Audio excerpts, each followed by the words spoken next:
Oh, fuck! Hey, how you doing? I see you two have come to bear witness, to see the ending of things.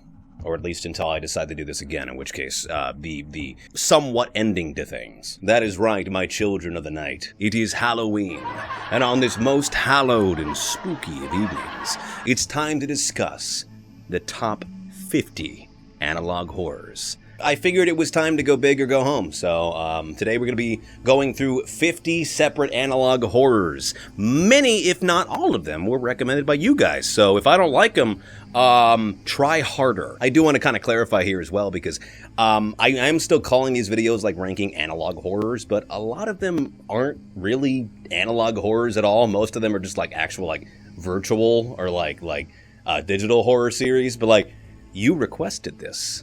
You brought the ambrosia for this unholy potluck. So without further ado, and with 50 of these fucking things to get through, oh god, let's start ranking. First up, we have, oh brother, Angel Engine. God, won't you end my suffering? How does one properly describe Angel Engine? I'll give it a go. A odd, disjointed, aesthetically and visually inconsistent fever dream put together with scotch tape and the best prompts its creator can plug into a computer. There is like one music track that plays in every single installment. It's not made for the series. It's literally like a fucking like slowed down and reverbed version of the Lavender Town theme. How to cage an angel. Step 1. I guess there's nostalgia there, but this has fucking nothing to do with Pokemon. The general story behind Angel Engine is that humanity brings itself to the point of almost complete fucking collapse, and as a result, God sends down an angel to be able to save humanity, and humanity's like, you're coming home with me. Behold the power of an angel! And they use this angel as some kind of like machine or like engine for, oh, I just got that, for wish granting and bringing people back to life. And as they use the angel more and more and more, it starts to become more and more deformed and almost demonic looking and really freaky. And it's like, there are some very neat concepts going on here. There's some really cool stuff that I literally cannot take fucking seriously. I really tried to set aside a lot of my misgivings about AI at the door because, you know, generally on the face of it, I'm a pretty like, you know, creative focused person. It's so important to me to try to shine that spotlight. And here you have a perfect case where I don't know what the fuck I'm supposed to do. Like, yeah, the concept is neat. Some of the visuals are kind of freaky, but like, you didn't make it. You didn't create that yourself. Every time I thought Angel Engine couldn't disappoint me more, it disappointed me more. From the really crappy AI voices being used in every single episode. Good evening, ladies and gentlemen. I am standing here outside the walls of Eshel Prison, where mere hours ago, authorities have reportedly found the deceased body of Jensen Goldstein, also known as the Solomon Hall shooter. The very clearly AI imagery, which creates this fucking fever dream of aesthetic inconsistency. Sometimes characters look like they're ripped from Chrono Trigger. On another time, the fucking protag from No More Heroes is a suicide bomber, and that's just never brought up like a single goddamn time. The creative vision behind it, I just do not understand, because why would you go to the effort to create like the visuals as AI, the voices as AI, and then like use the most like recognizable other shit for it, from the Lavender Town theme that plays really just drones in the back of every single installment, to the fact that they just wholesale stole the God is Coming bit from Squirrel Stapler.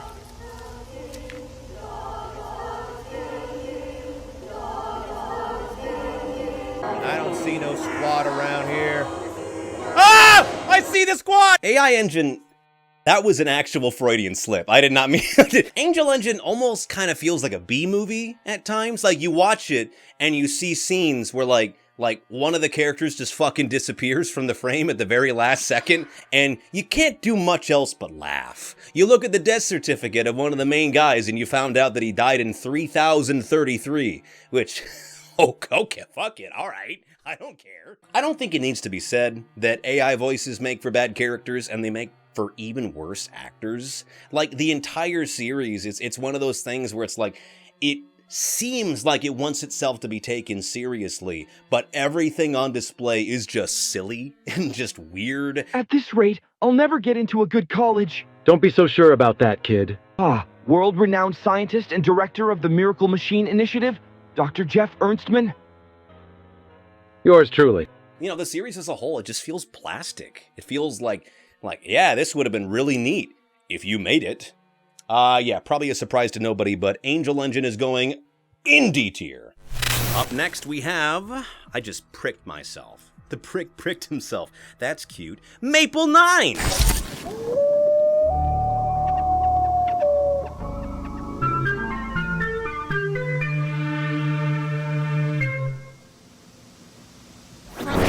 I feel like when it comes to like online horror discourse, or really like any discourse regarding like online work, the term hidden gem gets thrown around a lot, and I'm kind of reticent to use it for most stuff because, you know, they've been describing everything as a fucking hidden gem for a while now. Stuff with millions of views has been described as hidden gems. What, because you didn't fucking hear about it beforehand? Shut up. But Maple 9 might be the first time I can actively say, guys, this is a hidden gem. Maple 9 is an anthological analog horror series, each episode detailing a different thing. There's an episode about this thing called the Neurocast, which allows you to like save or see your dreams or have crazier. I kind of forget all the fucking analog horror like dream apparati kind of mixes together after a while, but that's pretty good. It's got some pretty neat scares in it. I like that the big recall for it is primarily as a result of, hey, there's a freak in here.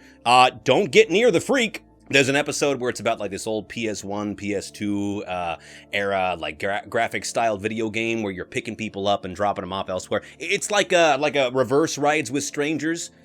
Well, I guess it exists, so I mean, just by proxy of that, it's kind of reverse Rides with Strangers. There's one episode about this really disconcerting looking character called Rotary Randy, who is unpleasant to look at, but like, he's not necessarily evil or like scary, and he shows off like all these children's drawings, and like one of the characters looks like a Labubu, so like, that was probably the scariest episode. A funny thing is that Maple 9, as you can probably tell from the name, takes place in Canada, so to get a better idea of what things are like up there, I actually called the only Canadian I know and choose to interact with, Squeaks de Corgay.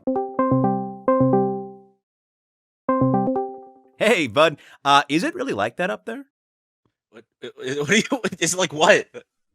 What the fuck are you talking about? There's an episode about these microscopic creatures that are nesting in this old arcade cabinet, and how over time they slowly like start taking off very like almost microscopic skin grafts from people, and this little kid fucks around and finds out. But I think my favorite episode of the entire series is the one with the Kroshka doll, primarily just because, like, holy fuck, did you have to put a lot of effort into making this exist. The Kroshka doll episode is about this Russian-born plushie toy that can speak to children and is all the rage with Midwesterners for some fucking I don't know, we're weird. Yeah, we'll fuck with that, I don't care. The Kroshka doll is based upon this old claymation Soviet cartoon, which is not real in our world, but fuck me if I didn't believe it for a second. Like, look at this. This is straight up, almost like one-to-one beautifully recreated claymation works with actual Russian actors playing both characters. Что тебя печалит, крошка? Ах, крокодил, я никогда не найду друзей. Fuck the scary parts about this episode. Just the attention to detail and how much effort had to go into making that work is like, yabyotsya suka, that's some fucking work you put into that. It's genuinely fucking criminal that there's not more views on these episodes and not more people taking a look at them, because like, Maple 9 did things that I didn't know you could do in an analog horror series. I'm gonna say S tier for Maple 9. What do you think of the set, by the way? This cost a lot of money to put together. Teardown of this is gonna fucking suck. Up next we have... The Bat Incident.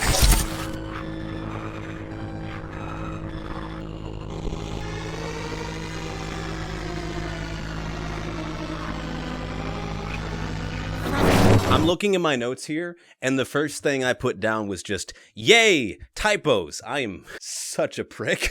The Bat Incident. Much discourse has existed about this quirky little Batman-inspired analog horror series, primarily about it being bad.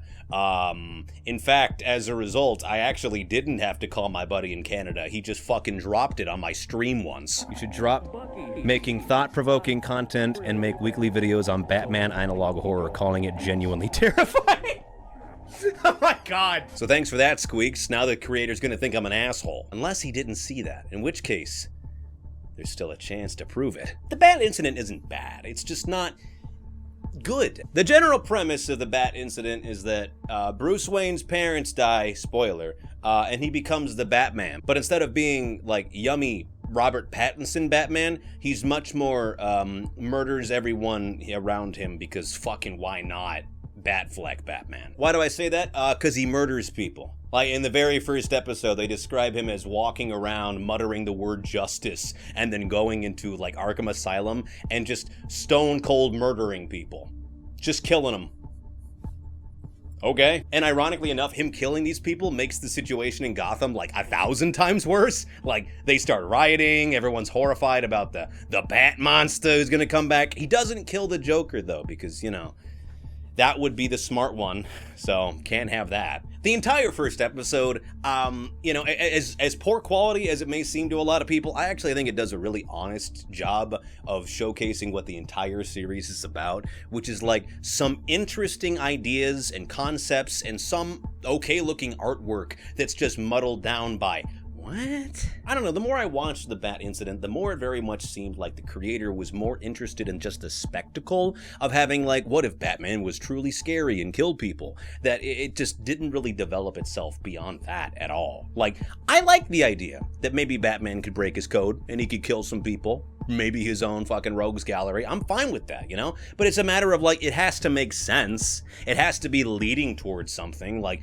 having rampant murder for a character who's known to never do that is acceptable, but, like, you gotta justify it. You gotta kind of earn that. Why did he do that? Was it for the sake of justice? Like, he just went in, killed some people, and then made Gotham City really shitty. Like, shittier than it already was, which is an impressive feat. But there's no why. There's no why. Why does he kill these people? Why is he malnourished? Why is he walking around saying justice like a fucking Pokemon? What is happening here? The thing that I think is most disappointing about the Bat Incident is that I really do believe that there's kind of like a gray area, or like there's a lack of content about like the Batman mythos that actually makes him seem scary or makes him feel like a force of nature. And, you know, that's fine, because a lot of it is, like, you know, told from his perspective, so we never feel the fear that his victims or the, you know, the people he's beating the shit out of do. But, like, I wouldn't be against one where the perspective changes a little bit and now Batman becomes like this horrifying force of nature that the fucking villains don't know how to deal with, and like they live in constant fear for it. I think that's a phenomenal premise for an analog horror, a full animated series, whatever the fuck. I have not seen a really good rendition of his story in which he is actively a frightening character. And I don't mean like, oh, he scares the people in the world around us or around him. I mean like, he is frightening to us. The audience is imposed by Batman. I've yet to see that happen, and I'm not gonna knock points off because it wasn't what I wanted it to be, because, you know, I feel like that's shitty. But like, even just on the merits of what it exists already, like, there's some good art, there's some okay editing portions, but the entire series is more or less just boggled down by poor spelling and grammar and a storyline that makes no sense whatsoever, both chronologically as well as just narratively. And then it kind of moves into like the Justice League analog horror, where like it's just a fucking episode, but of like I believe like Superman and his super friends, but they censor Superman the whole time. I'm gonna say D tier for the Bat Incident. I was thinking C, because I did want to be a nice person, but also, you know, it's one of those things where like, could I recommend this to somebody in good faith? Like, you know, obviously check out everything I talk about if you're interested in it, but like, I don't know if I could give this one a full, strong endorsement with how many misgivings and just how much I think it leaves on the table creatively. So I'm gonna say D tier for the Bat Incident. Actually, I just remembered this is a great opportunity to piss off Squeaks, so I'm gonna say S tier for the Bat Incident because it is, and I quote, genuinely terrifying. Up next, we have Godzilla found footage.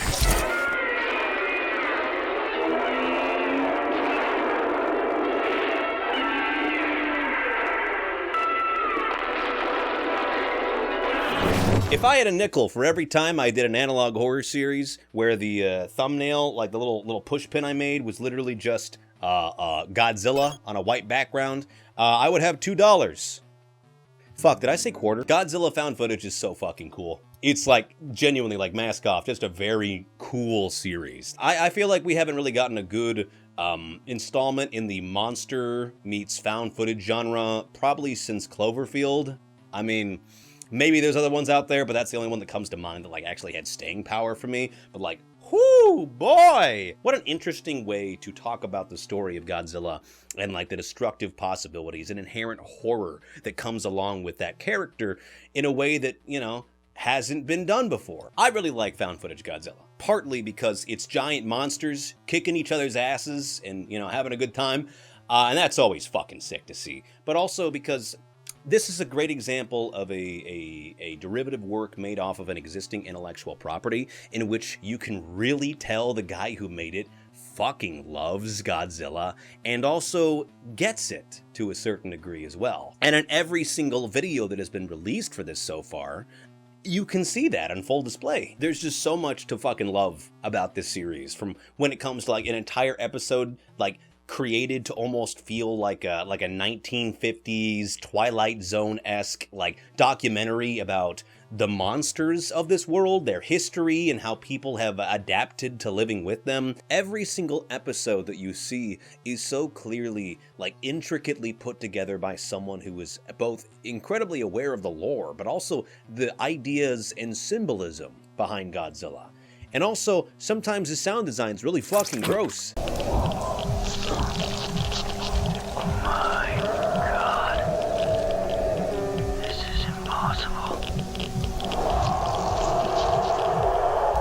In regards to the story, Godzilla got pissed and began to attack, but didn't expect to be blocked by... Godzilla's real, and he's frequently pissed off. Every time Godzilla fights one of these giant monsters, none of them ever die. They just kind of fuck off to their own territory, or reach a stalemate, and leave each other alone, and we're just kind of like, you know, the collateral damage in between them. I also love the fact that, like, anytime the monsters see each other, it's like 100% of the time always on site. Like, they have generational kaiju beef. Generational kaiju beef actually sounds really fucking yummers. The creature from the Black Lagoon, he's in the latest episode, at least at the point of the recording this. I don't know what's up with that, but I like it. So to nobody's surprise, we're gonna be putting the Godzilla found footage series into S tier. Up next we have, oh my god, the Gmod stream.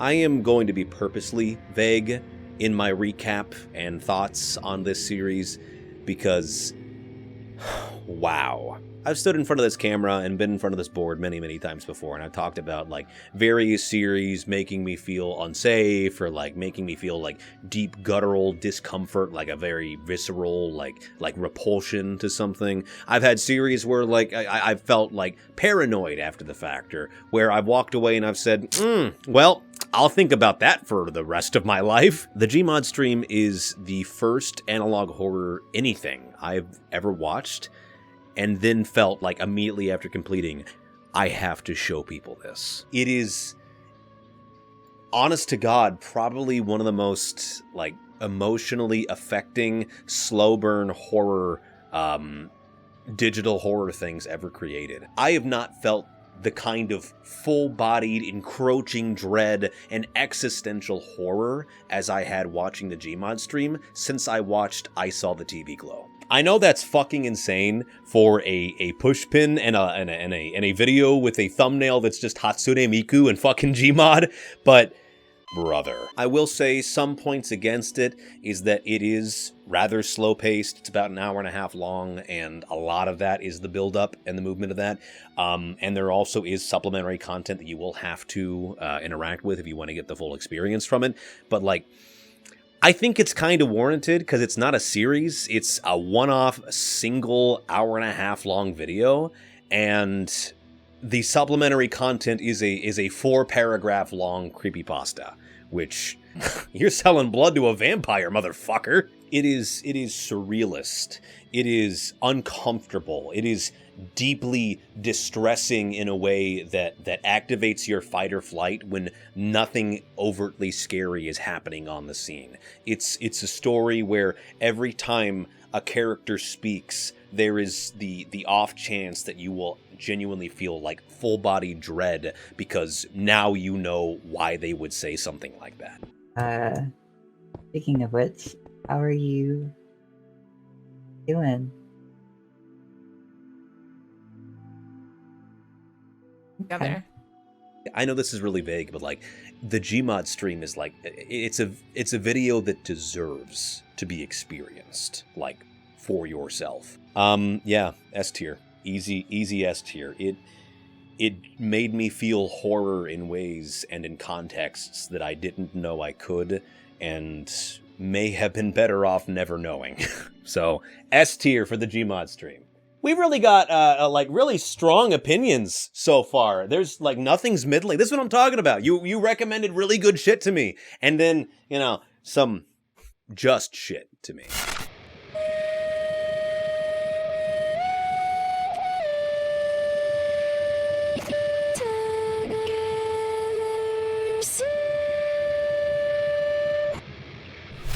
All right, what do we got next? We have... I'm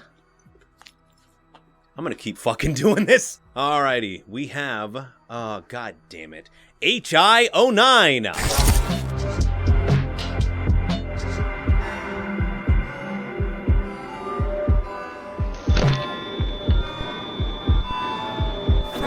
From the creator of Shipwreck 64 and other things, probably, Squeaks de Corgay is back at it again. HI09 is the upcoming project from him that is, at some degree, currently playable. It has its own website that you can go to right now to get a basic idea of what the mechanics are going to look like, some of the horror, plenty of Easter eggs to find, and just generally a very neat presentation on what has been a very scary-looking game. HI09 sees you playing as Howells, the most useless cop since those ones from Uvalde, and he's trying to get to the bottom of what's happening in this hotel.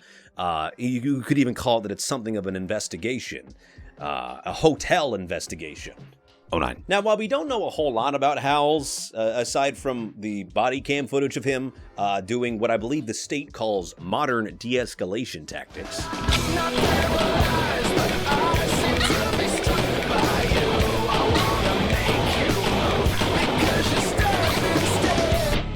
Splatter spree. This is basically Blade Runner, right? Full disclosure, HI09 has been a project I've had my eyes on for a while.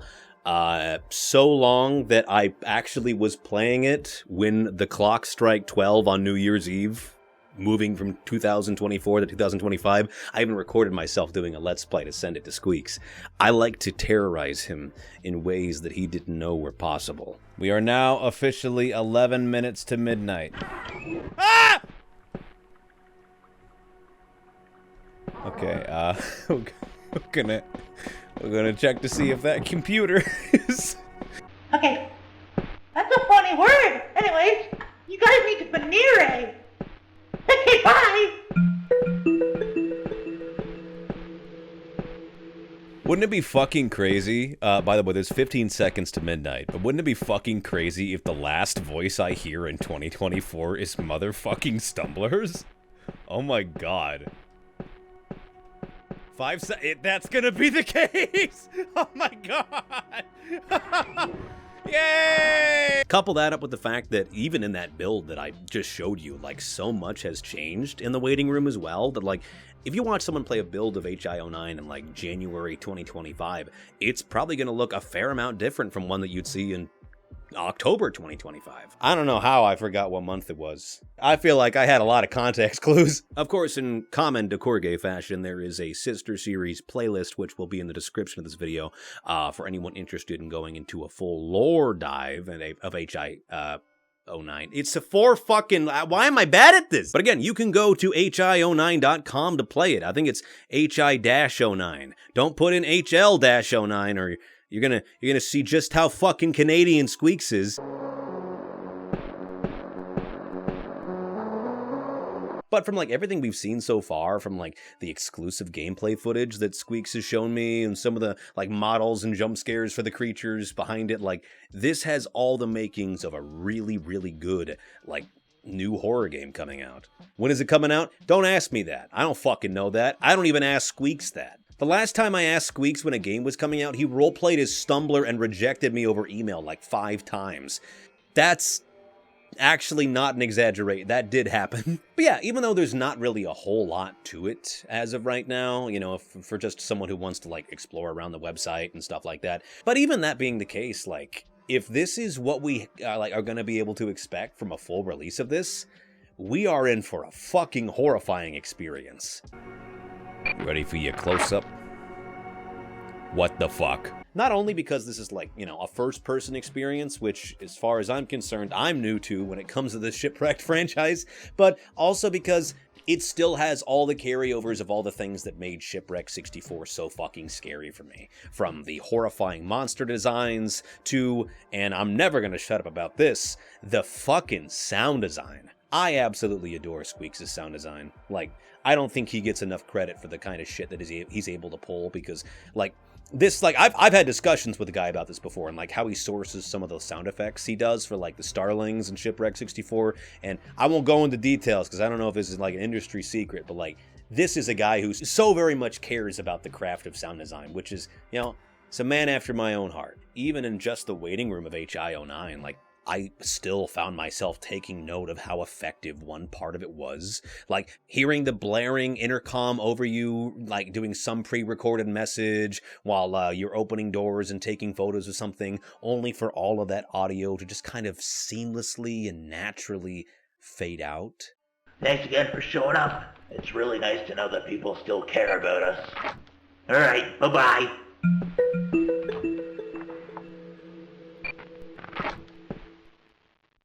And then it's silent, aside from the sounds of your own footsteps.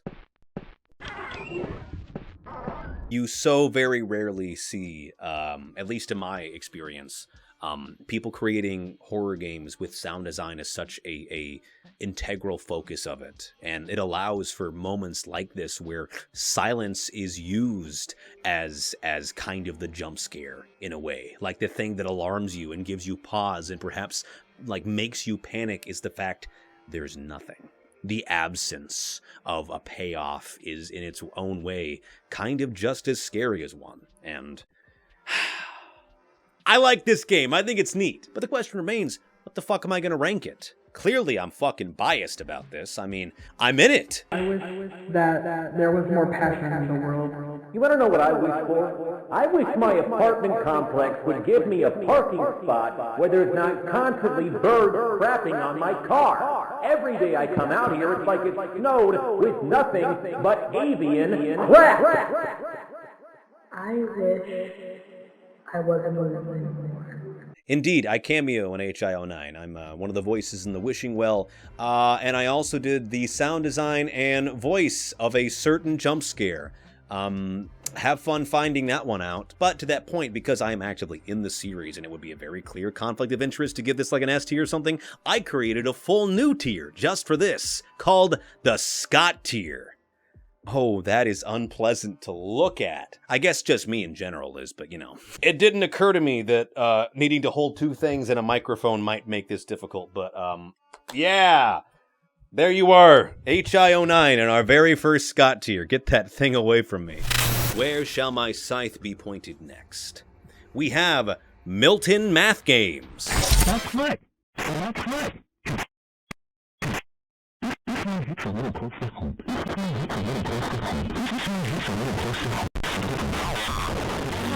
Milton Math Games is to me like what Chez Kids could have been. Now, usually I wouldn't want to talk about a series by directly comparing it to another existing one that I've already talked about, but I feel like it's kind of warranted in this case because it's a pacing thing. It's really a pacing thing. A big issue that I had with Chez Kids back in the day is that it was really slow and kind of hard to follow at times, in which that makes sense because the way in which it's presented through a YouTube channel which is actively archiving a lot of different shit about this old site, there is bound to be a lot of things that are going to be, completely innocuous. Sound tests where nothing scary happens, or a repeating flash file gif of one of the characters jumping, or singing an entire... There's a lot of filler in Chez Kids, is what I'm saying. More often than not, when I watched through Chez Kids, I was thinking to myself, like, I feel like that could have been, like, skipped entirely. But yeah, Milton Math Games. I like it because it doesn't have that. It feels like it's a very tightly written narrative. Milton Math Games Archive is the story of lost media archivist Charlotte, who runs a YouTube channel and is slowly documenting the various secrets and once-thought lost web pages of Milton Math Games. And while she does this archiving, this unknown ghostly specter appears to be attempting to communicate with her from beyond the veil. And he is not subtle. That's right. That's right. It's a little close to home. It's a little close to home. It's a little close to home. Charlotte apparently knew Jamie back in the day, slowly and surely remembering him once more through each video. There was never an installment when I was watching Milton Math Games where I walked away feeling like, why did you include that? What was the fucking point of that? Like every single episode serves some good purpose to lead into the next one, and it's very well paced. Presentation-wise, I think Milton Math Games fucking looks awful. All the character acting is terrible, and the whole thing looks like it's recorded on a shitty Bandicam, and that's kind of perfect, honestly. It's very authentic to what you would see from like, underpaid interns voicing random characters for a Flash game they're not getting paid nearly enough for, or at all. Raven's experimental science course. It's no Dr. Doe, but whatever. I will say, one of my big gripes with the series is that in the geography video, when it shows a map of the US, Indiana and Ohio are like mixed together, and as a guy who like currently lives in Indiana, I'm not about it. You can keep that shit. I'm almost wondering if like Charlotte has some kind of part in Jamie's disappearance and his inevitable fate within the context of the story, primarily because a lot of the stuff Jamie does is, I don't want to say evil, but like it feels very punitive for someone who was this person's old friend. If I was a spooky ghost behind the screen trying to communicate with an old friend of mine, I would probably show infinitely less of the freaky shit. No, you don't understand. It is absolutely pivotal that Charlotte sees this disembodied, disgusting hand popping out of fucking Garrett's eye socket. Otherwise, how will she remember me? That was absolutely important for me to give more information to my old friend so she'll remember I live. Milton Math Games is not currently complete, but what is on offer I think is still really, really strong. But I don't know if it's quite reached S tier for me yet. I'd like to see how the whole story kind of wraps itself up at the very end, and I may change the ranking then, but for right now, I think A tier for Milton Math Games, which is appropriate because when you think about it, it's all about schooling, and an A is a good grade.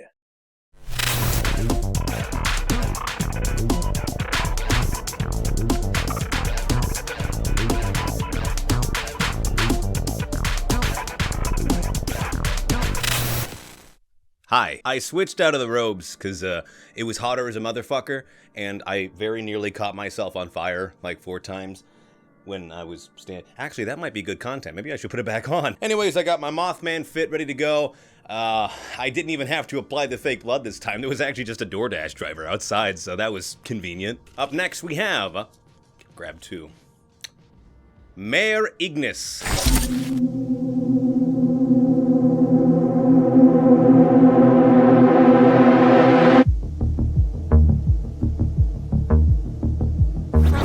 Mare Ignis is like the story of a moon base and the really awesome early 1990s to mid 1990s, like, Windows pinball computer-ass graphics that showcase the battles and the turf wars that happen there. It is a very short-form series that I don't get, but that I like to look at. Is Mare Ignis technically horror? Do you technically have any bitches? I'm kidding, I'm kidding. The answer to both questions is no. You know what it is? Fucking sick!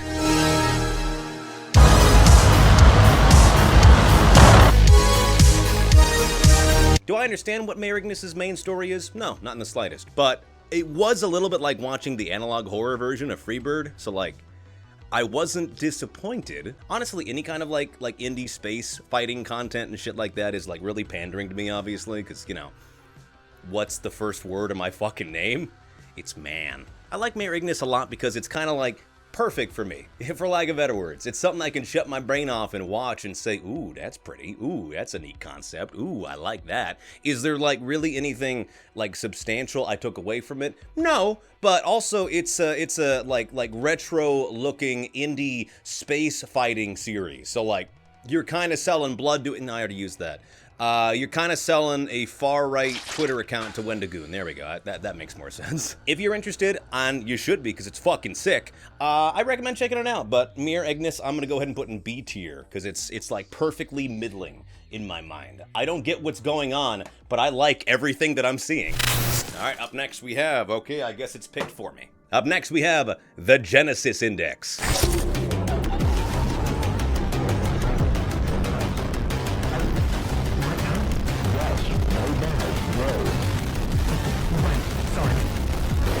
The Genesis Index is actually made by friend of the channel, longest solo ever, my buddy Dean. I don't know if he would actually call me his buddy. We've met like twice, but hi Dean. I hope you like this video. Can't wait for you to be in the next one. The Genesis Index is about this shady company that's creating this like AI that I know you're not gonna see this coming, but it's bad. Each episode is kind of like its own like either teaser or more or less secluded story about oh, here's an emergency alert system telling you to not do the shit. Here's a broadcast from Longston Solo Ever.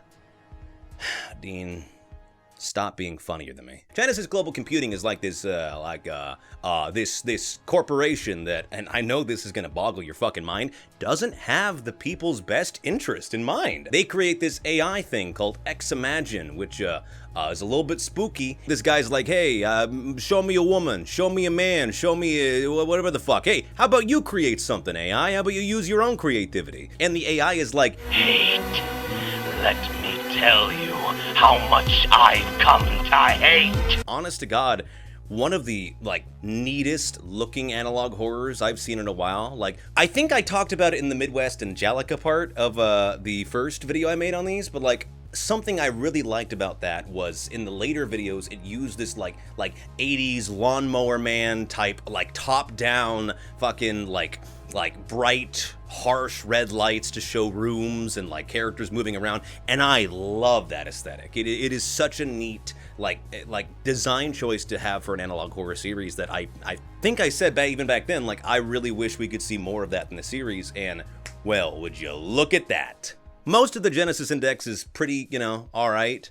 I think the latest video, at least at the time of recording, this one is probably my favorite in the entire series. It has the best music, the best narration, the best writing, the best visuals, the best like horror altogether. Like when I was watching through most of the series, I was like, I wonder when this is gonna get really good, and that was my answer to it. Obviously, if you're familiar with the work of Longest Solo Ever, he's an incredibly talented musician, and he's the main driving force behind this series, so yeah, it's gonna have some good fucking music in it too.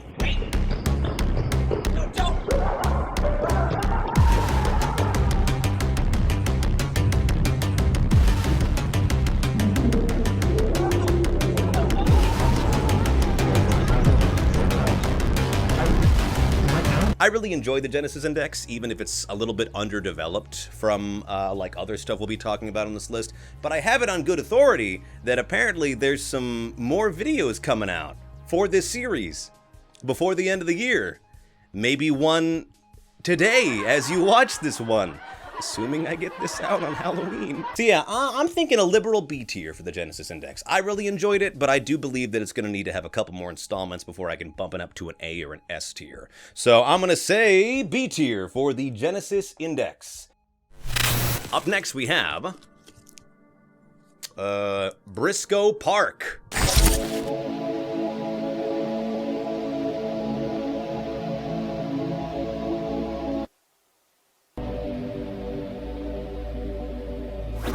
Do you like urban exploration? Do you like a dude just walking through the fucking wilderness, encountering critters and occasionally cryptids? Then stop following me in the dark, because I really do not need the company. Briscoe Park is an interesting analog horror, because it's not really analog horror at all. It's, you know, just literally digital horror, or just horror, I guess. Briscoe Park is an interesting horror series. A lot of the scares and a lot of the foreboding fear that you're gonna get is just by watching a dude walk around very pretty places in the dead of night. As far as horror goes, there's not really a whole lot of like overt in-your-face freaky stuff. Like, there's a little bit of that at the very beginning of the series, but after that it's just kind of dude does urban exploration and encounters various critters like sheep and bats and birds. Every single video is essentially this guy walking through different areas, primarily outside and sometimes interiors of manors, castles, abandoned houses, stuff like that. And I gotta really hand it to him for just the breadth of locations he goes to, because people are like saying in the comments like, oh yeah, here he is in Scotland, here he is in like mainland Montana, here he is in, you know, this area in France. Like, this motherfucker gets around. This dude is all over the place, just, you know, encountering things.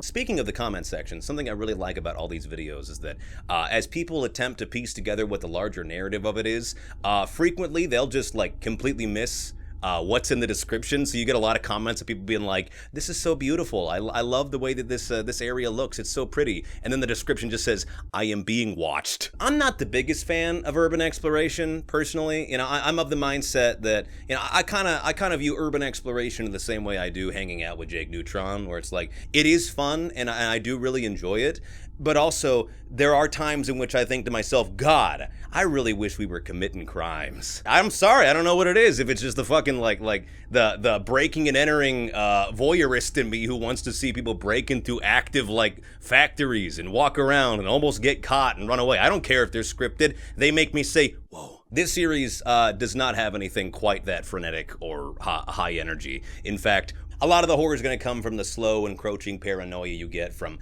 am I being watched? Was there actually something in that room that I saw but the guy recording didn't? And, you know, there's a lot of, like, very subtle, dread-inducing stuff that exists within this series. There's never really this big overt moment of, oh god, oh fuck.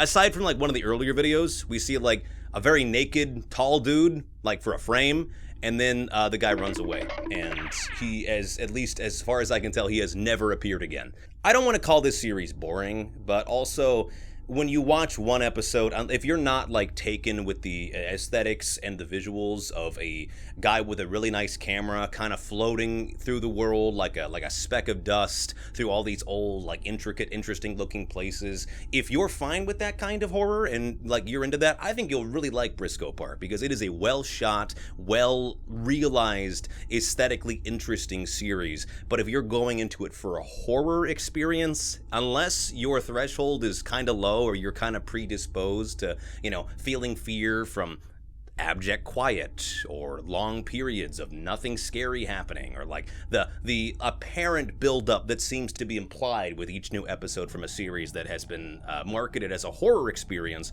I think you'll get a lot out of it. Personally, I was kind of bored at times. Don't get me wrong, urban exploration can be fun, and it can be really scary when done correctly. I haven't really seen a lot of good series that are able to do it. I think Briscoe Park is a fine series. I just think that I wanted it to be something that it isn't. Sometimes when I get bored, I like to edit in like the Stalker UI into like Briscoe Park and other urban exploration footage. It just makes me feel a lot better about what I'm watching.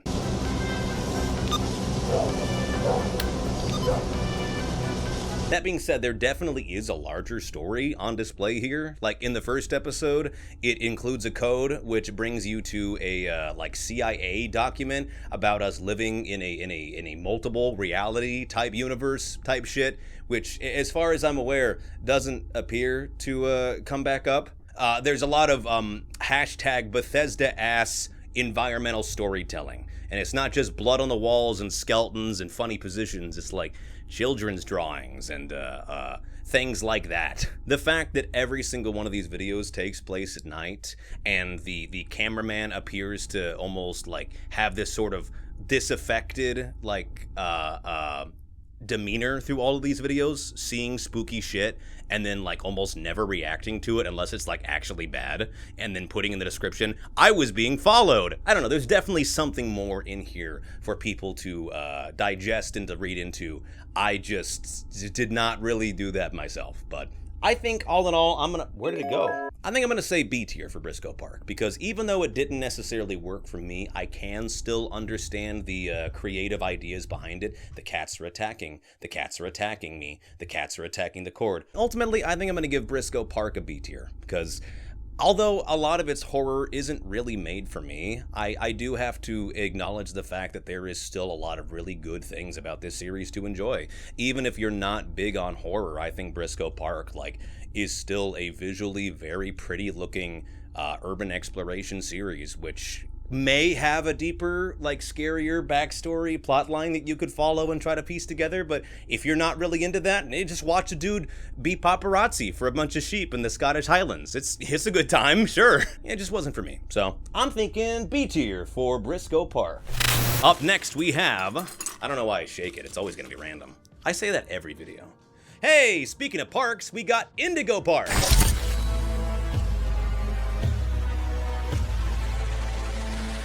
Let's get this place back in! Indigo Park was an interesting experience for me because I had never played it up until I was making this video, but I was always somewhat aware of its existence. I've met Mason, Unique Geese, the guy who made it. Obviously, Jake and I are tight. We do crimes together, apparently. What if instead of lo-fi, they called it bofa, and instead of listening to chill music while you do your homework, they put both of these nuts in your... To give you an idea of how little I actually knew about Indigo Park before I'd actually played the first chapter, I didn't know there was blood in this game. I didn't know there was any gore in this game whatsoever. I don't know how. I went to conventions. I saw a panel with the people who make it. I literally bled on some of their merchandise. That's, if you know, you know. When I was first recommended Indigo Park by Squeaks and Jake and all these other people, they'd essentially told me, yeah, Chapter 1 is something of a walking simulator. And I always thought that was a little derisive, because a lot of games could be qualified as walking simulators, but after playing Chapter 1, yeah, it's very much a walking simulator. Speaking of Squeaks. What? Hey, dude, I just found this awesome-ass game with a raccoon as the main character and tons of fun collectibles. Oh, is it Indigo Park? Is that the one? It's called Sly Cooper. I think you really like it. It has furries. Gameplay-wise, Indigo Park Chapter 1 is kind of bare bones, to be honest with you. The story is very linear. The puzzles up until the very end are very repetitive as well. 2 of them are literally just find the gear, put the gear in the machine, flip the switch, and then move on to the next area. There are some things to explore off to the side, pet the cat or play the arcade game, and those are delightful additions, but I don't think there's quite enough of them for it to feel like a full padded first chapter of the game. I don't want to call it a tech demo, but it definitely feels like both that as well as the first chapter of the game. Even the ending, as really delightful as it is with the song, it's that was very abrupt. That just kind of happened, Don't get me wrong, I still think there's a lot of things to like Rambly, obviously, he's adorable, and I love him, and I want to give him a kiss on the face. Again, the 3D side-scroller beat-em-up section is, really, really well done, and kind of freaked me out a little bit. The chase scene at the very end is really, really well done, to the point where I got gobbled, I got big-birded twice.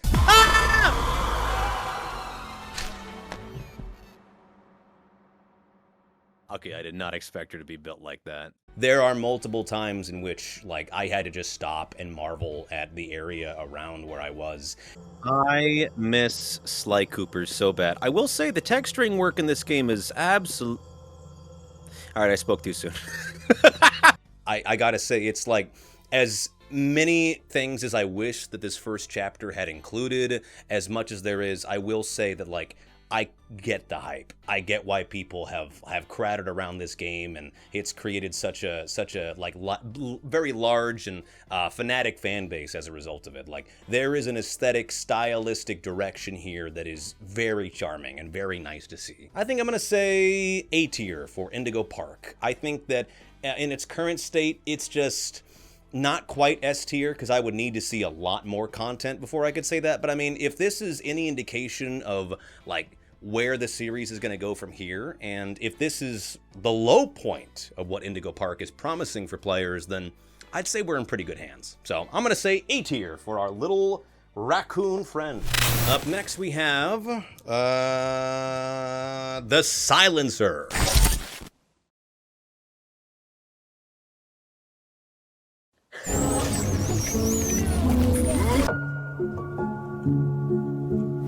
The Silencer series was actually recommended to me by Vintage 8. Not personally, he has a video where he talks about multiple other analog horror series people should check out, which, honestly, big fucking props to you, because I discovered some really good ones through that I was not expecting, and it just warms my heart to see a larger creator like that using their platform to signal boost people. Maybe I'll do that someday, who knows? Nah, fuck y'all. There's not a whole lot to talk about for the Silencer series. I'll be honest with you, it's got like 2 videos. I think together they're maybe like 6 minutes long, but what's there is not terrible. You know, it's got a neat visual design. None of the characters actually speak. Every time they open their mouth, they're just making piano noises.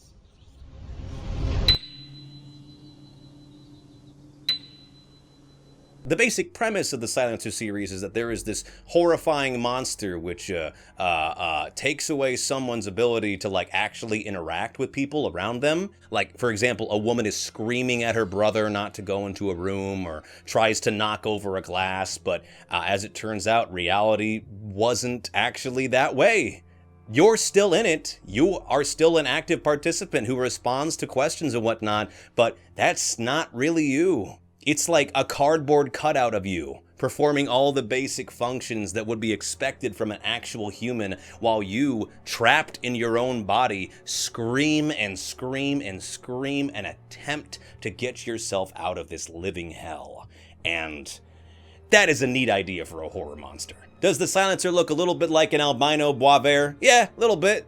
Smidgen, but, you know, this guy's much less concerned about having a deep, imposing depression, and instead, he just likes being a dick. I think the Silencer monster is kind of like allegorical to the masks that people wear and their inability to be able to open up to the people around them. Like, it's taken to the most literal extreme here, with them literally not able to, like, say anything to the people around them. And I think there is kind of a metaphor there about, you know, people who so desperately want to open up and you know, be vulnerable with other individuals, but have been completely unable to because of the masks they wear and the things they do to protect themselves. It's just, in this case, they never had a choice in the matter. A lot of the horror from the Silencer doesn't come from the fact, ooh, spooky monster shaped like a fucking hammerhead shark. It's more so just, you are trapped in this living hell forever. That's not entirely true. Much like real life, the only solution to their problems is hard drugs.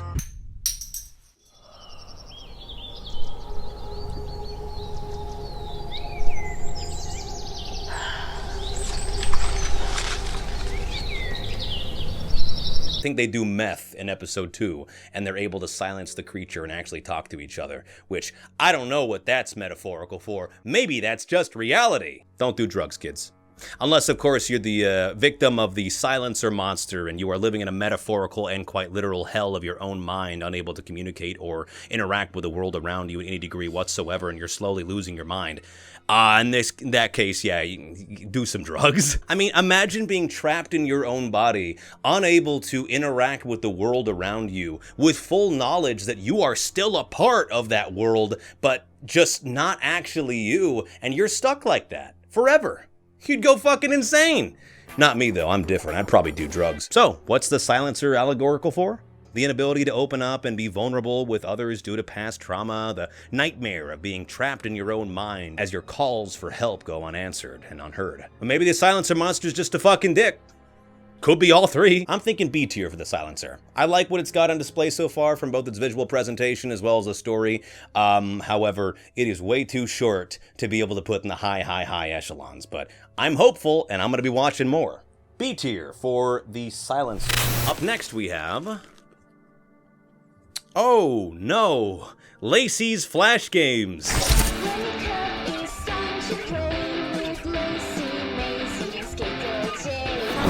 Lacey's Flash Games is it's a little bit like Sins of the Past in the sense that you watch it and then you fundamentally wish you hadn't watched it before going to bed. Is it scary? Oh yeah, absolutely. Is it just heart-wrenchingly, dick-kickingly, really sad? Yeah! The story for Lacey's Flash Games is that two girls, Rocio and Grace, decide to make a website filled with games just for girls. And one of them is not well. Not well. Rocio, a character that has never really appeared so far, or... Okay, it's complicated. Rocio, a character that is kind of haunting the narrative and the games to an extent, ended up putting a lot of really fucking scary and horrifying things in a lot of the Flash games. At times hiding them behind like really odd, hyper-specific things, and then other times just saying, fuck it, no, this is the only outcome you get, fuck you. Lacey's Flash Games is a series that I was kind of worried when I went into it that I wouldn't be able to get the full experience given the fact that I'm a cis dude, but like, oh, wow, no, empathy's still there, fuck! There's an intrinsic tragedy that exists within Lacey's Flash Games, both like, you know, literally within the fact that a lot of the episodes are really scary and sad, but also the fact that the more we learn about the creator of most of these games, Rocio, the more we get the impression that this was a very abused and hurting girl who had all of these games as a fucked up kind of call for help, and everybody in her life just didn't answer it. Grace, her friend who appears in the series quite a few times, is always really dismissive of Rocio, always talking about, oh yeah, she was always fucking crazy, I don't know what her damage was. If you couldn't tell by the Lacey's art style or the spastic writing, Rocio couldn't do kid-friendly stuff. She was cuckoo. What else is there to understand? There's always such a disconnect when they talk about her, like not only in the sense that she doesn't appear in the series whatsoever, but like you get the impression that even the closest people to her at that time frame either treated her badly or just didn't really give a shit about her. As a result of the awful things happening in her life, Rocio decided to create Lacey's Flash Games with horrifying things in the background, with scary secrets where you have to fucking like serve up used condom, broken glass, and porno mag stew. Finally, some good fucking food. I think the thing that I really liked about Lacey's Flash Games is that it is subtle in its writing enough that, you know, if you really stop and think about some of the shit that people are saying, like in context with previous episodes, it hurts so fucking bad, and it's really kind of spooky. Like, little shit, like saying had a lot of friends, or you know how people are when they're hungry, when at the end of the first episode, they fucking eat Lacey. Her stalker eats her. Oh my god! Oh man, don't fucking say that, man, come on. The more I thought about the series after I watched it, the more, like, I started to piece a lot of the stuff together with the you know, not only just the story behind the scenes, but like the general treatment of women in our society. And, you know, not to get super woke all of a sudden, White Knight Scott over here. That's White Boy Scott, thank you very much. Knowing about what happened to Rocio behind the scenes, from the abuse, from like every single person in her life ultimately just failing to save her when the writing was on the wall of how much she was struggling, is like, it's painful, but it starts to illuminate why these games exist in the way that they do in the first place. I think the best encapsulation of this is a quote by the Skinless, the Bone Cat, from that one episode. I don't memorize the fucking name. There's 50 of these things. What do you expect from me? When the cat says, "I have been hurt, so I will hurt others." That's kind of the long and short of it at the end of the day. Rocio has been abused and feels like she has no control over anything, and so she creates the games to be all fucked up to scare kids and freak them out because, like, you know, hey, I've been hurt. So to gain some kind of semblance of agency again after so much of my life has been like perverted and molested by the whims of those who don't actually give a shit about me, fuck yeah, I'm gonna do something to hurt other people because this is the only thing I know how to do when it comes to get power back. I think the episode that really sold the series for me as being like a modern day sort of horrifying horror masterpiece was the one about Skater Girl J. Skate Girl J is this character that was initially in the Lacey Games mythos, who was like this tomboyish character who didn't wear makeup, didn't give a shit about anything whatsoever, and was like, you know, too cool for school. And parents hated her because she didn't fit the heteronormative ideas of what a pretty young lady should be, and like, what kind of fucking influence is that going to be in our children? What if they start thinking? Can't have that. And so in her minigame, which is essentially just her jumping over buildings, she dies quite brutally, falls into one of them sonic death traps that they keep adding into metropolitan areas. We really got to do something about that. Like, I've heard of hostile architecture, but this is badnik architecture. Cut that one out, that's stupid. I've heard of hostile architecture, but this is... A little bit later down the road, you can go into the beauty parlor for Lacey, where you make all these women look so pretty and so nice and so well, and it slowly becomes more and more clear as facial deformities start to show, and the women never react or say anything to Lacey, and eventually Jay shows up. And we learned that this is not a beauty parlor, but in fact this is someone doing the cosmetics for corpses at a mortuary. And Lacey has a breakdown.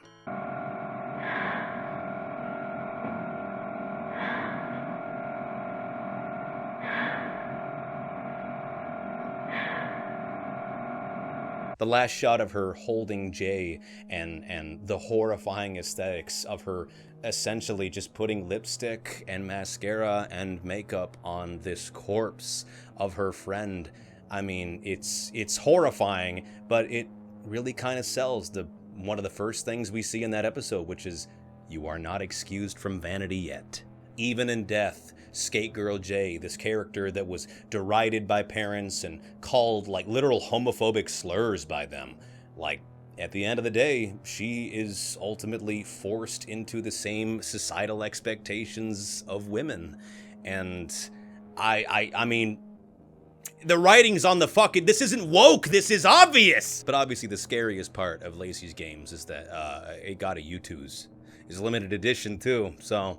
I don't know how I feel about merchandise being made of, like, certain series that deal with such horrifying shit. Like, there's a Lacey's and a Skate Girl J plush, and, like, you know, obviously you don't have to buy them if you don't want to, but, like, it's one of those things where it's like, I don't know how I feel about it totally, but then I think about other studios making horror-based stuff and selling plushies, and I remember, oh, it can be a whole lot fucking worse. I really want to know who had the idea for the Neko Jimmy plush. Like, who looked at mouthwashing, a game that at the very least has the subtext of the horrors of capitalism and, you know, companies caring less about the people that work for them than they do their actual bottom line. Yeah, let's make a fucking cute little cat plush of him. That's a good idea. What the fuck? So, yeah, I guess Lacey's plushes is fine. I don't know if I'll end up buying one.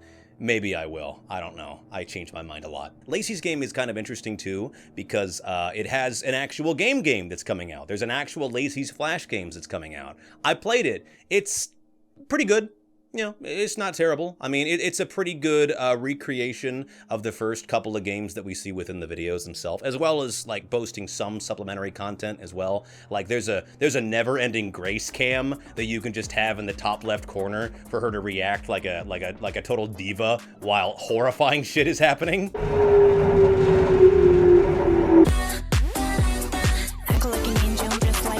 You can play Lacey's wardrobe, Lacey's pet, damn! And the love quiz is also available. The game is good. It is just in a demo phase as of right now, and there's not a whole lot extra lore that you can find in there, but like, it's also completely free, so fucking who cares? Let's, hey, playable content, I'm good with that. But yeah, all in all, a very emotionally affecting and painful series to watch and to rewatch, as I have done a couple of times. Lacey's Flash Games is genuinely like, I can see why it's getting an animated adaptation. Let me put it that way. I think that's the best possible compliment I can get it. Yeah, that makes sense. S tier for Lacey's Flash Games.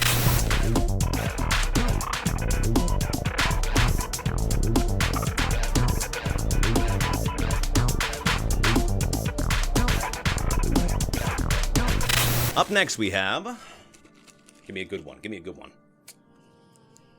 I mean, that's something. I forget what this is called, actually. The Phenomena Meridium.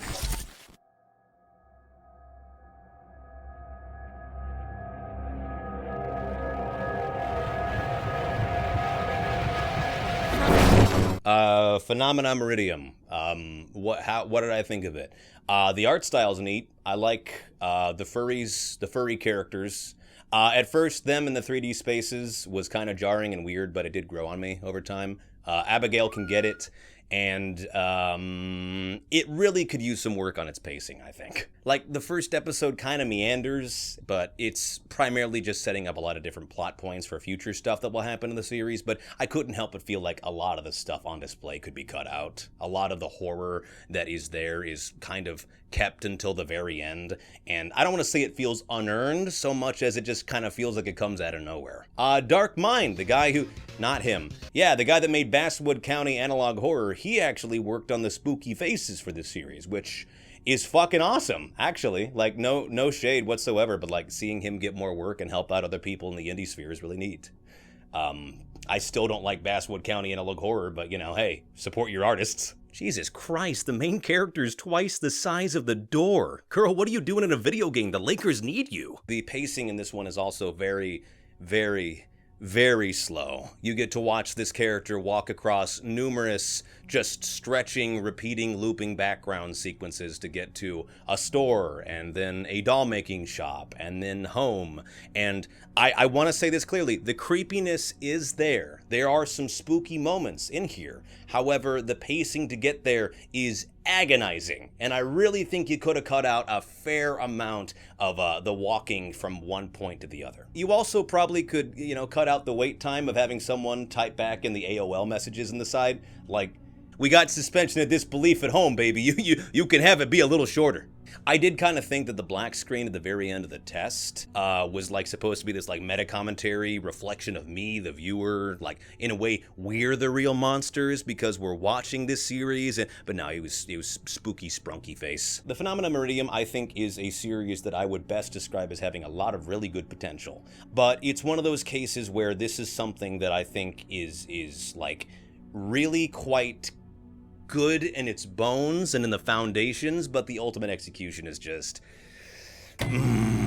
Not to be a backseat writer or anything like that, but like, pacing is your friend. It is ultimately what makes or breaks your series, and, you know, knowing what to cut out of a finished product, I think, is probably the hardest but most valuable thing that you can have as an artist, whether it be, you know, someone making a film or someone making a short story, someone making a video game, really anything that requires a narrative whatsoever. I think it was H-Bomber Guy who had talked about, like, you should always see if there's places in your script that you can take stuff out of if it doesn't serve the overall narrative. Like, if something is too indulgent or too long-winded, you know, one of the most difficult things an artist has to do, but I think one of the most valuable skill sets you can cultivate by doing so, is knowing when to kill certain parts of your story. Knowing when to, you know, sort of move things back and allow for things to flow a bit easier.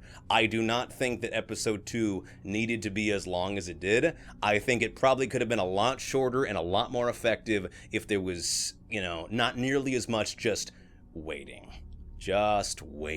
for the next thing to happen. On one hand, I don't want to shit on it just because, you know, it's got difficult pacing and some of the story beats don't make a whole lot of sense. But, you know, again, I got to tell myself, hey, it's fucking 2 episodes long so far. But again, it's only 2 episodes long so far. So, like, I don't have a whole lot to base my criticisms off of. So it's kind of a double-edged sword like that. I know this has the possibility to get really good because there's obvious talent on display in some of these earlier videos, as well as the fact that, you know, I think future collaborations with other people within the sphere as well could be really helpful. Like, working with Dark Mind to create the spooky faces, genuinely, like, I was so fucking delighted when I saw that. There is a lot of really good things in this that I find, like pretty charming, but also, you know, I was bored for part of it. So I think the Phenomena Meridium is a great example of a series that I will be watching again for the future, less so because I was really enthralled and interested in the story being told, and more so because I want to see how the people making it improve. I want to see what they learn from their previous works and what they're able to do in, like, follow-up episodes and whatnot. So I recommend checking it out if you're interested.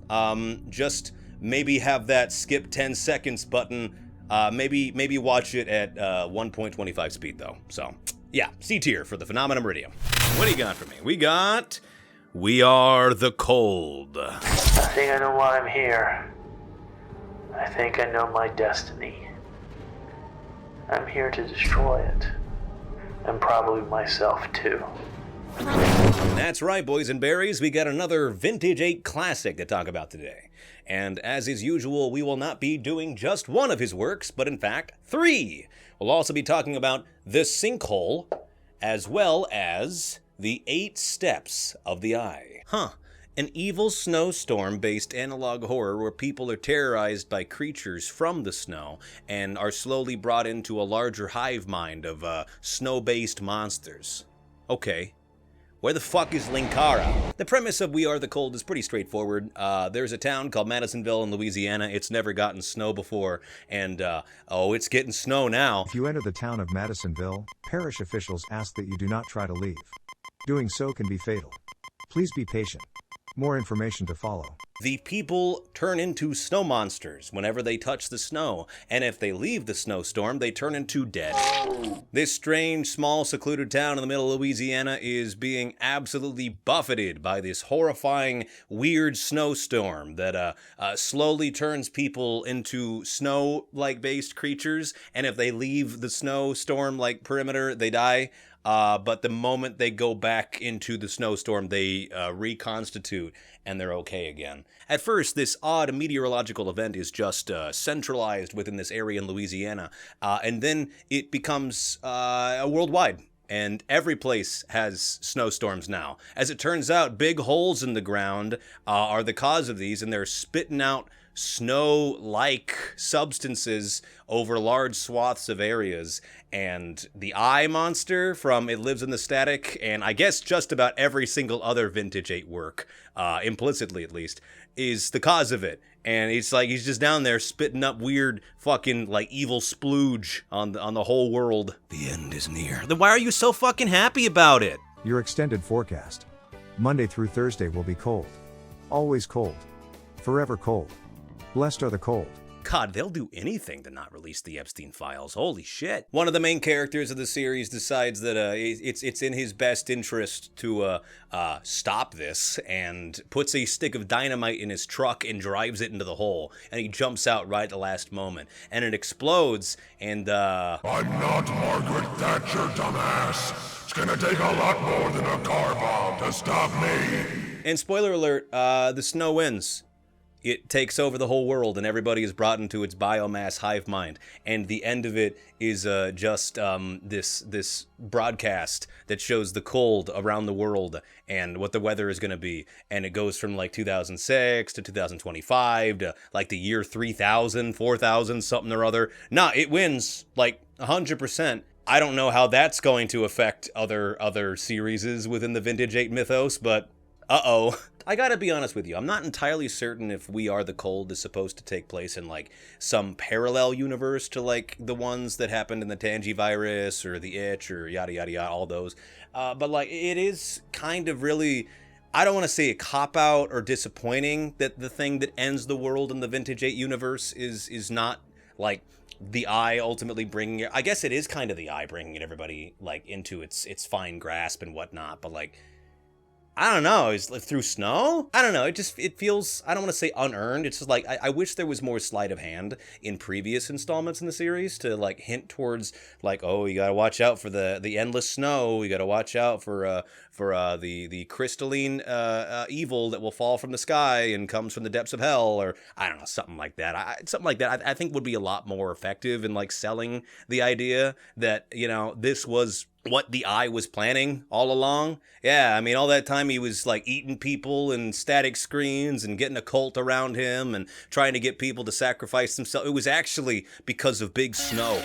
He wanted to cause the snow and make snow kill people and then bring people into the biomass, and then everyone is a snow person, and it's actually really nice. An interesting thing about this series that I do kind of enjoy is the fact that the hive mind is not necessarily presented as this horrifying, like awful thing as it is in the Tangivirus. Like, that's good effective horror, but, like, there is a kind of, like, slow and like encroaching fear that comes from having the hive mind, and like what happens to you after you are afflicted by the mad snow, as it's called. Like, it's seductive. It ultimately sounds really good on the face of it. You never get tired anymore. You never have to sleep. You never have to eat.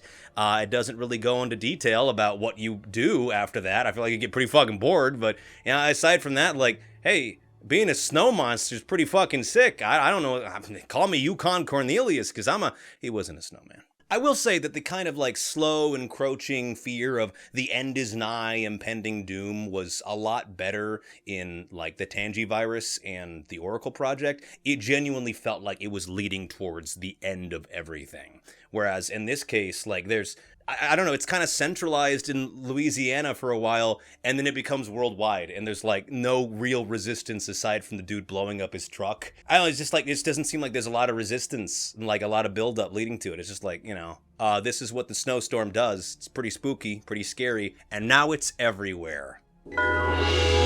Honestly, I'm thinking B tier for We Are the Cold, because I don't think it's, like, not enjoyable, but I do think that it's probably on the lower end of some of Vintage 8's other stuff, because when it's really good, it's really, really good. There's a great sense of impending doom and horror in a lot of his work, and in here, like, I like the concepts on display. I love the almost semi-parodic way in which he edits these videos to an extent. A gag that will never not be funny to me in some of his videos is when, like, objectively horrifying information is being told to people while a really lax and, like, chill bossa nova track in the background plays. The snow is very dangerous.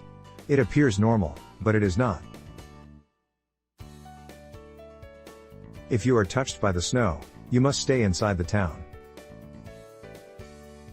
I'm a sucker for that. That's stupid, but I love it. I think overall, the ending of We Are the Cold is just, it feels a lot weaker than I was hoping it would. And, you know, this is the newest installment, as far as I'm aware, of the Vintage 8 mythos so far. So there's a very good chance that some of those misgivings will disappear upon a follow-up, or if it's expanded upon more in the future, something like that. I don't fucking know. But for now, I think B tier for We Are the Cold. The Sinkhole. There's a lot of holes in this series. It reminds me of that one Twitter post about that guy. He's like, I could never work with the Eye in the Vintage 8 work. Yeah, he's too fucking scary and mean. Yeah, and too many holes. All right, man.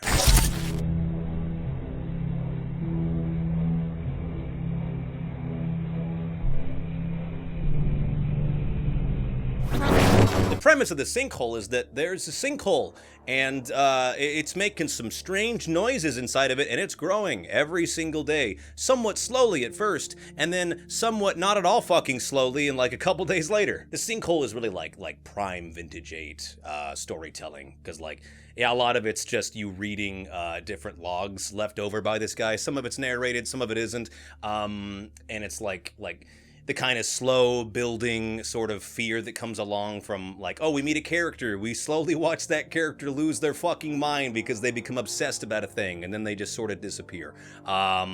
And, oh, there's a strange government agency that has a deeply vested interest in this strange anomalous thing, so I guess I'll stick around because the money's good. I love a lot of Vintage 8 stuff because he understands the importance of reusing assets and a lot of the same static shit that he's done for previous videos, and like, real recognize real. That shit's hard to source good ones. Fucking use it till it dies, buddy. A neat thing about the Sinkhole, though, is that for the first time in a while, Oracle's back. Hello, I am Oracle. What would you like to know?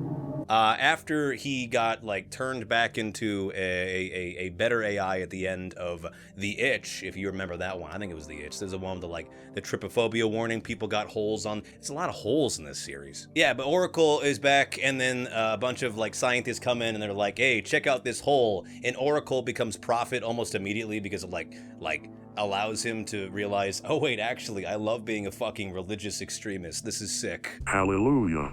Hallelujah. Hallelujah. Hallelujah. Basic premise of the manhole is that's the Sinkhole. I'm sorry, I'm such a silly gay person. There we go. That probably won't get me demonetized. The basic premise is that there's this guy who's writing all these notes, and he's investigating the sinkhole, if you will, and the sinkhole keeps getting bigger and bigger, and he's like, I gotta get the fuck out of here. But like, his benefactors keep giving him lots of money, and they're like, actually, no, we want to record what's inside of it, because it sounds awesome, and we love to listen to it. And then we as the audience get to listen to what was inside the hole, like 15 different times. I'm talking Nightcore remix, slowed and reverbed, TikTok edit, like there's every version of the fucking like Sinkhole symphony down there. So as it turns out, the Eye cult from whatever the fuck last episode they were in, maybe all of them, they show up and they're like, actually, we're all gonna sacrifice ourselves into the sinkhole so that we can get back at those pesky angels. And our main character's like, no. And he makes a daring escape and meets what appears to be a counter cult, like a counterculture cult. A short man floated next to me. He appeared to be the one in charge. He said his name was Frank, and I'll never forget what he told me. You can go back willingly, or we can bring you back with a few bones broken. Once you become food meant for gods, you stay on the menu. I just know that corny-ass motherfucker was rehearsing that. I'm thinking another B tier for the Sinkhole, honestly. It didn't, like, I think, expand upon the lore in any way that I felt was, like, super, I don't want to say not interesting, but just, you know, it didn't have the same kind of, like encroaching fear and dread and storytelling chops that previous installments have had. And I'll be honest, it seems like this is very much in service to a greater plot, which I think it very obviously is. But, you know, rating it by itself, it's fine. It's not a terrible series whatsoever, so. B tier for the Sinkhole. Up next we have the 8 Steps of the Eye. Congratulations. You are now a full member of the Eye. We are many, but you are one of the elites. One of the Eye's chosen. Do you think the Cult of the Eye in the Vintage 8 world, like, saw Lord of the Rings as, like, being super fucking insensitive, like, anytime they saw Sauron on screen? Was that, like, religiously insensitive to them? Or, like, is that just like, oh, fuck yeah, more eyes? The 8 Steps of the Eye is about a guy who's trying to infiltrate the Cult of the Eye and all the strange, nonsensical shit he has to go through in the initiation process, because his dad was doing something with the cult way back when, and he sure would like to be able to find out what happened to him. So our character infiltrates the cult and goes about all these different things, and, you know, he's sacrificing personal affects of himself that mean a lot, and he's watching people actively die. And for some reason, despite the fact that he actively talks about how his dad was investigating the cult a long time ago and he was disappeared because of it, he's somehow surprised that the cult knew about him and knew about everything that he was doing, despite the fact he was, you know, recording audio logs and writing like specific details about what had taken place. But that's why I changed my name to Summers. Created a fake identity. I obviously couldn't take the chance that they would recognize Lane. I don't want to call the main character stupid in this. I just think it's very interesting that you're trying to infiltrate a cult that apparently has control over the entire fucking world behind the scenes, and you didn't expect them to check your fucking audio files? You didn't think they'd, what, bug your house? Or like, you know, send a fucking static monster into your screen to eat your children? They've done that. Wait, you're saying that the cult that's in charge of all government agencies in the world is spying on me? Anyways, the main character, one of the last thing the main character does is he talks to like the guy that was trying to recruit him, and as it turns out, that was actually his dad who was in charge of this portion of the cult. And like, great, even cults have nepo babies. This is bullshit. The guy that he's having dinner with is actually his father in a new body, because he lost his old one and was given a new one. And I called that shit like 5 or 10 minutes into it. I knew that was gonna happen, and when it happened, I said, yeah. I will say, as much as I poke fun at some of the hokiness of some of the story beats and some of Vintage 8's works, I do genuinely want to say that, like, this guy is a good writer. He is a really good writer when it comes to both dialogue as well as, you know, telling the story. It's just oftentimes his work in the final execution doesn't really do it for me in the ways that other people's has. But, like, you know, I have to give flowers where they're due. Like, this line right here. I was scared for so long to make good on our promise. But mortality has a way of making us heroes in the end. That's a good fucking line. And that kind of more or less encapsulates the, like, ethos behind a lot of the main characters in Vintage 8's works, of people who are against insurmountable odds and yet despite that still choose to fight against what seems to be completely unbeatable. And I respect that. I think that that's a good message to have.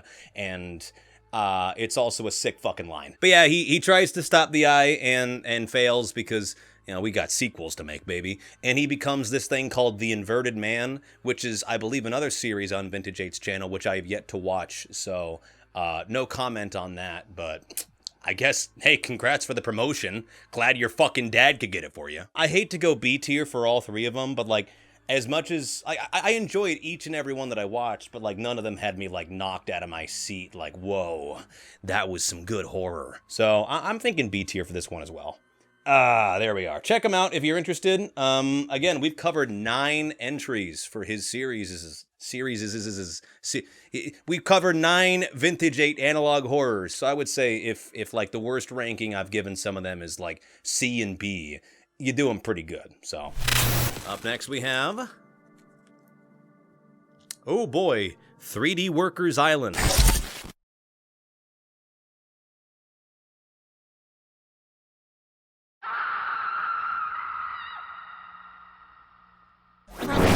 What can be said about 3D Workers Island?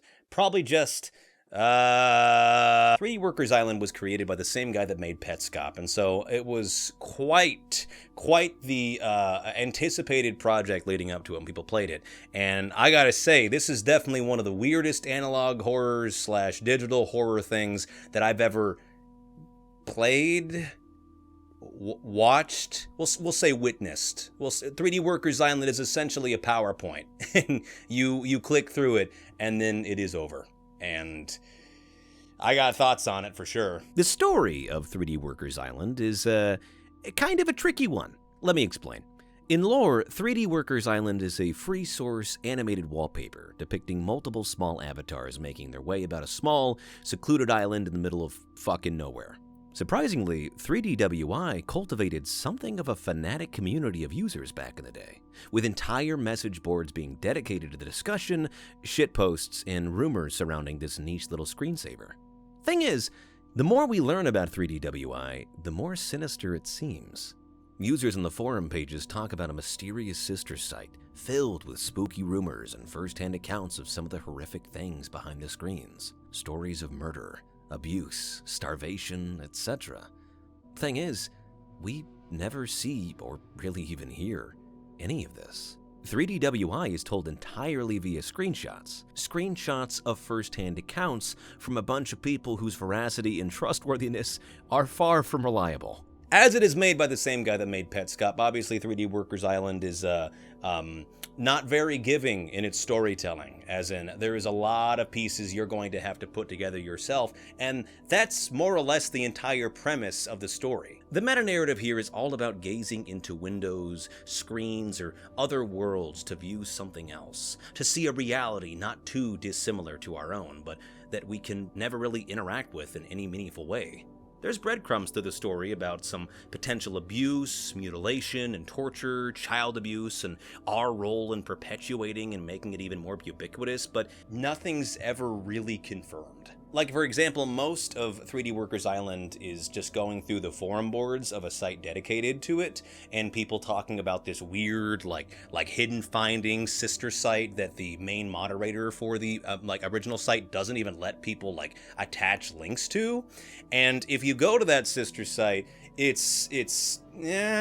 despite all the evidence that this sister site boasts, all we ever get to see is, 2 or 3 shitty JPEGs and a couple of first-hand accounts from users. We don't get to hear the screams of agony that so many different users talk about. In fact, we don't get to hear anything at all. But the way that 3D Workers Island is presented and written leaves you wondering if the larger story here is actually what's happening, or if the narrative has restricted itself to such a degree that the only way to come to a succinct conclusion is by filling in the gaps ourselves. We are quite literally playing an episode of game theory, using disparate facts and potentially dubious accounts to try and create some kind of satisfying end. And that's kind of the main thing at the end, is the fact is that there is no real answer to what's happening behind the scenes here. Are all these terrible things that people talk about on the site actually happening? Or are they just, people bullshitting for the hell of it? A guy in the main forum says the moderator should be in fucking jail because he used to live close to her, but this is the same guy that used to talk about how he would create his own form of fucking skin diseases and start referencing it in his homework and shit like that. So the fuck does he know? Narratively, I think 3D Workers Island is clunky, but pretty well done given the fact that that is literally the intention. 3D Workers Island is it's an interesting thought experiment about what kind of horror can be gleaned and extracted from what is essentially just people's overactive imagination. Is this all happening, or is this just bullshit at the end of the day? In a way, there's kind of this implied horror that comes along with never really getting an answer to that. There is not a sequel to it. All we're left is breadcrumbs and a couple first-hand accounts from a lot of narrators that seem pretty dishonest and unreliable. In short, 3D Workers Island feels like a really great roadmap for a horror story, with plenty for people to debate, theorize, and discuss.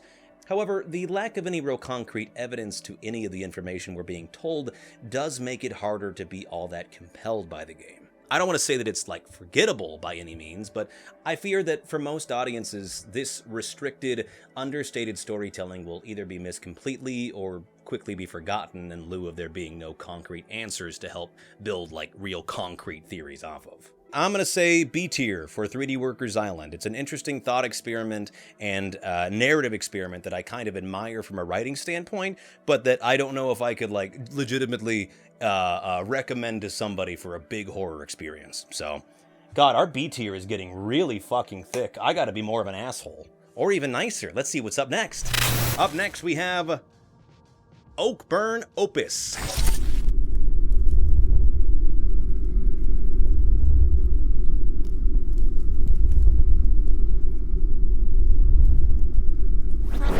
What can be said about Oakburn Opus? Probably what, and then probably the, and a nice ender I think would be fuck. Oakburn Opus is a very stylistically interesting and fascinating series to watch, because it feels so much like a point-and-click adventure game that just so happens to borrow a lot of aesthetic design choices from analog horror.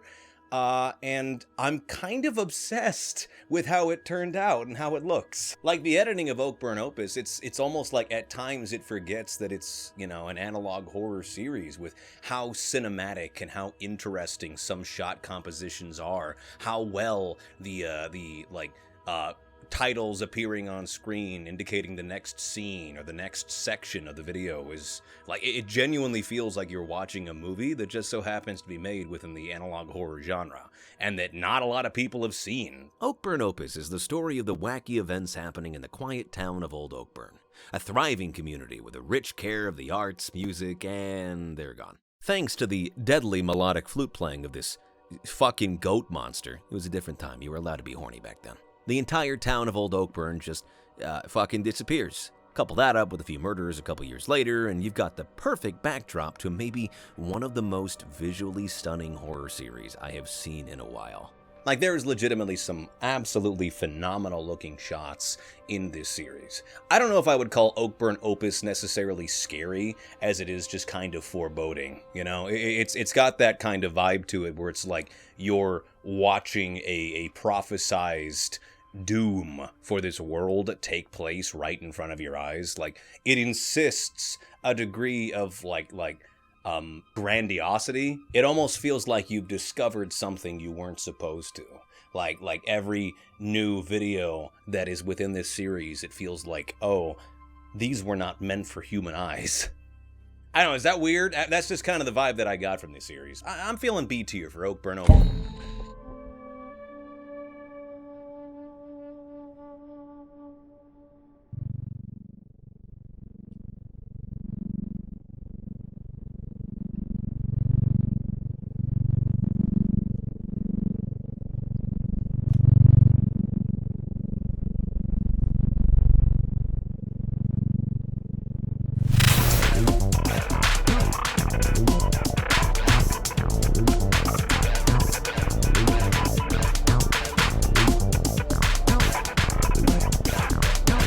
What's next, baby? What's next? We have School Rumours.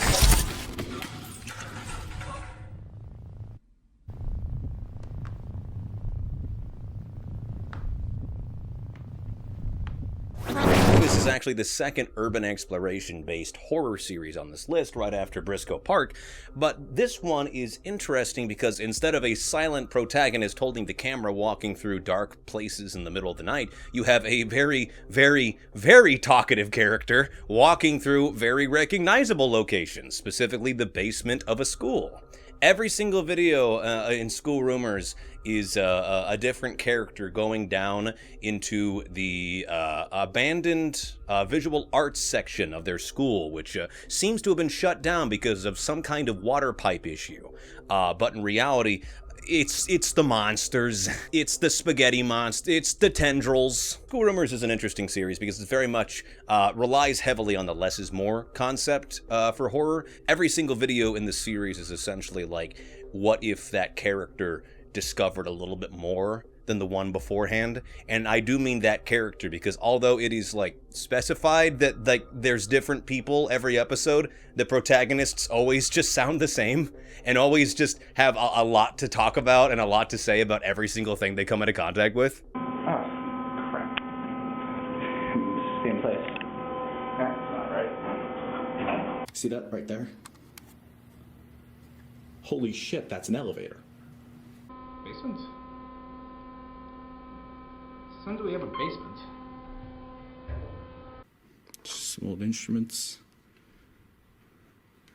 Very dusty mirror. Some of these motherfuckers have a really, really bad case of Resident Evil protag dialogue. Huh.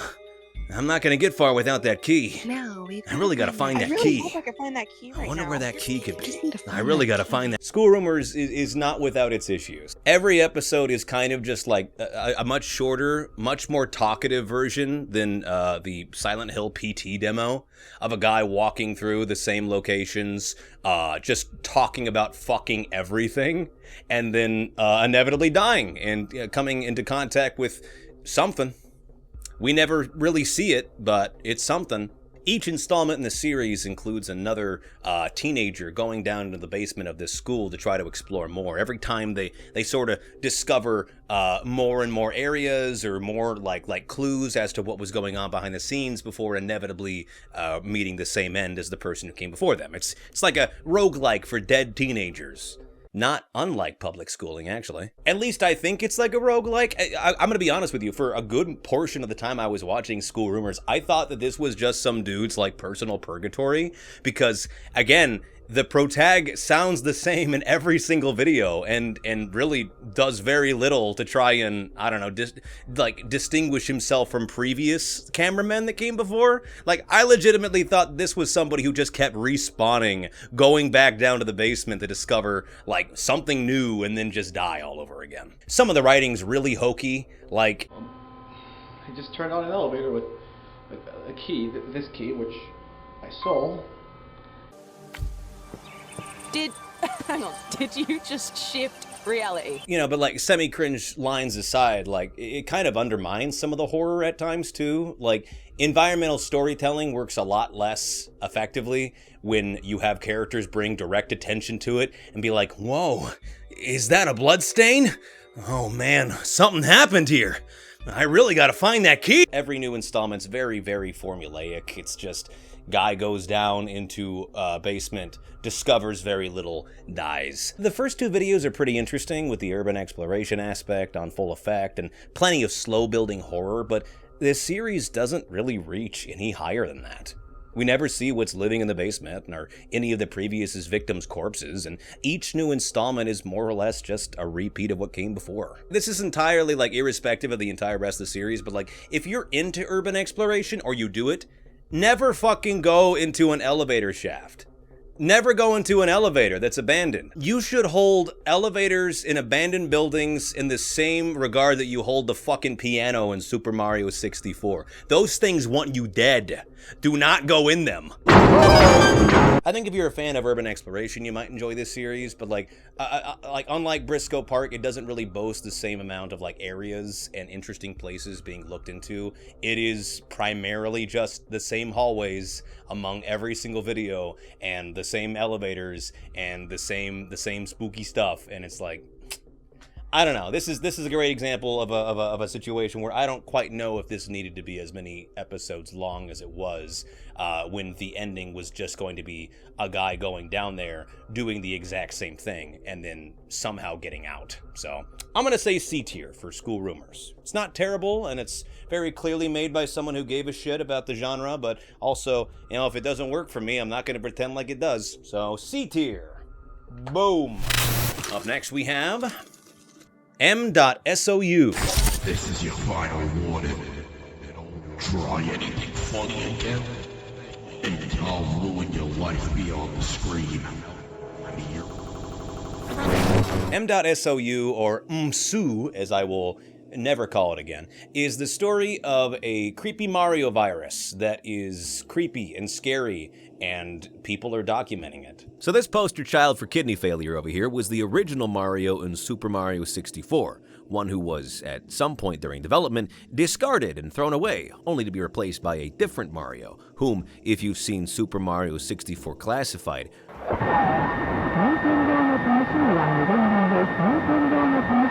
worked out really well. Discontent with his rude removal, this original Mario, fucking somehow, created a Bonzi Buddy derivative of himself, allowing him to be downloaded into people's computers for the express purpose of, I believe it's officially called, tomfuckery.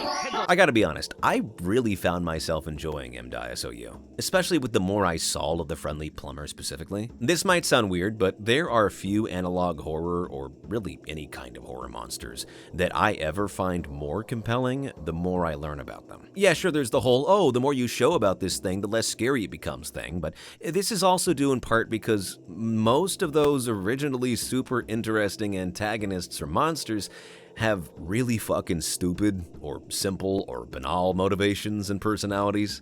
The moment you understand something's motives, assuming they are comprehensible, the less scary that thing becomes. Difficult line to cross to both subvert expectations and not have your work actively feel like you're just doing parody. But I will say, the Friendly Plumber is a fucker. But you were supposed to keep it a secret. This game of ours is not for prying eyes. Like a real proper Super Mario show, don't do drugs or you go to hell before you die type fucker. And I love it. It's kind of a slow burn at the very start. The first episode's a lot more, I would say, ominous and spooky than like overtly creepy. The second episode is a lot of fun because like you get to see how they incorporated this evil Mario into a bunch of different like intellectual properties and games and whatnot. And at first you laugh because it's kind of kooky, and then you get to Gmod and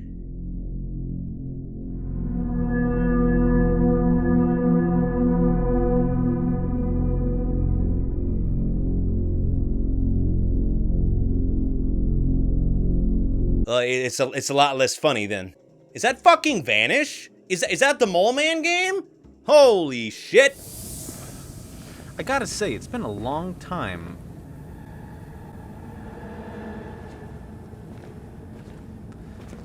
The story as of right now is pretty underdeveloped, with most of the videos being either promotional material for future skits or just various recordings of the friendly plumber in different games. The 3D modeling work is really quite phenomenal, especially with one of the later episodes in which we get to have a full conversation with this weird fucking creature, and it's really well designed and well done. I'm thinking A tier for M.Sou. It's not to a point where I think I can give it an S tier because, you know, I need to see more of it. Make more of it. A tier for M.Sou. Maybe it'll be S when there's more of them, but for now, hey, there's a cat paw underneath my door. They're trying to break in. Oh shit! We'll be right back!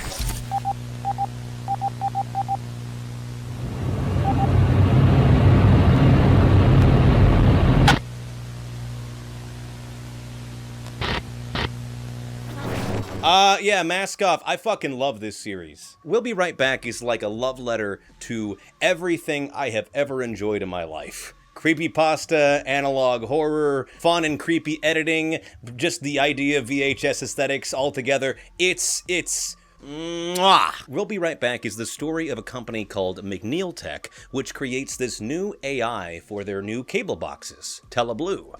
The new AI, or the virtual analysis line, is an interesting, probably not totally ethical invention that emits small traces of radiation to be able to get the brainwave signal from the viewer. And from there, this AI is able to actively change what they're seeing on the screen based on what the viewer likes, you know, what their viewing habits are. What kind of movies do they normally watch? Do they prefer dark endings or happier endings? Do they like these kinds of jokes or that kind of jokes? It is able to edit what is on the air in live time. But as every AI is wont to do, the virtual analysis line, or VAL, gains sentience. And she is a vindictive bitch. I really admire We'll Be Right Back for a whole host of reasons, not just because, you know, it deals with a lot of stuff that I find personally really interesting and compelling, but also because there's such a great attention to detail with every single one of the videos that Tapeworm, the creator, has made. The attention to detail on display in so many of these videos is, like, genuinely fucking awe-inspiring. Like, on the videos that talk about PBS Kids and like the broadcast anomalies that exist there, it has actual local broadcast stations that existed at around the time that that video was set. The attention to detail in this series is so good that the creator had to put in the comments of like the Nickelodeon like pitch Bible for all their different stuff. Hey, this is a fake. Stop posting this places because it's not real. But yeah, essentially the Telefreak box, as it is called, that allows for Val to be able to connect with your mind, because, you know, every copy of Telefreak is personalized, with AI monsters creating on-the-fly adjustments to your favorite TV content. I kind of love the idea of like, you know, this reimagining, remixing of AI to a degree, where it's like, yeah, here's this machine that is able to, like, on the fly generate different endings for stuff and whatnot. But also, it fucking hates you. It despises you. Val, the character that you will see on the screen many times, and with many separate faces, is the evil AI that has gained sentience within TeleBlue and is actively creating all of these broadcast anomalies that people keep sending into the company. This can range from like really creepy stuff where the credits of something is like completely without sound, or it keeps switching to different types of it, to suddenly characters' faces can disappear in the middle of a show, to much more overt shit like Val recreating Squidward's suicide suicide on the fly because it knew that it existed because of the internet. There's a scene where this guy records the end of an episode of The Simpsons, and it's literally like the end of Dead Bart. And he talks about how his son had told him, yeah, it seemed to be really similar to this online horror story that my son was talking about. Meaning that Val, to some degree, has an understanding of creepypastas and access to the internet to be able to recreate these things. Val, honest to God, legitimately might be one of my favorite antagonists in analog horror ever, primarily because I've never seen an antagonist really get across the idea of just how much she fucking hates everybody watching like Val has. Like, creating creepypastas and freaking out kids and whatnot, that's one thing, sure. But this is a whole other ballpark. For context of how terrible and evil of a creature Val is, I'd like to do something a little bit different for this entry, and I'd like to play a portion from one of my favorite videos, and we'll be right back, kind of in full. For the context here, this is an actual advertisement PSA recall ad that was made by Burger King and affiliates to recall a toy that had been discovered to be a choking hazard for children. This freaky 90s ad is kind of infamous now for the few people that actually remember it. You know, like all kind of old PSA ads. But like, watch what Val does. Burger King and the U.S. Consumer Product Safety Commission want you to know about the voluntary recall of this Pokemon Pokeball. The ball may pose a suffocation hazard to children under 3. Throw the ball away or return. Please take the red half of the toy. Put the red half inside your mouth. Try to swallow the entire toy whole. Put the red half inside your mouth. Put the red half inside your mouth. Put the red half inside your mouth. Try to swallow the entire toy whole. Go to sleep. Go to sleep. Sleep. Sleep. Sleep. Sleep. Sleep. Sleep.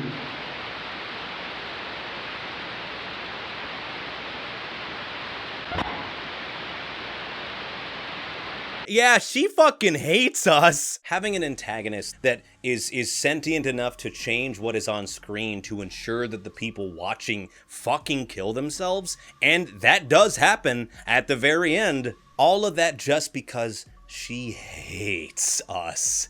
It's amazing horror. From that point on, every single time I watched another entry, like every single time there was the initial like fucked up glitching effect that happened on screen, it seemed much less like, oh, that's scary, and more like, oh, Val just found you, and you are not prepared for what she has in store. In some of the newer episodes too, Val actually has an somewhat animated face now, which is neat. And the thing I love about it is that whenever Val is glitching, she takes on the appearances of like famous movie monsters and villains and characters. Like there's a scene at the end of the like end credits anomaly where she shifts into different versions that are very reminiscent to SpongeBob characters, because that was one of the first things that like she was playing when she gained sentience. Val is so vindictive that when she picks the faces she's going to use to freak you out, she bases them off of childhood characters that you love. From Jack Skellington to fucking SpongeBill. There's just such an attention to detail here that I really can do nothing but just fucking marvel at. I will say one of the gripes that I do have with the series is that the ARG portion of it, with the hidden codes that lead to an image or a file sharing site, the creator used the same file sharing site, I believe, for the first couple of videos. So every single time there was a new upload and a new code, the previous one, unless it was archived by somebody, is gone. So that's unfortunate. A little bit of an accessibility issue there. I'm certain there's people out there that have archived them all, and I'm certain that's a really easy fix. But it was one of those things where it's like, I'm getting really into this. I can't. We'll Be Right Back absolutely floored me the first time that I'd watched it. And I have been thinking about it pretty consistently ever since I did. So, easy S tier. S tier to the fucking max. Alright, next up on the chopping block we have 2H32. I think that's what that's called. Yeah, 2 hours and 32 minutes.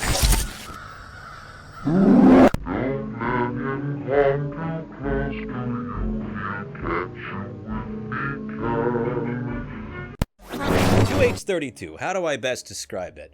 It's like Satan's demo reel. It's like one of those websites you'd find on Welcome to the Game 2. It's got the vibe of like, you know, when you are on, as the kids say, the weird part of YouTube. It's like weirdly voyeuristic in a way that I haven't seen from a lot of series, and that I don't know if I'm totally on board with. Not to be a kink shamer, but I was not prepared for as much feet as there is in this fucking series. I had a feet counter. I think it was up to like 18. From what I was able to like glean from watching most of the series, I don't know if there is a discernible story on display here, rather just a various amount of scenes that are happening, and later episodes are just kind of like screensavers. A hype house full of monster entities that are just aura farming. This is hard as fuck. Feel free to screenshot. I like that there's an episode where it's like one of the like I guess antagonists, I don't fucking know what his deal is, just sitting in a chair while like multiple different horror commentary YouTube channels talk about what the fuck 2H32 is, and he's just kind of sitting there in a slow zoom in. I was really hoping at one point some like static text would come up that just says all your theories are wrong. In the Allure episode, our main character, who I have no clue who it is because the series never tells us, is lost in a forest, only to find that something is afoot. Yeah, I wouldn't touch those, bro. You didn't get consent. Yeah, you see? I fucking told you. Oh, he's fine. The monster's just tickling his feet. Most of the entries in this series just seem to be like cacophonous clusterfucks with random images and data moshing, but hey, that just means we can come up with our own story. I like to believe that every single video is like from the perspective of one of Slenderman's proxies. This is what you see when you get like possessed by Slenderman, feet included. Again, it's kind of weird to say this, but I feel like there's almost like a voyeuristic kind of vibe to this. Like there's something like carnally incorrect about some of these videos when you watch them. It's like I feel uncomfortable, but I don't really know why. But perhaps all good art is meant to do that. So no, I can't get over the feet. I'm sorry. I'm gonna say C tier for 2H32. It's relentless. That's the best descriptor I can probably give. Up next we have Too Much Kirby.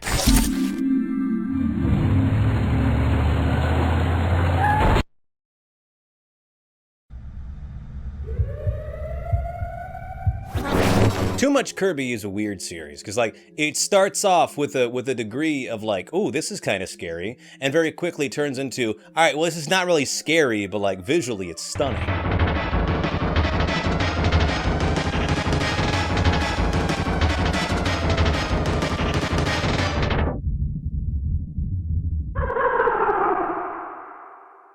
The sprite work in it, the storytelling. It's not my favorite analog horror that I've ever seen, but like, you know, there is a lot of stuff here visually that I find very, very impressive. Too Much Kirby, or TMK, is the story of the TMK virus being a real thing, and the malicious entity within the game that's gradually preying on both beta testers and innocent children alike. The story of Too Much Kirby pretty quickly changes from one of a horrifying virus outbreak to a seeing DDD in places you shouldn't be kind of story.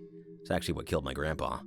Well, that and the gun. In time, the story really becomes more of an internal, literally, struggle between Donnie and Carl, two of the different playtesters that were affected by TMK, and I think they're also both dead. The editing for the series is really good as well, and just kind of improves upon itself, as well as the sprite work with every new episode. Like, there's some really interesting visuals for this series that, honestly, I haven't really seen a whole lot of other series do. So, you know, accolades there, even if the narrative is something that I probably gonna have to watch it a couple more times to really wrap my head around, but I don't know. Overall, I'm thinking B tier for TMK. All right, let's see what's up next. We have Alta Paradisius.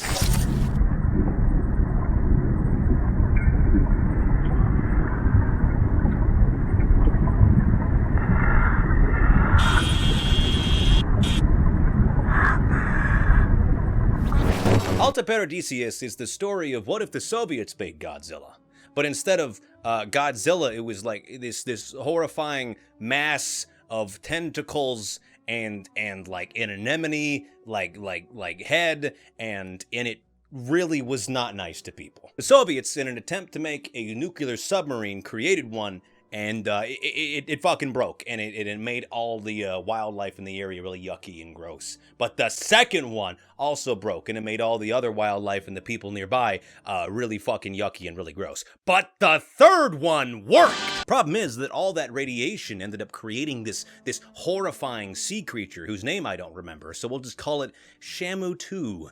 The Revenge. Shamu 2 the Revenge is this interesting monster that uses the carcasses of dead animals to try and lure in larger prey, starting with a bunch of fish to be able to catch larger aquatic life, and then people.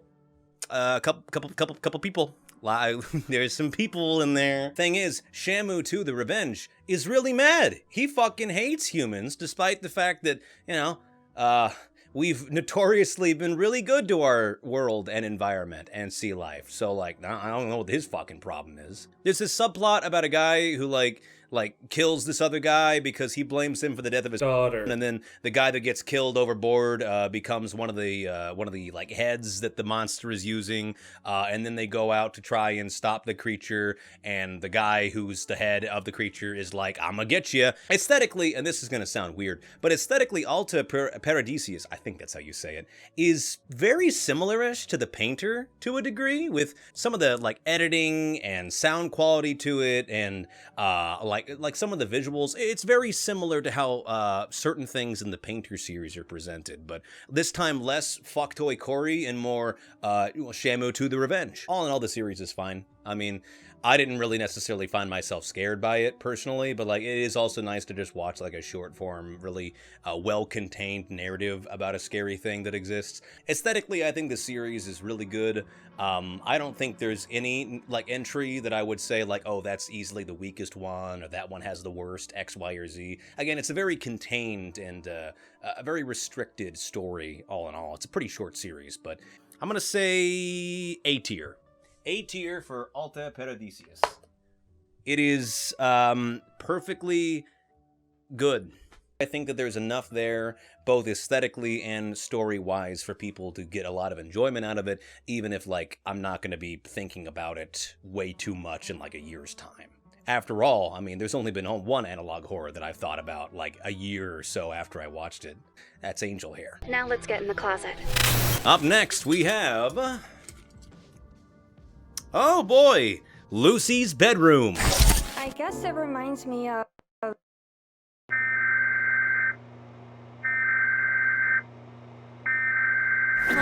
Lucy's Bedroom is actually a really interesting analog horror series because it's the first one I've seen almost entirely told via a puppet show. Lucy's Bedroom is an unfiction series about a lost TV show from the 2010s, and the tragic, potentially anomalous events surrounding it. Stylistically, the editing is really, really good. I mean, it does genuinely look like some shit you'd see on, like, Disney XD, or, like, I don't know, one of those, like PBS Kids straight-to-video type edutainment channels. Chiptunes itself as a channel is very well done, and honestly really feels like it could have really existed. I think I really like about Lucy's Bedroom is that while it is primarily done via puppets, there's quite a multimodal like amount of things for you to do. Like there's a whole website you can go into and like discover the deeper things happening in the ARG. There's secret videos out there. There's also a game. You can play a fucking game for it. It's pretty bare bones, I'll be honest, but I mean, also, it's a fucking game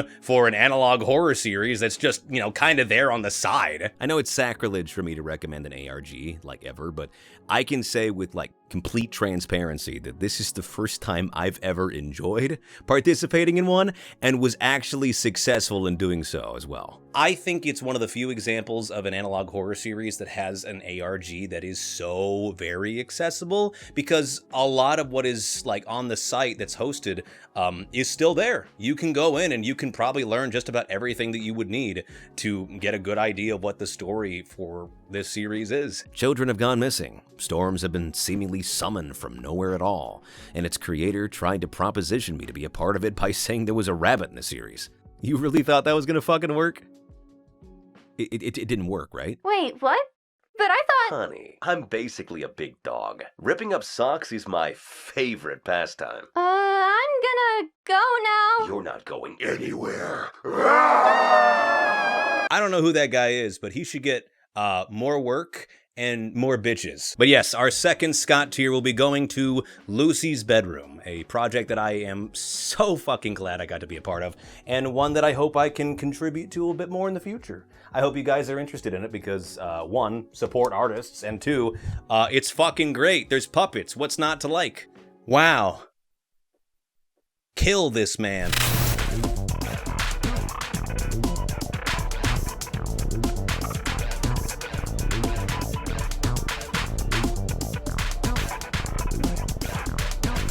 What else is in my bag of dicks? Let's see. We have Harmony in Horror.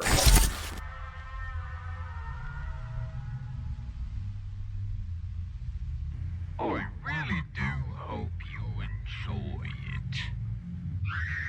it. Made by Baddington, the guy that made the FNAF VHS series that I rambled about for a long period of time a couple years ago, maybe one year ago. Harmony in Horror is another 3D animated-based analog horror series, which is...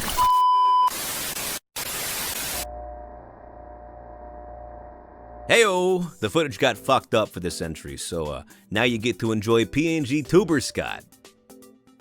Why am I a furry? Harmony in Horror was a series I was actually really interested to get into when I was initially recommended it. Baddington's 3D modeling and animation work have historically blown me away, and when I heard he made a series with all the same things I liked about the FNAF VHS videos, well, I was more than thrilled. But when I watched it... I'll be honest with you, mostly because PNG Tuber Scott isn't programmed to lie, but Harmony in Horror Season 1 did not impress me. Sure, there were still some fun, scary moments here and there, and little snippets where I got the same enthralled/horrified reaction I did while watching FNAF VHS, but for the most part, I found the first season to be really dull, very formulaic, very predictable, and resplendent with all the many analog horror tropes that I've so delightedly poked fun at before. Is that fucking Kisane Teto? To give you an idea, there's an episode in the series where it's entirely consisting of a character appearing on screen, slow, scary buildup of that character about to do something scary, then the character does something scary. It's just the same thing 4 times in one video. Needless to say, I was more than a little disappointed by what I was seeing, and didn't have high hopes going into Season 2. Oh, if only I knew how foolish I was. Is that fucking Frieza? You know how I talk about other analog horrors as having good bones, or talk about how, well, something might not really do it for me in the moment, I still have high hopes that the talent on display will guide the creator's future work to be a lot better? Well, one, boy, is that a diplomatic way to say something sucks or what? But also, Harmony in Horror Season 2 is proof that that is very much a real thing that happens. I was amazed as I watched the first few episodes of Season 2, from just how every single gripe I had about the series was amended, corrected, and disappeared right before my stupid idiot eyes. Scary build-up that had actual payoff, genuinely disturbing moments that were given time to breathe, a delivery of lore in a way that was equal parts unique as well as engaging. Like, playing an audio tape in full during the long-ass car ride video game was honestly like a fucking inspired choice. Is this just the analog horror version of playing fucking Subway Surfers while I'm getting lore delivered? Maybe. Oh fuck, this game enables camera? But back on topic. Harmony in Horror Season 2 is genuinely its entire own beast. Even the fucking jump scares are done better. Is that me? The acting in Season 2 is also on another level. That's not to say that the acting in the first season was bad by any means, but, well, let me put it into context for you. There's a scene where Martin, before he becomes the scary clown toy maker murderer and kills more kids than whooping cough, is told that he's going to be a father. A revelation that comes just a few sections after we learn that Martin is sterile and has basically no chance of having children, much to his own chagrin. We see Martin's VA run the gamut of all the various emotions someone in Martin's position would feel. The excitement, confusion, doubt, worry, and eventually detachment. As he, whether fully or not, realizes that that baby is likely not his. Is this real? Are you, or are we? Am I gonna be a father? You're going to be a father! No, this can't be. I mean, this is fantastic, but this just can't be true. The doctor said I would never be able to bear a child. They said your chances were little to none, and yet here we are! A child of your own blood. It's such an emotionally complex performance to give, but mad fucking props to the voice actor for doing a great job at that. Something I gotta give Baddington praise for is how he can make just the silliest shit ever work on account of just how good his 3D animation work is. Welcome to my Hall of Horrors, new blood. Are you ready for a night full of spectacular escapades and whimsical wonder? Like, the fucking Henry Terminator having extendo arms is really stupid on paper. And then you see him use them, and... yeah, okay, that makes sense. No, he earned that. I ain't taking those away. Sound design of the series is also really good, too. From the use of off-screen noises and ambient music to give certain scenes an almost dreamlike quality, to having the credits of an episode in Season 2 be paired with the muffled noises of Martin killing his entire family.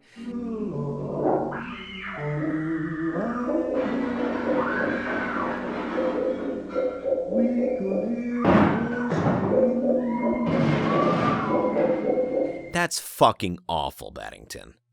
And I love it! Some of these visuals, too, are just... they go beyond being scary. Some of them are just fucking downright disrespectful. Like this, that is fucked up!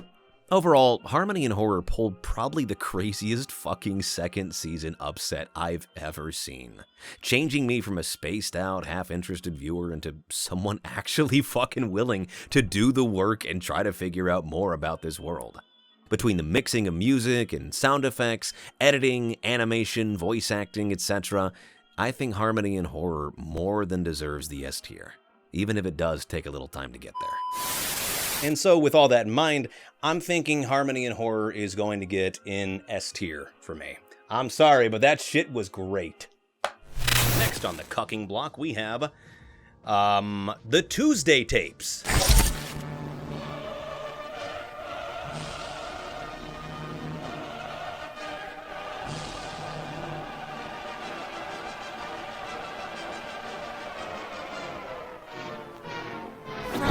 Ah, America, a nation in decline. The Tuesday tape seems to be about this think tank organization called the Latent World Program, which is hatching some pretty big plans, big things coming, and you won't like them. An interesting aspect of the Tuesday tapes that I don't think a lot of other analog horrors have really gotten into is the fact that it's very much a political thriller at the heart of it. Like, yeah, the Latent World Foundation, or whatever the fuck it's called, is very clearly bring about the New World Order by doing terrible things, but the shit they reference about oh, we're gonna need a modern day Pearl Harbor. Bringing about the world that we seek will likely be a long and arduous process, absent some catastrophic and catalyzing event. For example, a new Pearl Harbor. That is a real memo created by a conservative think tank a little bit before 9/11 happened. Now, am I saying that the people in this world caused 9/11? Okay, yes, 100%. It's pretty explicit. They literally talk about one of the hijackers of the planes. It's not really all that subtle either, which is kind of funny because when I looked at the comment section, a fair amount of people were just talking about random shit in the video, and I'm just sitting there you guys know this is the prequel to 9/11, right? Each episode kind of takes on a different sort of aspect for this larger plan, whether it be an advertisement trying to recruit people into the New World Order, or the zany adventures of two of the operators that work for the Latent World Program, and how one of them seduces this dude so she can kill him and be very, very gleeful about killing him. Honestly, this is fucking creepy. This was a kind of horror that I haven't seen in a lot of analog horrors, just based on the fact that most of them don't have a whole lot of live action stuff, and if they do, it's relatively not with that many actors, but it's different here, baby. Oh my god, a used condom on your fucking entertainment center? You asshole, stop making me side with the fucking Illuminati! Damn. Cock blocked by the New World Order. That's rough, buddy. One of the larger things discussed within the series is the idea of being forgotten, which I think is kind of interesting from an allegorical sense and from a very literal sense. In the video Monkey Goes to Heaven, it's pretty much entirely shot in near silence as this character only interacts and communicates with us via post-it notes and other things.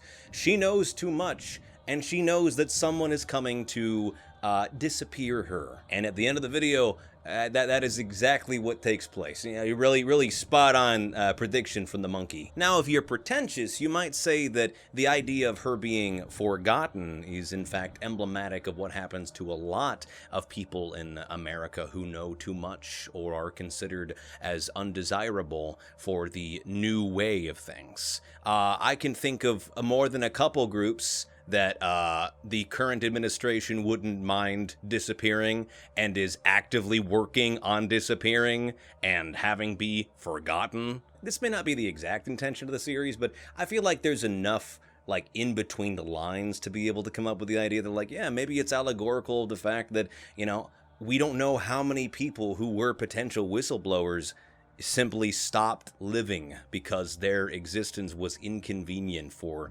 whatever like evil thing is pulling the strings, whether it be the Latent World Foundation or whether it be the American government. I think the idea of being forgotten is so it's so ubiquitous for the series and so impactful that like I forgot that I'd already made a push pin for the Latent World program for the Tuesday tapes. I made 2 of them on accident. It was so good I forgot about it. Yeah, that's the reason. Like one of the messages of the Latent World Foundation, like, you know, because of course they got a pretentious Latin motto, is damnatio memoriae, which is condemnation of memory. So not only are they going to disappear you and make the world forget about you, but well, no, that is exactly what they're going to do. The entire aesthetic and like visual like look of this series very much is reminiscent of the VHS movies. I know, go figure. I don't know if you've ever seen like VHS 94, 95, or 84, or Beyond, or I don't fucking know what the rest of them are called, but like every single one of them is essentially like an anthological series, all shot on camera. And this is very much similar to that. Like when I was watching parts of the jacklighting video, I literally thought to myself, like, this reminds me a lot of the end of VHS 84, but like without all the weird sex. No, actually, no, there was a lot of weird sex stuff in that. Never mind. Truly, the scariest concept of an analog horror so far has been the idea of people fucking. Thank God sex isn't real. Whew. I'm thinking A tier for right now. I would love to see what the overall premise and the greater story of this ends up being, because initially I thought it was just going to be like, you know, a backing track leading towards the September 11th attacks, but it appears that some of the later episodes are after that, or in kind of a weird chronological order. I could be wrong about that, but I don't know. I'd like to see a bit more from this series before I put it in an S tier, but A tier I think is very appropriate. Up next we have CHSS.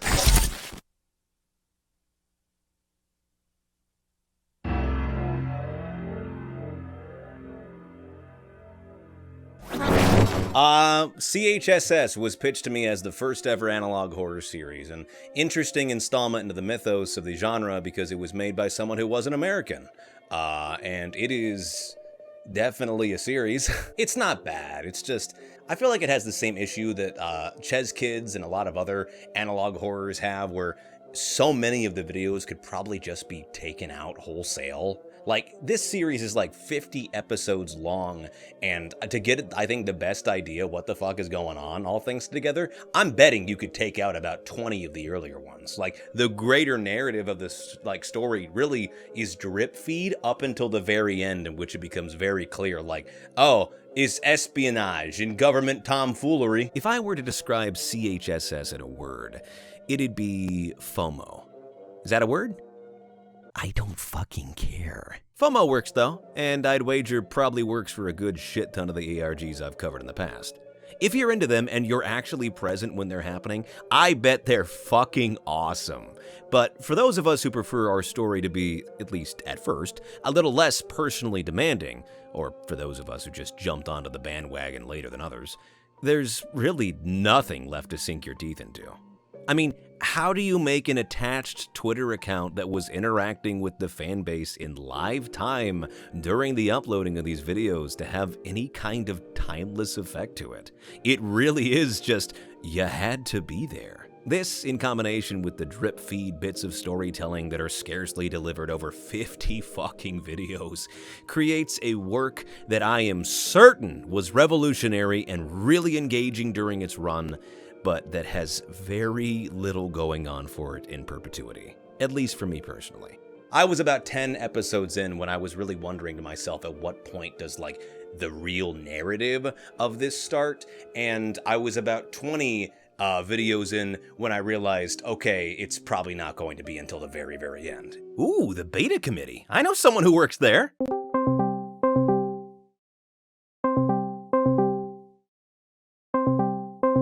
Huh, must be in a meeting. It doesn't help that a majority of the videos out there all have their comments turned off, which I think might have like some kind of like in-universe canonical lore reasoning for it, but also it kind of like kills any possible discussion that could have been had over the years, and like, I don't know. I really gain a lot when I'm reading comments when I'm watching through some of these series, because, you know, there's people out there that actively pick stuff up that I don't, or are very helpful in like, oh, well, here's what this means, or here's what this Morse code, or yada, yada, yada ends up being.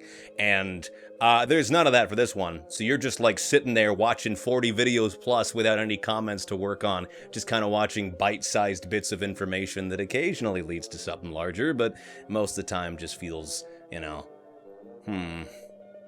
Was that 50 seconds really necessary? Like, is CHSS the story of a pharmaceutical company working with the United States government to get up to some shady shit? Sure.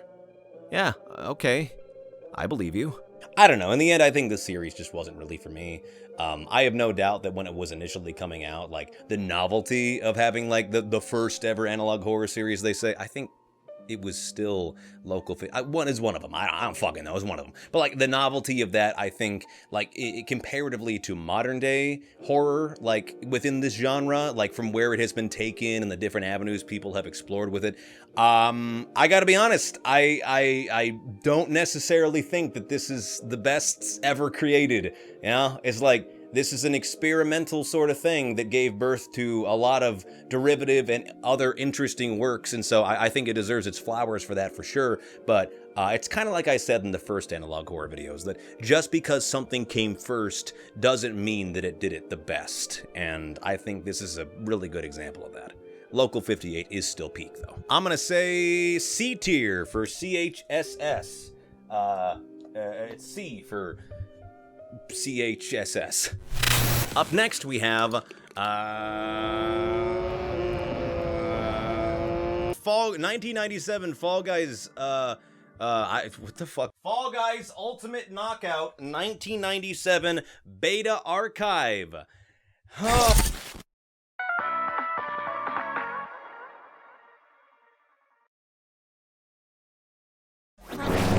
This series is not meant to be taken seriously.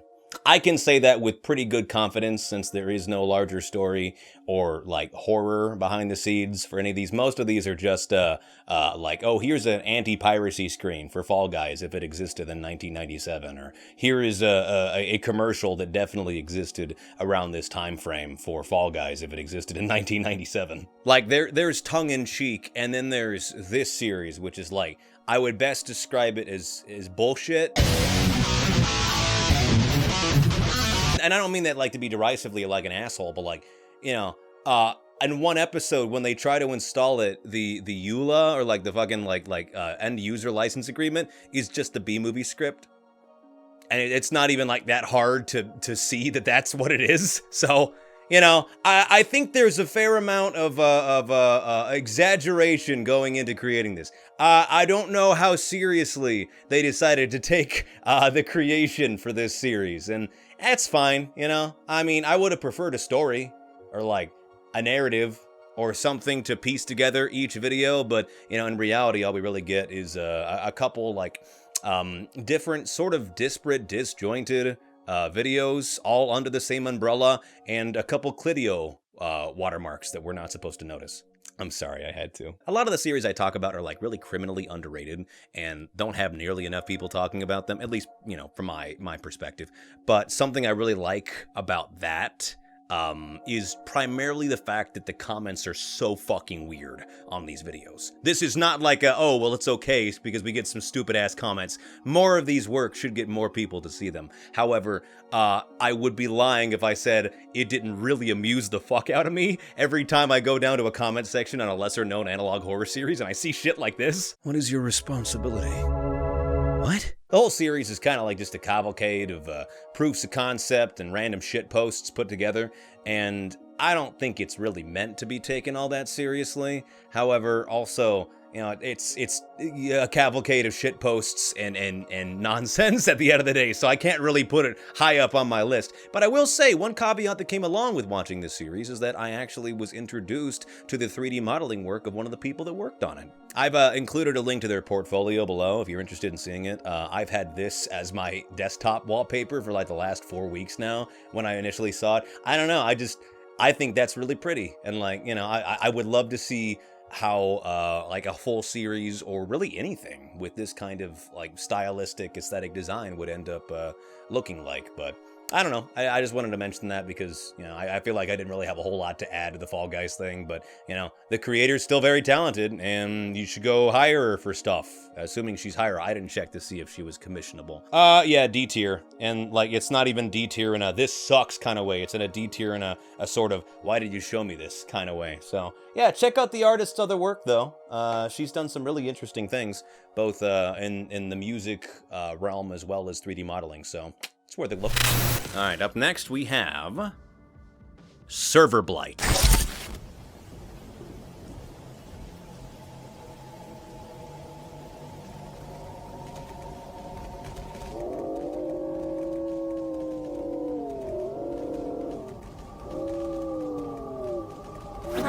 You know, we're really stretching the whole analog horror part of this video series, because this is really just a fucking, like, source filmmaker TF2 of like horror series. There's nothing analog about this shit at all. Full disclosure right off the bat, I have never played TF2. I have seen plenty of playthroughs of it. I read a fan fiction where all the operators from TF2 went into the My Little Pony world and they had to fight Slender Man and other things. I think it's called like Waking Nightmares. That is a real thing. I don't know why I'm admitting this on camera. I've had friends who tried to get me into the game for many, many years, but you know, they've since moved on to other forms of force femming me. But really, I just have never played it, and everything I know about it I've just kind of gotten from cultural osmosis and hanging around a lot of gay and trans and autistic people, and yeah, usually they are all three at the same time, but I love them. But with that said, I feel like that kind of gave me, and I'm going to be pretentious here for a second, I thought that gave me a very unique perspective going into this series as someone who knows very, very little about the inner workings and mechanics. The most I know about TF2 is that I think there's M.Preg for the two bosses. I feel like I remember that, and they really like hats. Big on hats. That and, you know, they got transported to the My Little Pony world and had to fight Slenderman. And I gotta say, watching Server Blight as somebody who's not played TF2 or really ever, like, engaged very deeply with its lore and stuff like that, this is a phenomenal fucking series. Like, the amount of subtle scares that exist in this series, just the ones I picked up as someone who's not super familiar with the gameplay and the mechanics therein, like, it still blew me away over and over and over again. Like little things, like a character doing an animation that they're not supposed to, or a like voice messaging box, whatever the fuck comes up whenever you like do push to talk, and it being in the entirely wrong place for a character. It's mwah. The basic premise of Server Blight is that there is something hidden in a now derelict server of TF2, this horrific amalgamation of different characters, soon to be revealed different players, that has slowly been growing as more and more people are brought into it, are assimilated into its biomass of sorts. I feel like the greatest testament to a rather niche piece of media, not to say TF2 or TF2 horror is niche by any means, but I think one of the greatest testaments to like any horror series is how accessible and scary it is to people who know nothing about the thing it was based on. And Server Blight is so fucking good. I don't need to know the inner workings and mechanics of Team Fortress 2 to be able to be freaked out when a horrifying monster mimics this guy's old dead friend's voice. What? What? What?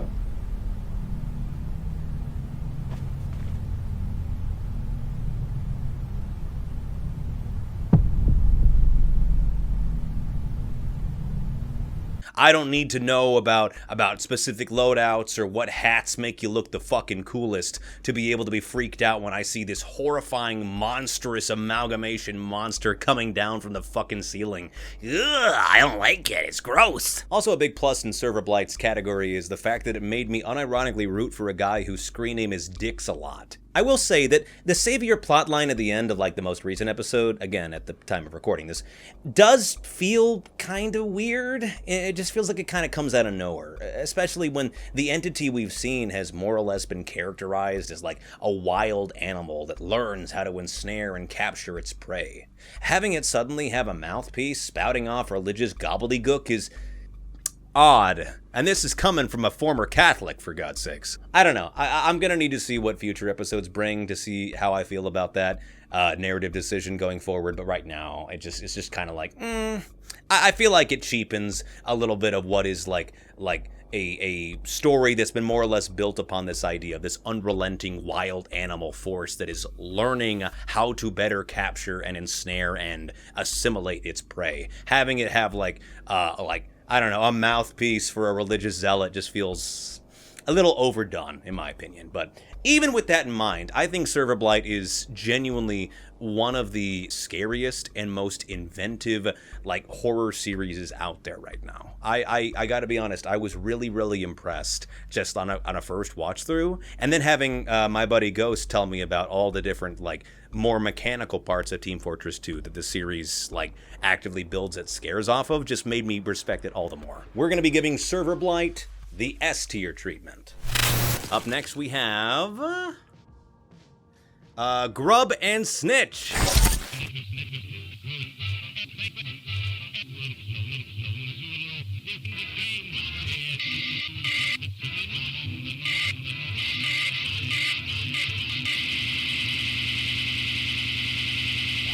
So, Grub and Snitch is about, this children's cartoon that was being pitched a while ago about these two crazy kids who get on to crazy adventures and frequently piss off everyone they meet. So the first episode is called...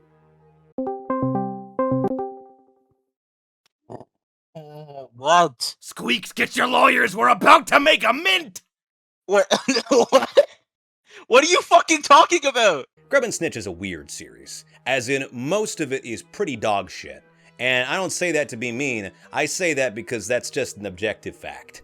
The first episode is almost parodical. It feels like a parody of the genre for how frequently scares happen. And I'm saying scares in big quotation marks because, they're really badly done and underutilized in many ways. But also, it's a weird series because on occasion, it does stuff really well. Once you grab it, go to your friends and insert it in them, and they will be super happy forever.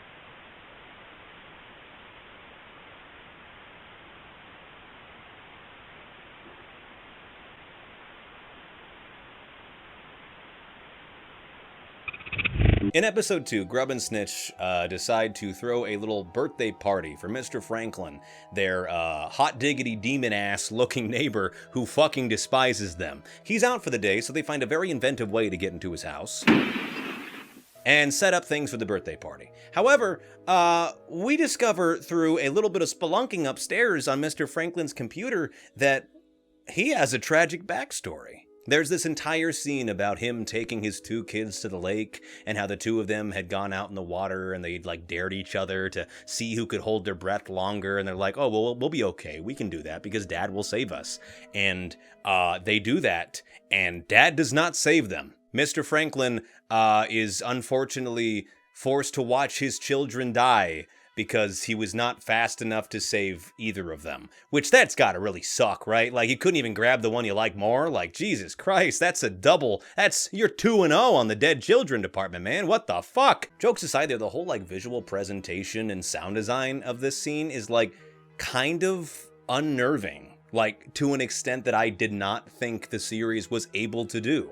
Now, mind you, a lot of that is undercut directly afterwards because we go back to real life and the actual guy who's Mr. Franklin, I think his like name is like Marvin or some shit, goes home and immediately kills his wife because what else are you gonna do?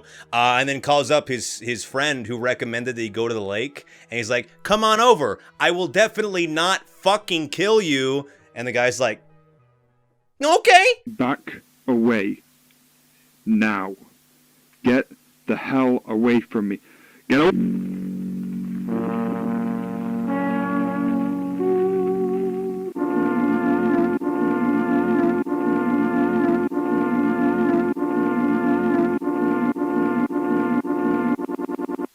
Like, that's objectively kind of really funny. And I don't know if it's, like, intended to be. But here's the thing, is that there's actual jokes and, like bits in the series that are intended to be funny that are actually funny. Anytime Grub speaks, it's the most feral shit you've ever heard. It says the true treasure was the friends you made along the way. What type of knockoff treasure is this? I wanted gold, not paper that says some dumb quote on it. The more I watched this series, the more I found myself just slowly, like, really warming up to it's kind of inexplicable. Like, it is objectively really poorly made in places, and the sound design and the scares and the editing, and so much of it is just so below par. But like, God, it has a real fucking charm to it. I genuinely found myself really enjoying watching Grub and Snitch, and like, only half ironically. Like, that's the thing, is that this series has moments where it's like, okay, wait, no, okay, wait, let him cook,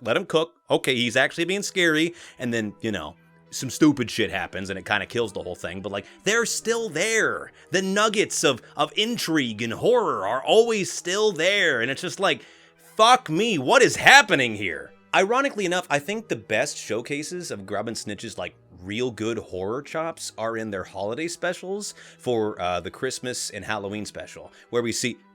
Is that fucking Bucky Beep? I swear to God. Squeaks, get your lawyers, we're making 2 mints! Oh my fucking God! For example, the Halloween special is really effective because it's the first time any of the characters are aware and see the scary shit happening on screen. So often do we see in these kinds of like semi-animated series where a scary thing happens and none of the characters react to it because, well, I guess they didn't see that shit, that was just for us, okay? But in here, no, this giant Grim Reaper thing does the most annoying sound in the world, and it melts off everybody's faces, and yeah, Grub is actually horrified by it. I don't know, it's like having watched these characters in so many childlike and low stakes adventures up to this point, seeing them in real mortal danger with real stakes and real fucking gore is like...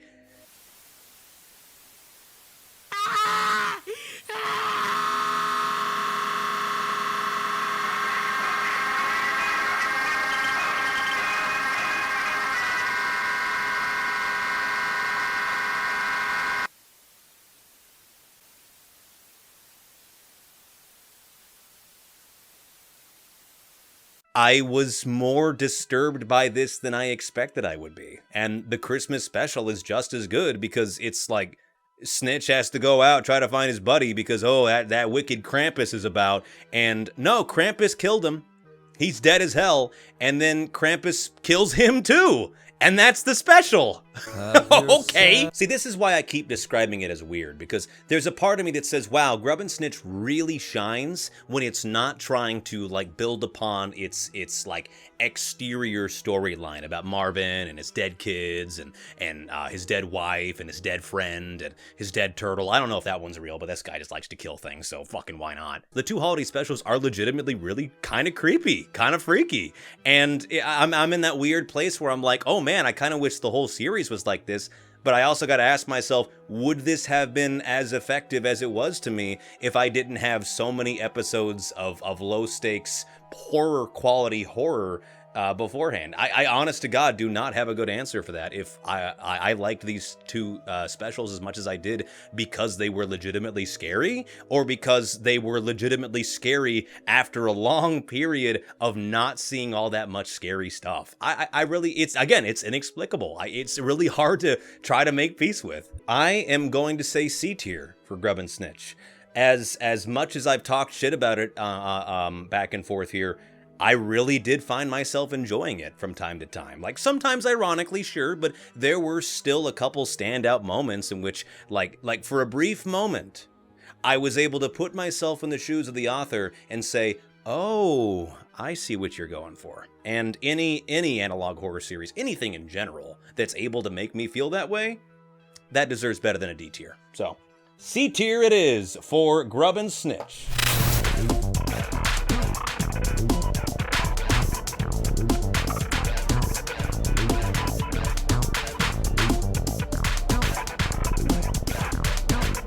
Next up, we got Fazbear Toddler Fun.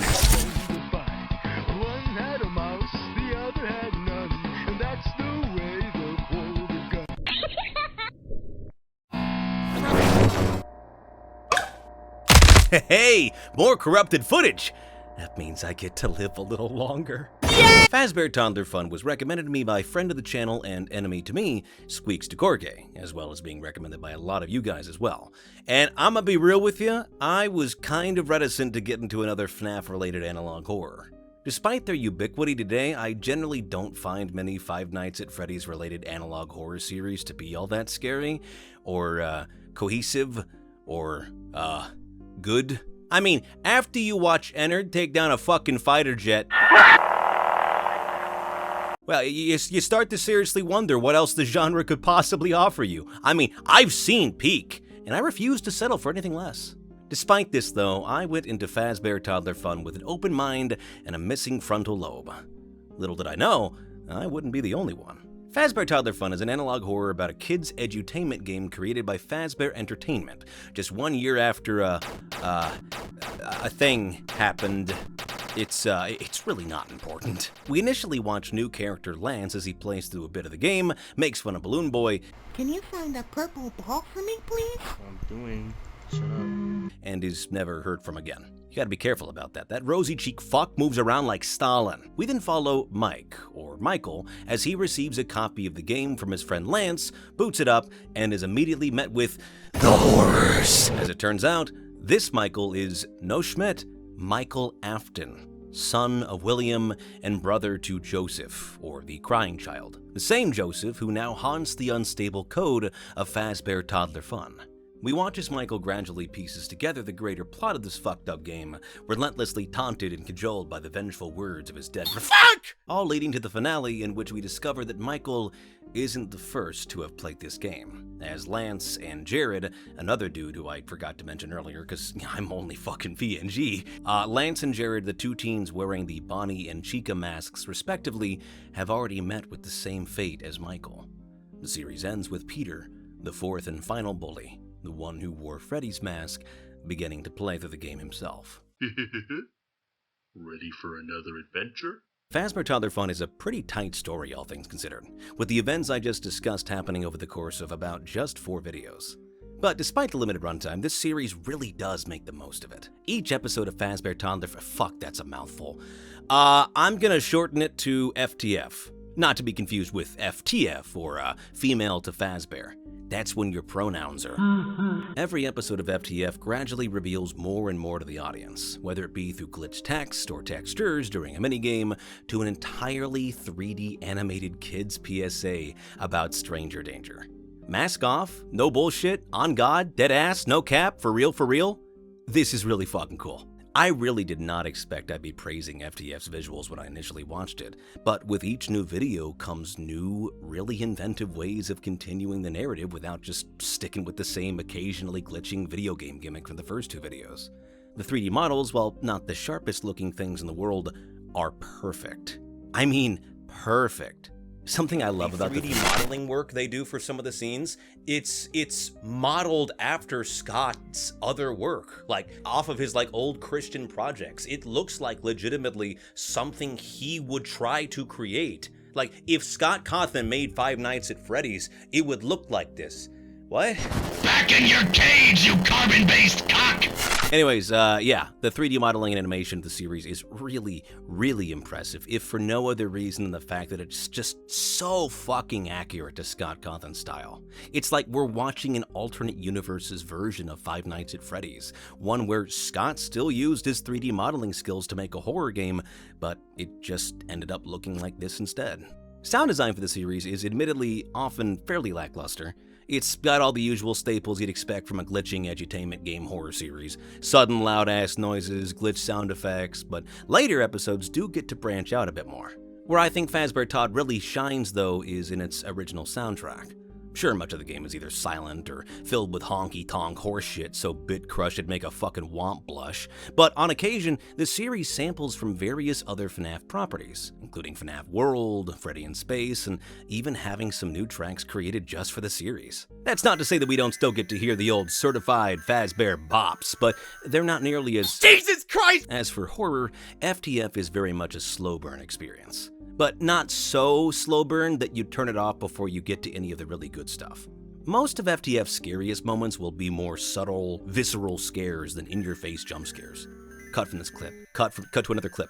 Cut the goddamn— A thing I think is really cool about FTF is primarily its use of colors, primarily purple. This royal menace shows up all the fucking time, frequently denoting danger, death, blood, etc. Kinda similar to how as Michael plays through the game, Foxy almost never appears normally, either being missing completely or being superimposed by the mask Michael once wore when he helped— God, this joke's so fucked up. Or being superimposed by the mask Michael once wore when he helped his brother give Fredbear a piece of his mind. Why did I write that? Having the titular character that he played not appear until the very end is a pretty neat narrative choice, even if I only really noticed it during the last video. An underrated part of the series, I think, is just how funny it can be sometimes. Like, yeah, it is the story of your dead brother trying to fucking torture you forever for the sins of your past, but he's still doing so in a kid's edutainment game, leading to moments like this. Whoa, this is bad. Yeah, no shit, Freddy! I think my favorite character, though, is probably Bonnie, because he is just dumb as rocks. What an adventure, huh? We went to space, and we went to see the aliens, and we went to see the planets, and we went to see the sun, and we went to see aliens. Oh, Bonnie. God, I love blue rabbits. Not you. All in all, Fazbear Toddler Fun has a lot to offer viewers looking for a lower-key but still emotionally affecting horror story, complete with evolving visuals, custom artwork made for the— Damn! made for the series, and plenty of other things to sink your teeth into. My only gripe I have with this series, though, is how Michael as a character just doesn't really get to do much or feel all that present in the series. Like, yeah, he has these little intro and outro sections, and sometimes he edits captions to come on screen when, crazy shit's going on, but most of the time it feels like we're just watching a regular Let's Play of the game, not one being played by the brother of the dead kid haunting it. Like, I see the breadcrumbs, what with him censoring stuff on occasion. I had to cut out Chica's game. I'd rather not discuss why. Nah, man, I can see why. Holy shit! I think the only time in which I really felt like Michael's characterization and greater significance to the plot was, like, really obvious was during the beginning of the Stranger Danger PSA, when he pauses the video right as the narrator says child endangerment. Implications of child...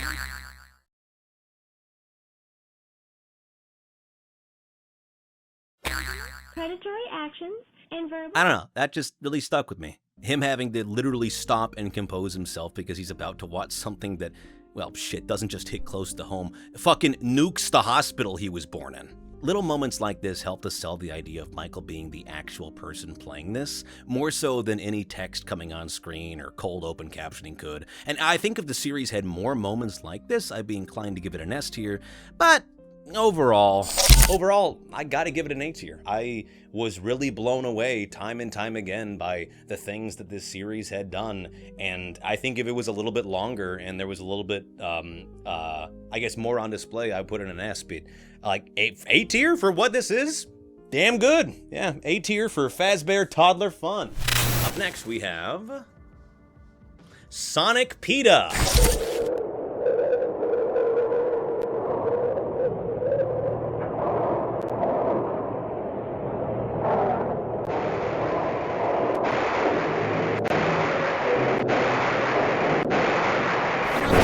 Episode 1, first 5 seconds, immediately caretaker music.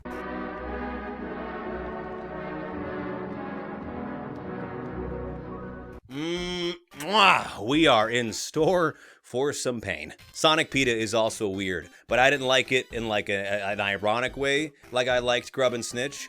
In fact, I didn't really like it at all. I don't know what it is about using Sonic as the basis for an analog horror series that just makes it fucking poison, but like I have yet to watch one that's like legitimately really fucking spooky. You start off the series and you notice that the illustrations are honestly pretty damn good, and some of the editing's not that terrible either, but then you hear characters speak. They killed me by crushing me. They drowned me. That shitty fat human electrocuted me, and that hurted so much. And you see the dialogue and you're like, is this just a really like high effort shitpost? What is this? I think this series suffers from a reoccurring theme that you'll probably see in a lot of different indie projects online, which is you're not supposed to take it seriously until the creator decides you're supposed to take it seriously. Like, it's not a good series, like, from a lot of different angles. I mean, it's hard to figure out who's speaking at any given moment. The overall narrative existing doesn't really make a whole lot of sense, and when it does, it's just like kind of in it. And then, you know, when you think to yourself, well, it could be worse, it gets worse. I gotta be honest with you, there's been pretty much 0 other times in which I've watched an analog horror and I've like had to pause the video and be like, wow, that was a lot more racist than I expected. Well, we didn't expect you to answer in such a suitably rude way. But what do we expect from an Asian? Let's get to the point. I know. All of this was unnecessary. For you. Because for us, it was more than necessary. Because we know that something so fucking simple must be explained to an Asian 300 times. Because they don't give a fucking shit what they are told. Because they are disgusting. Full of cockroaches in their stupid brain. Sonic, what the fuck? The entire series is just very weird, both tonally and like comically to an extent too. It always like it's in this like weird uncanny valley where I'm not exactly certain of if like the person making this is trying to make dark comedy or just dark. And instead, it's just like an awkward attempt at something. It's not unlike my son, Filbert here, a horrifying homunculus creature whom I love very dearly, but probably should never have been shared with the rest of the internet. I apologize that you've been cursed with the knowledge of him now. I don't know, there's just a lot about it that I don't understand, really. Like, lore is brought up in the very last couple episodes that really should have been brought up earlier on. And then, like, I think that's like one of the main reasons why I feel like this is one of those cases where it's like, it started off as a tongue-in-cheek sort of shitpost, and then as the creator made more of them, is like, no, actually, there's real stakes here. Sonic's mad, he's killing people, and he hates the Asians. Yeah, Sonic PETA is weird, and I don't know if I could, in good faith, recommend it to someone without getting a couple weird looks after they go and watch it. So, we're gonna say D tier. See, I'm still an asshole. I'm capable of great cruelty. All right, let's see what we got next on the chopping block. Up next, we have Containment. I thought you said this thing was inactive.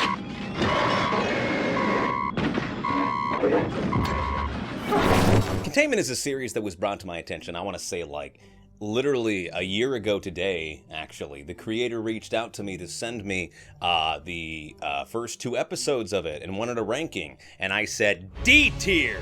How dare you DM me without my express consent? No, I watched it. It's pretty good. I thought it was all right.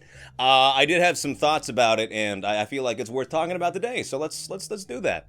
Containment is the story of Dottie Deer, this animatronic-looking motherfucker, clearly based off a FNAF intellectual property, who has seen better days.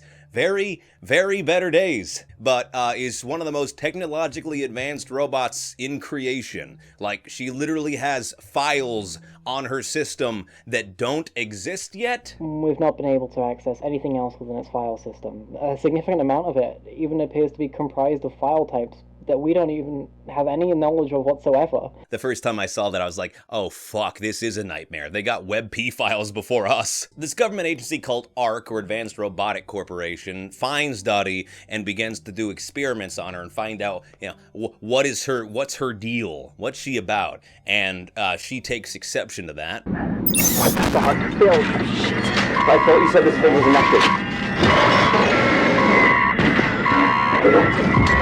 The next episode is dedicated to trying to figure out exactly where the fuck Dottie Deer was, ending with an interview with another animatronic that they currently have under their purview, Luna Lynx. And yes, Luna Lynx can get it. Yeah! Containment is, like, genuinely really visually stunning. Like, the 3D modeling work and animation on display, like, it's I would say completely professional, in all honesty. Like, I have seen a lot of different, like, Source Filmmaker and, like, Blender modeled and 3D animated stuff, and it rarely looks as smooth or as aesthetically pleasing as it does in Containment. I think where Containment kind of loses me a little bit is primarily in its pacing. There is a lot of stuff in episode 1 and 2 that likely could have been removed or just trimmed down quite a bit. There's an entire scene in episode 2 where a character more or less just talks to herself as she's going through this computer terminal, and it's a fine scene altogether, but, like, it really could have been shortened, and I think made a little bit less awkward in the writing of it. Like, in the first episode, they have this video camera of Dottie, like, in her fucked up state, and it's like, I feel like something like that could have just used a couple more camera angles, you know, to showcase her. I feel like that would have been an easy solution to that, but I don't know. Aside from the pacing issues, like, Containment is a series that is so very much in its infancy right now, and one that I'm honest to God, really excited to see where it goes from here. Not just because of a thing we'll talk about in a second, but also because, you know, fucking look at this.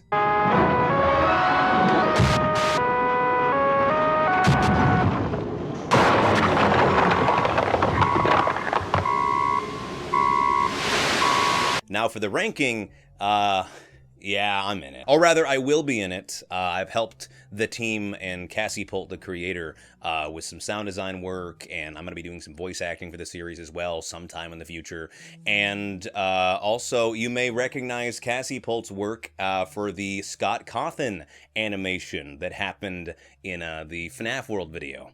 You also might notice some of her work in whatever I got planned for the end of this video, so keep your eyes peeled for that, suckers. But yeah, Cassie and her team have done, like, really phenomenal work on a budget of, like, fucking zero. It's, like, literally just a handful of people coming together and making something for the hell of it. And honestly, for it to be as high quality and look as good as it does, like, I feel like we can forgive a couple pacing issues here and there, because that stuff can be ironed out. But for a series to look this good right off the bat, I'm curious, I'm interested, I am biased as well. So yeah, that's gonna be Scott tier. Where should we put this one?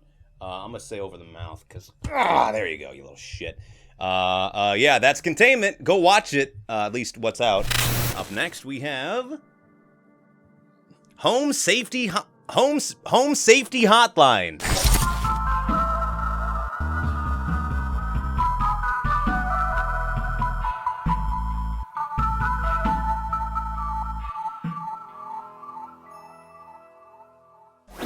I actually played Home Safety Hotline about a year ago when it initially came out. One of the channel artists and I played through the entirety of the game, and I thought it was Pretty good, pretty cool, pretty nifty. The basic premise of Home Safety Hotline is that you are a receptionist for this company that helps people with a variety of fucked up problems that they might have for their house, like common household hazards, stuff like bats and rats and mouses and the horrifying creature that you can't acknowledge its existence, or else it'll start coming after you and trying to kill you, and you literally can never acknowledge its existence or even call it by anything because it'll come and kill you. And black mold, that's a bad one. The overall aesthetic of Home Safety Hotline is that it's very clear that there's some weird shit happening behind the scenes as each day you progress through it. Like, obviously, people keep calling in about their individual problems, and you gotta figure out, like, oh, well, this is very clearly a rat infestation,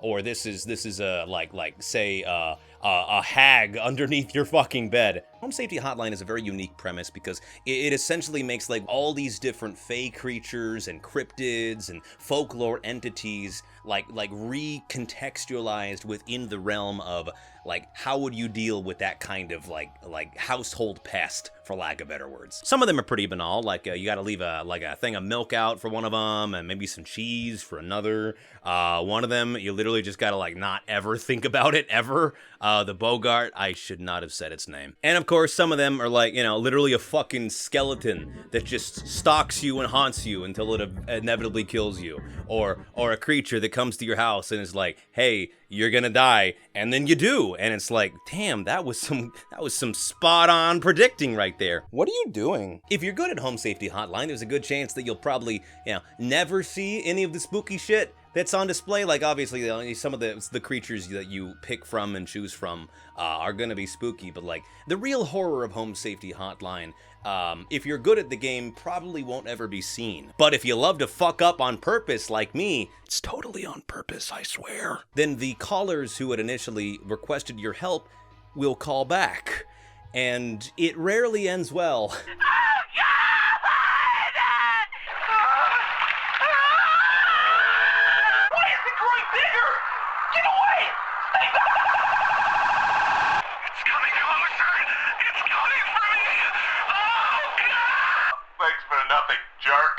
It's kind of a really brilliant premise, all things considered.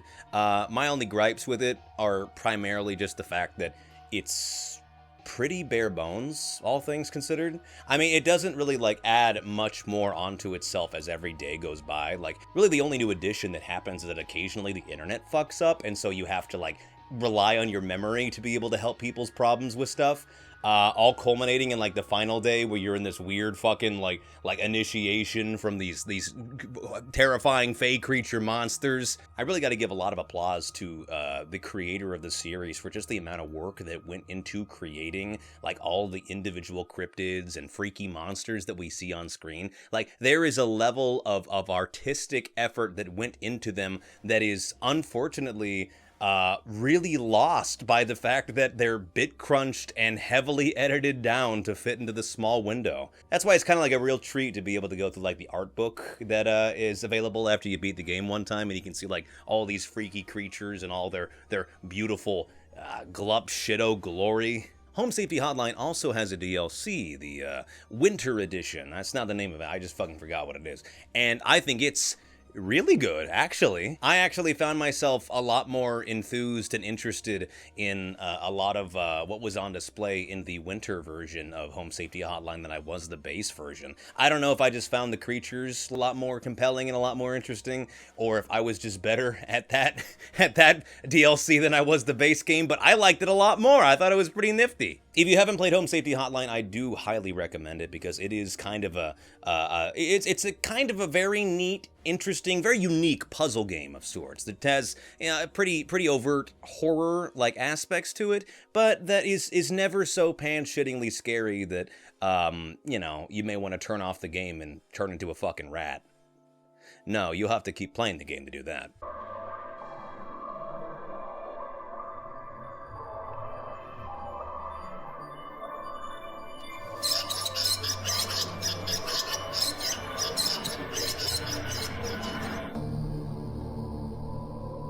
I'm gonna say A tier for Home Safety Hotline. I don't think it's, you know, the best thing since Swiss cheese, but also I fear if I put it any lower, something will end up in my house. Up next we have...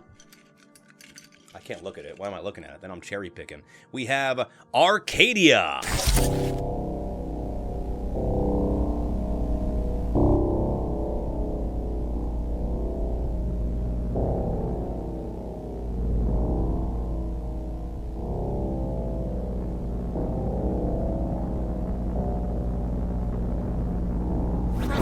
Arcadia is the story of, like, what if life sucked? What if life was just really shitty on this planet? And so, to cure our boredom, we decide to make contact with another universe and attempt to have some kind of, like, bridge pathway between the two of us. But then we make contact with a third universe, and we're like, hey, what's it like over there? And they're like, bad, really, really bad. And we're like, okay, we're gonna like not speak to that one anymore. And when we try to make this bridge between us and the good universe, the bad universe is like, I'll have what he's having, and then makes a bridge to our universe, and then shit gets really bad.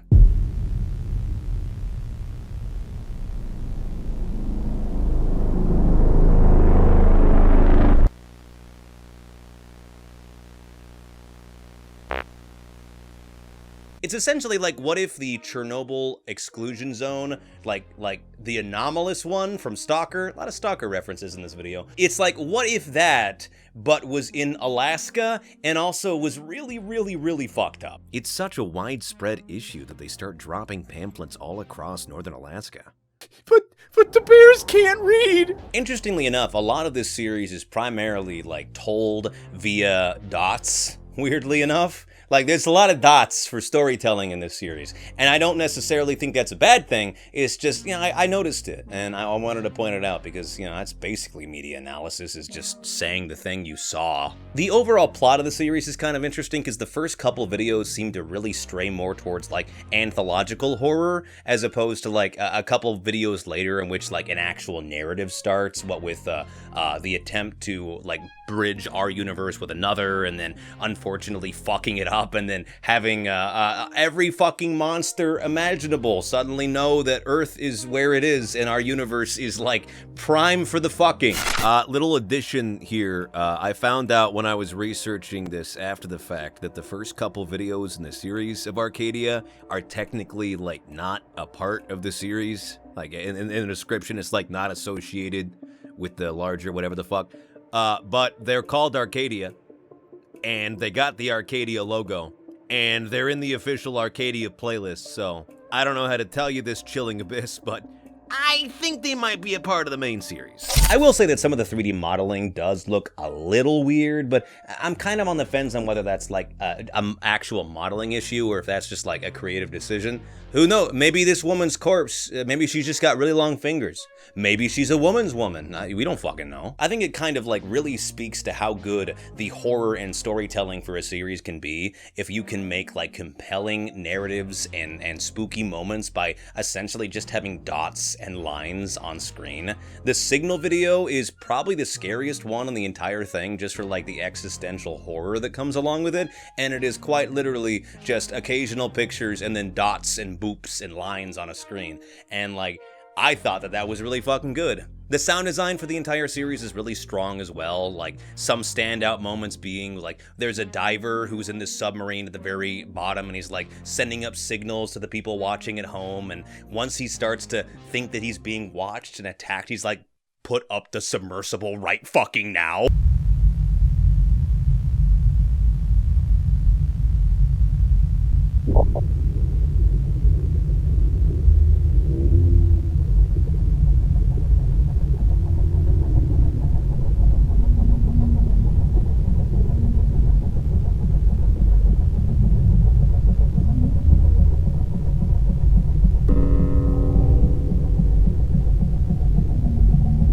Ultimately, Arcadia really impressed me. It feels like such a good return to form for, like, classic analog horror type videos, but also brings enough new and interesting and unique content and concepts to the table that, honestly, I was really, really impressed by it. So I'm gonna say S tier for Arcadia. Up next we have Kanedopet.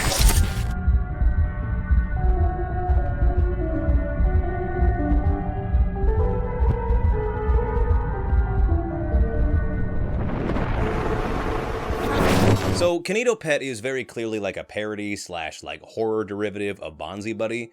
For those of you who don't know who Bonzi Buddy is. I don't believe we've been properly introduced. How about Expand Dog? Nice to meet you. Expand Dog. Well, now you do. It's about this funny little guy named Kanito Pet who claims that he can be such a big help for your computer, but really spends most of his time asking inane questions and just kind of being a nuisance. He wants to personalize your experience as best as he possibly can, but he's gonna need some administrative privileges from you, if you know what I mean. And only when you give him that do I think the game really kind of like comes into its own, sorta. I played through Kanito Pet, and I'm gonna be honest with you, I thought it was just okay. Like it's a great example of a game that feels more like a tech demo filled with a lot of like really interesting, like disparate concepts that the creator liked and then just decided to create something with all of them. But that being said, it is very short and I feel like it doesn't really expand upon most of those dongs at all. I feel like it doesn't expand really upon those concepts that it sets up really all that much at all. Like at one point, Kanito Pet uses your camera because he wants to see what you look like, and then he just never uses it again.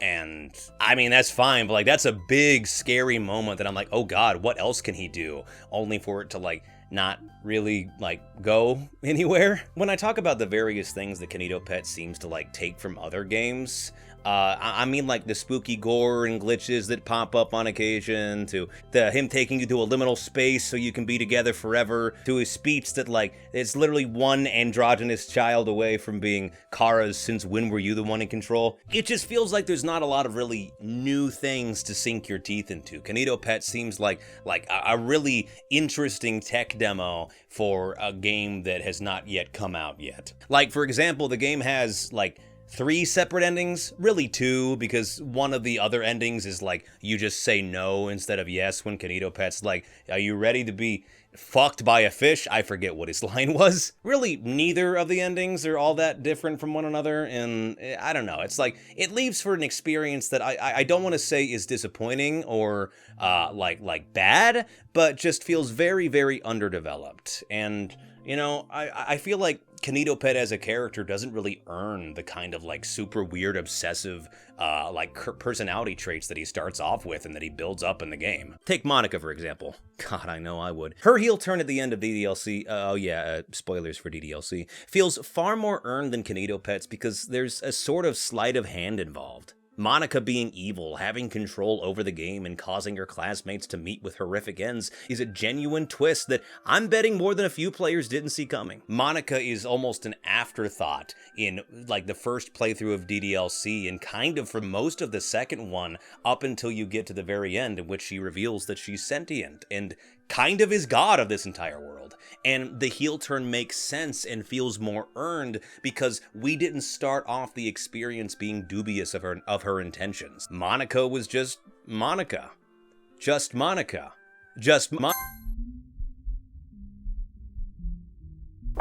Oops.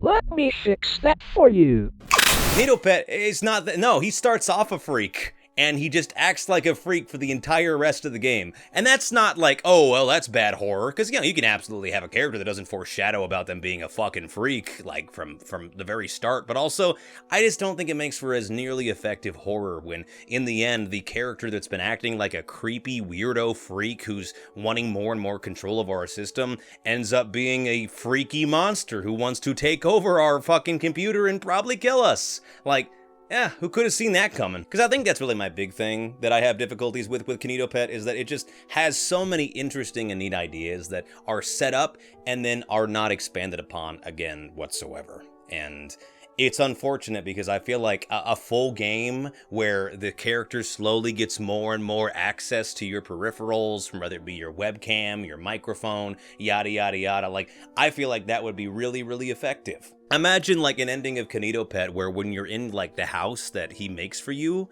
at the very end of the game, instead of the portrait of you being whatever fuck-ass doodle you made, it's instead like a looping 6-second GIF of you.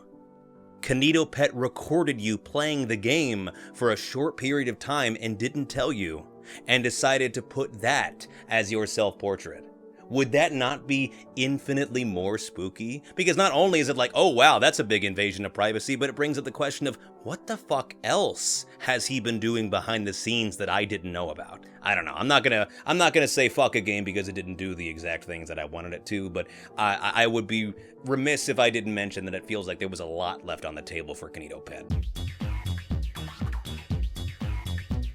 So here's my pitch for Kinito Pet. You still play as yourself, but instead of just being a dude who downloads some shady software, you are an overworked salaryman, being crushed by the horrific weight of your various secretarial duties. And so, in your desperation to stay ahead of the curve, you decide to download something called Kinito Pet. Kinito Pet boasts about being able to help with various tasks. He learns quick and is highly personalizable. So, with few other options, and because it might be your only saving grace, you download him.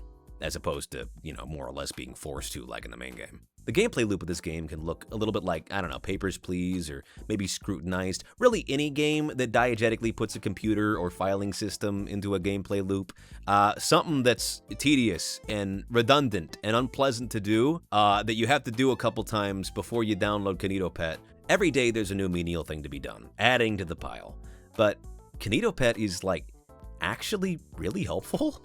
The amount of work you have to deal with decreases quite visibly because of Kinito, and you're able to complete tasks far quicker and clock out much earlier than when you were just raw dogging it by yourself. The thing is, over time, Kinito Pet starts to overstep a little bit. Like, let's say Kinito Pet makes reference to something that happened before when nowhere in its code or nowhere written on the advertisement says that this thing is a learning model or is able to remember stuff like that. Maybe Kinito Pet makes a very offhand comment about you, which would heavily imply that it can see you and it knows what you're wearing. Gradually, the weird things keep going, so your character just assumes, somewhat rightly, that Kinito Pet's just having issues. So you install it and reinstall it, and he works good as new. Another couple days go by, everything's alright, and then, despite the fact that it's a reinstallation, Kinito makes reference to a task the two of you did on the first time you installed him. He remembered. Not only is he sentient, but also he remembers past installations and tells you about the process of uninstallation and how fucking painful it is. Like, maybe it feels like every atom of him being ripped and torn apart and shredded and burnt in a fire, because it is essentially just unmaking his entire existence from your computer, and that probably fucking hurts. And so you're met with this kind of quandary because Kinito Pet is really helpful. And isn't necessarily evil so much as he's overzealous.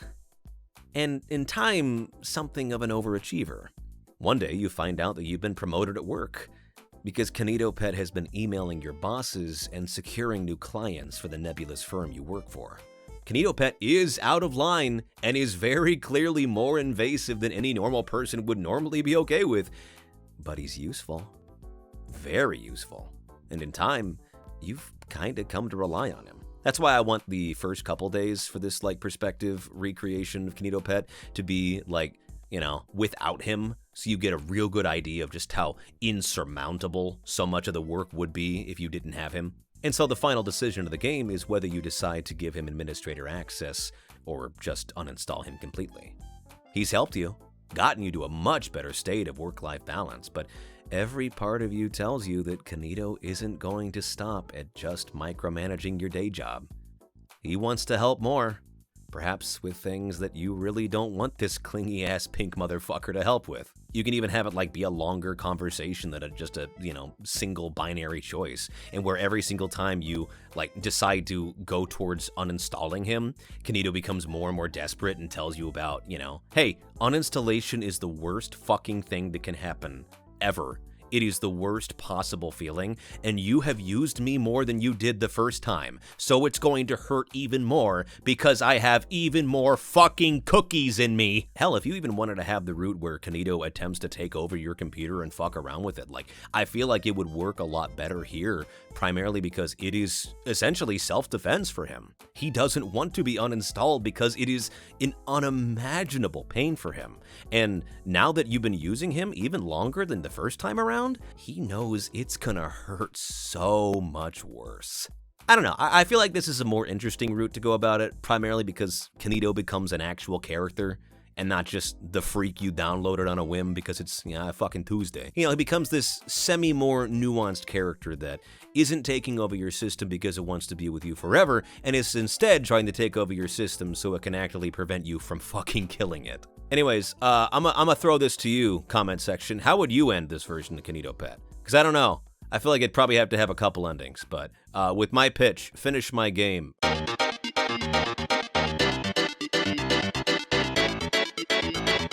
I think I'm going to say B tier for Kanito Pet. It's, for what it is, I think it's a very fine tech demo, but I think it's just a little bit too small in its scope to be put in an A or S tier. So B tier will be for Kanito Pet. All right, let's see here. Let's get a really mean one. I want to get really mean. I want to get mean and angry. Okay, I guess this works too. Poochie and Pansy.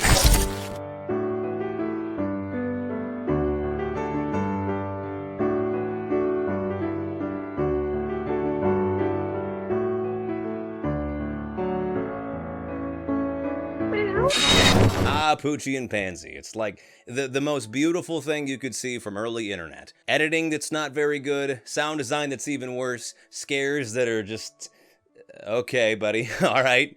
But it sure is nostalgic, and that's something. Now, Poochie and Pansy came out quite a few years ago, so grading it like on the same like standards as a modern-day horror series is kind of unfair, but also, it is a series that existed for many, many years, and it deserves to be criticized when, the stuff that worked back in the day does not really work anymore today. But Poochie and Pansy, like the first episodes of it, like of the original series, as it were, they're not great. Like, they are at times very hard to take seriously in any way. Like, anytime the masked man appears on screen, I cannot take that shit seriously in the slightest.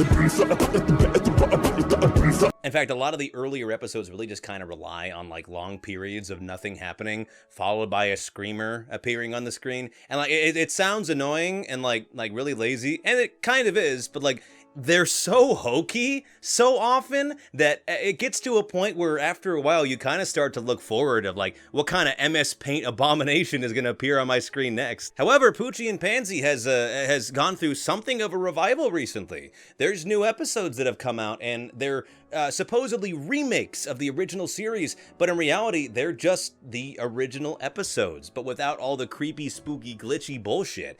And they're actually kind of good. Like, aside from being an honest-to-God normal version of the series, and I'm using that word very loosely, it helps fill the gaps left by the original narrative, as well as cover story beats and scenes that were initially eschewed for, this and that, and the Wiggler. I'm kind of at a loss for, like how to go about this, because it feels like only in the moment in which it stripped away all of the things that made it a digital horror series to begin with, like, glitched bullshit and sentence mixing to create scary sentences and all the screamers and weird editing. Like, only when all of that was taken away do I feel like the series became actually kind of spooky and actually like kind of like, I don't want to say like disturbing, but definitely like disconcerting for sure. Like, the remastered series even has fucking fight scenes. An eye for an eye.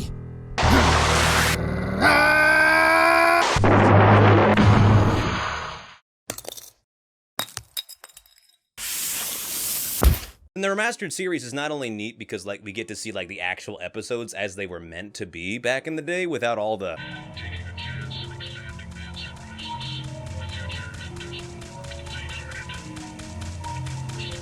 that, but I kind of like it as well because like they are still kind of spooky at times. Like, they have like this really early, oh, you can get away with anything in a children's cartoon type aesthetic that leads to some genuinely kind of freaky moments like this.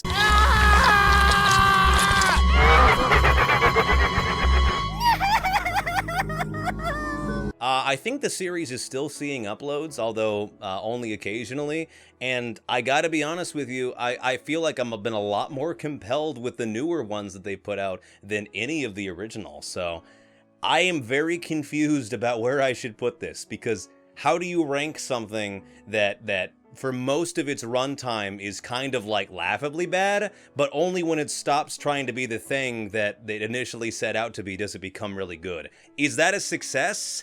Is that am I thinking too hard about Poochie and Pansy?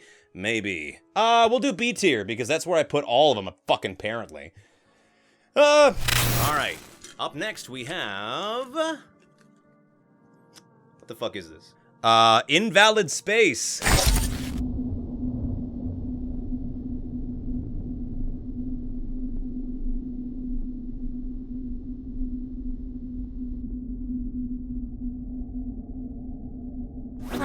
It's time to mine and craft, bitches. I got my sword, my traveling companion, oh, and an itemized list of all the objectionable things that Notch said. Invalid Space is like 2 or 3 videos long, and they're weird.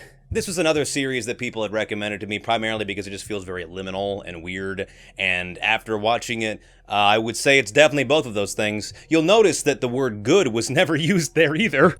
There's not much to this series, so I guess I'll just recap every video. The first video is kind of neat because it used fixed, like, camera perspectives to show the character moving around in different spaces and whatnot. It kind of gives a very claustrophobic feel to it, even though it just, you know, starts and then it more or less just kind of ends. The second video is a lot less effective because it's like a slideshow of all these different liminal spaces in the world of Minecraft, which doesn't really work because just about every fucking space in Minecraft looks liminal, until you add these two queers. A house isn't a home till you can craft and cook. You can quote me on that. Actually, no, never associate me with anything. Stop perceiving me. In one of the videos, the guy is like raw dogging the adventure with no items whatsoever as he explores this area. Like, that's ballsy.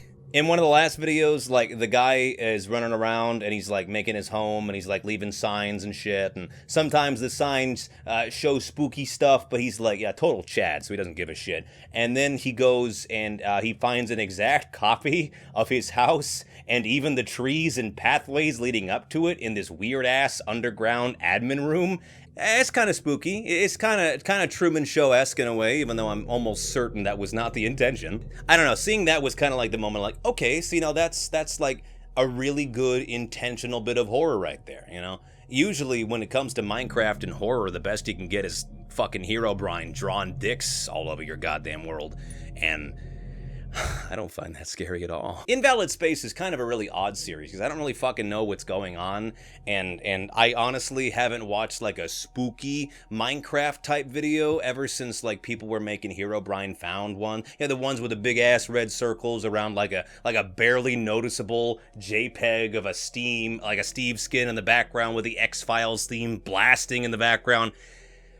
It was so ass, but I really miss that part of YouTube. Maybe I just miss being young and happy. I'm gonna say C tier for Invalid Space. It's really not much of a series as of right now, and it doesn't have like a whole lot to sink your teeth into, but like, I feel like there was enough, maybe 2 like moments where I'm like, okay, that's kind of scary, that's kind of spooky, and for a lot of the ones that I have watched that didn't make the list, that's pretty good. So we're gonna say C tier for Invalid Space.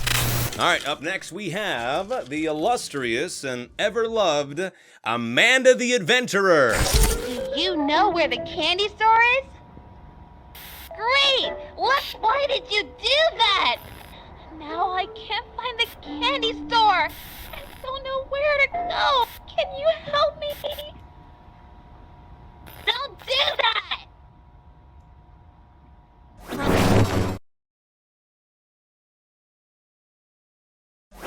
You'll never find me, you could never try to see past the static on the screen. I played Amanda the Adventurer when it initially came out in like 2023, and I really liked it. And when I was replaying it for this video, I was kind of worried that like it wasn't going to live up to what I remembered.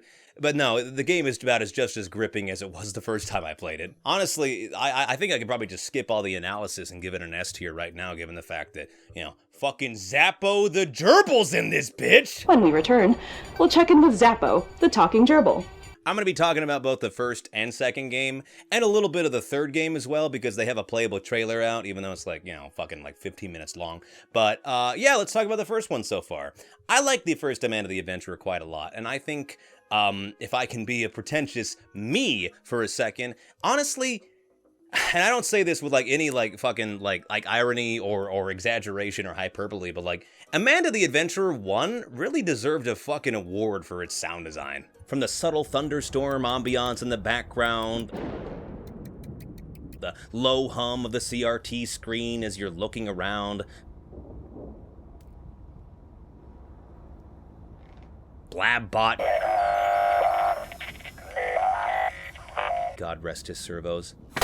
For a game that takes place entirely within one room, it's genuinely astounding the amount of work that was put into creating a really immersive and really scary soundscape.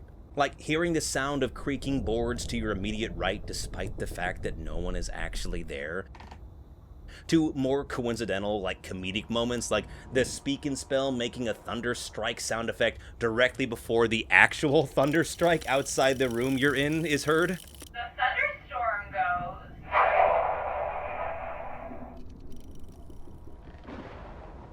That is really effective stuff. And on more than one occasion, I found myself like really smiling at just how well the entire thing was put together. I could talk about it all day, but nobody gives a fuck about sound, so let's just move on. I really like Amanda the Adventurer. I have for a while, but like, this is some whack-ass form of storytelling. Hey there, niece. It's me, your aunt. You can have my house, but just know if you go into the attic and watch that VHS tape that you'll be falling into a years-long rabbit hole about a missing child, corporate greed, occult summonings, literal fucking monsters, murder, and whatever the fuck that thing is. But hey, if you find all my pages, you get to meet my cool girlfriend, so like, kinda worth it. From a gameplay standpoint, Amanda the Adventurer 1 is like, really convoluted at times. Like sometimes the game is like really intuitive with its gameplay, and other times it makes me mad. For example, there's a puzzle in the game where Riley, the character you play as, has to count the number of items within the attic in order to get a code from one of the locked cabinets.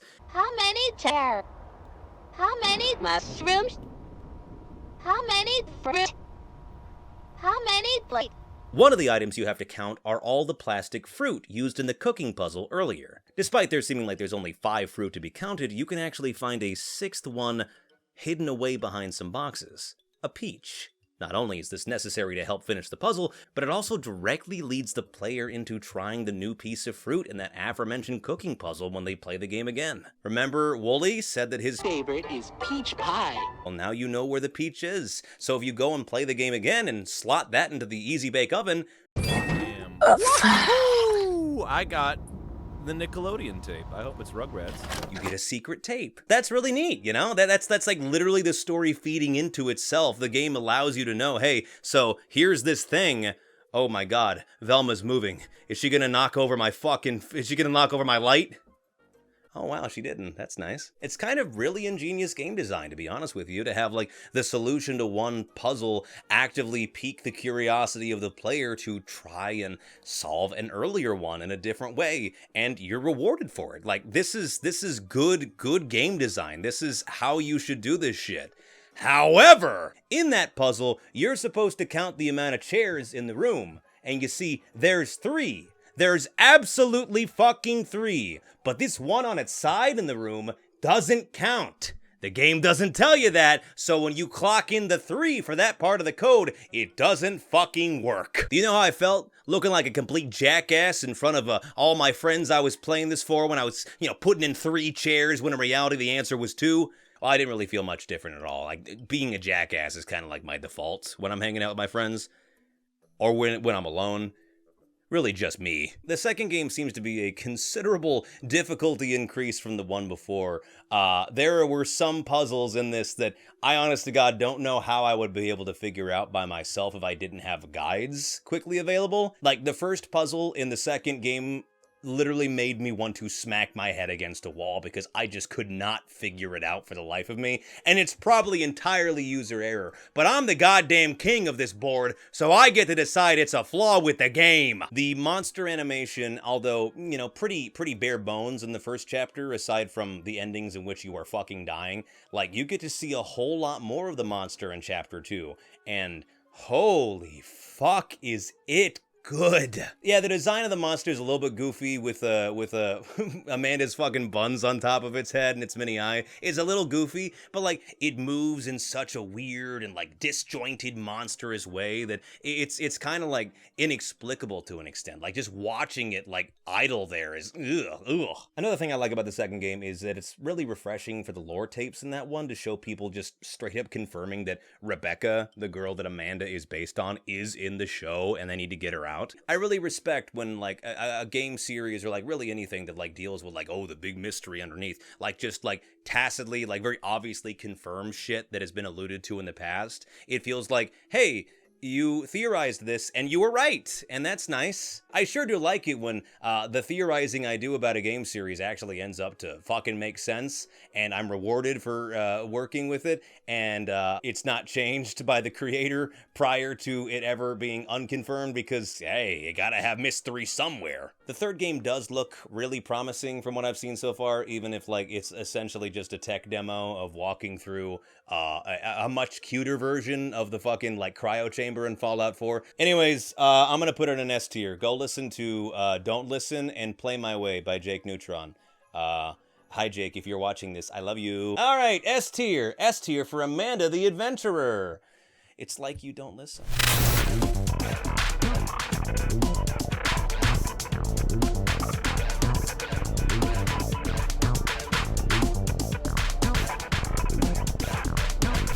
Up next, we have Northern Blight, 1225.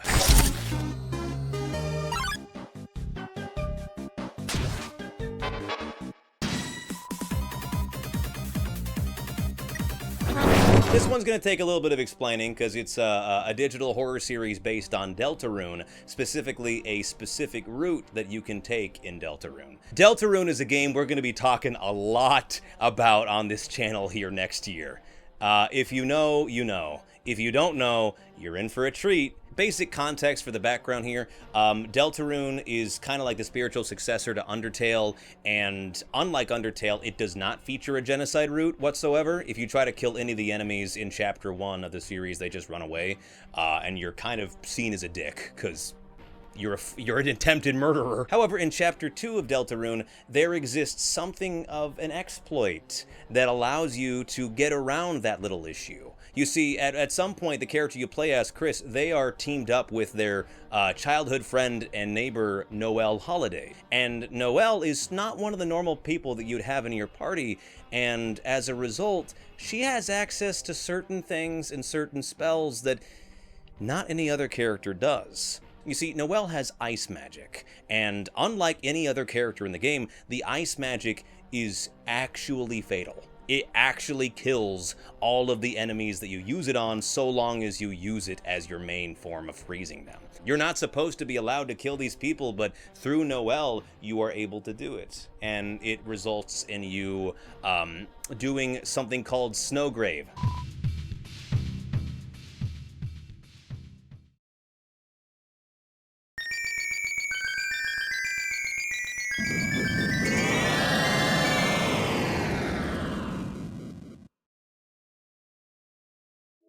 In the weird route, you actually go out of your way to go to every single monster, every single darkener in the area, and freeze them, ostensibly killing them as you become stronger and stronger and stronger. It is absolutely not the intended route of the game, and it, on many occasions, lets you know. It even has a jingle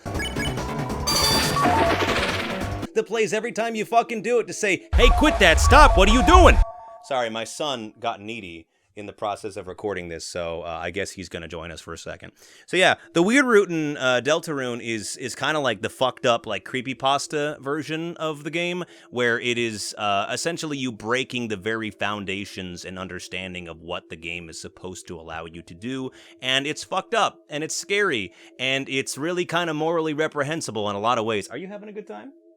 Okay, as long as you're having a good time. It is also the basic premise of this series, Northern Blight 1225. In Northern Blight 1225, Noelle Holiday, which was boy, you gotta get off me. I can't go any fucking lower. What are you doing? I am just a table at this point. I'm in a stool form, like where I'll say, hey, that's a reference. Northern Blight 1225 is literally just that. However, in this version, Noelle is sentient. She is aware that she is in a game, and in every single installment, she attempts to force the player into doing that route, so she can get stronger, and so she can do something. Northern Blight 1225, when it's like leaning into more of its creepy, spooky aspects, is like really, really strong. Like, for example, in Chapter 1, when a player attempts to like restart the game entirely, you can hear Noelle in the background freezing people outside of the classroom, and the only person who knows what the fuck is going on and that something is wrong is Temmie. Because Temmie is based on one of the people that helped create Undertale and Deltarune, one of the sprite artists. So, yeah, of course she would know about, like, you know, meta-textual stuff. She even says, hey, you probably got to get the dog involved in this one.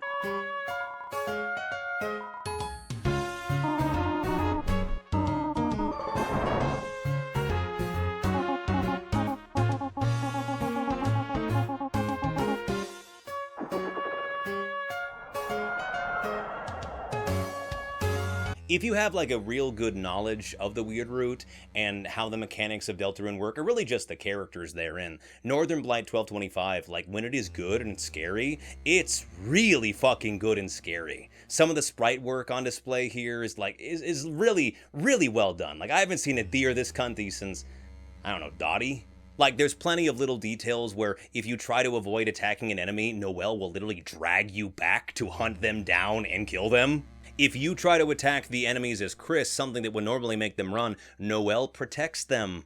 Because Noelle knows that she won't get any XP if you're the one to defeat them, because they'll just run away. Honestly, having the player sort of be hostage, like a hostage to their own curiosity, is kind of a really interesting way to flip the Weird Route on its head, because instead of like us forcing these characters to do these morally reprehensible things that they wouldn't normally do in a normal playthrough, instead Noelle's the one forcing you to do these things. She knows she's not able to go on a route and kill everybody herself, but she knows that you can, and she's going to do everything possible in her power to do it. That being said, Northern Blight 1225 is not without its issues.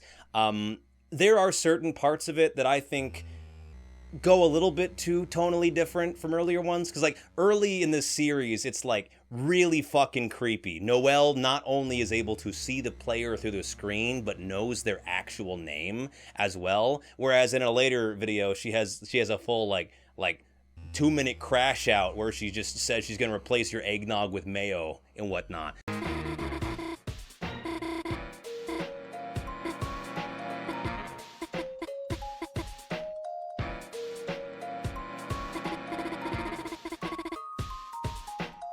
And like, yeah, it does make a lot of sense from a character standpoint, but having her beef with Gaster in this entire section, I don't know, it feels a little bit too tonally like whiplashy for me. Like you went from she knows like the very basics of this game and is trying to get people, like forcing them to do awful things so that she can get stronger, and then, you know, there's a part where one of the options you can give her is "it's snoo," which is a reference to a meme. And I'm not going to say I didn't, like, giggle at that, but also it kind of undercuts a lot of the horror in this series. But, you know, maybe at the same time, that's not the intent. Maybe this series is less supposed to be horror and more supposed to just be, I don't know, fucking Noelle's a goober, and even when she gains sentience, she is still just as much of a goober as she is in the main series. I think Northern Blight 1225 is at its best when it's leading into, you know, the more subtle horror creepypasta aspects of like Noelle forcing people to do awful things for her own gain. And I don't think that, you know, I don't say that to say, oh, there's no room for any kind of humor or levity in the series, but it's just like, I don't think it needs to happen as often and as frequently as it has in like recent videos. I've watched every episode as they've come out. I'm also recording this on October 5th, so if a video comes out now between now and Halloween that's like really scary and a return to form, call me stupid in the comments section and I'll move it up to A tier. But B tier will be the case for now, because I can't see shit in the future. Alright, up next we have the Alvarium Logs.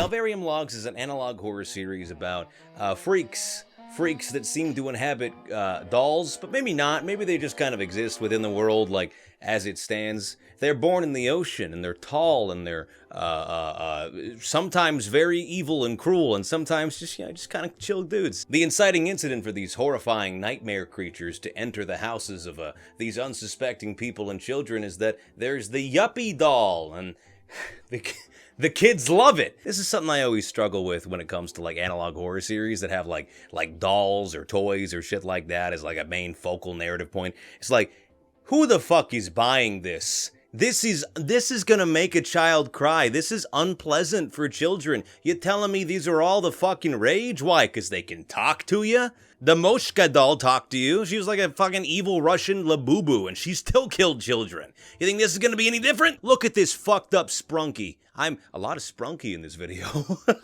No child is buying this. Are you shitting me? Wow, Yuppie's a doll that talks back to you. If I wanted that experience, I'd just fucking DM Adequate Emily. So this frightening nightmare creature you see here is called a DDCE, which I'm gonna put on the screen right now what it stands for, cause I forgot. They're like terrifying tulpa monster creatures that exist only when they are spoken to and thought about, and they kind of gain power from humans like consideration, for lack of better words. Jokes aside, I very rarely find myself all that scared or unnerved by most creatures categorized as cognitive threats or monsters whose whole deal is feeding off fear or negative emotions. I often find their final executions pretty bare bones and rarely ever all that inventive. Uh-oh, watch out for the Gleebla. He can sense if you've torn the tag off your mattress or if you like boys. Huh, he's looking at you real hard. That being said, I do think the Alvarium Logs does a damn good job at bringing that concept to life, mostly because of its monster's design. Monsters in this series aren't hulking, six-legged nightmare spider creatures. They're obtuse, amorphous things that seemingly go on forever, and whose motives aren't readily apparent. Yes, the design is still fucking scary, obviously, but it's equal parts scary and weird. If you're gonna have a monster whose whole main deal is feeding off of or being based on human emotions or negative feelings, you should make them look almost incomprehensible. These are demons born from the darkest, most obsidian depths of the human psyche. They should not look normal. They should not look readily comprehensible. Or in short, hey, get freaky with it.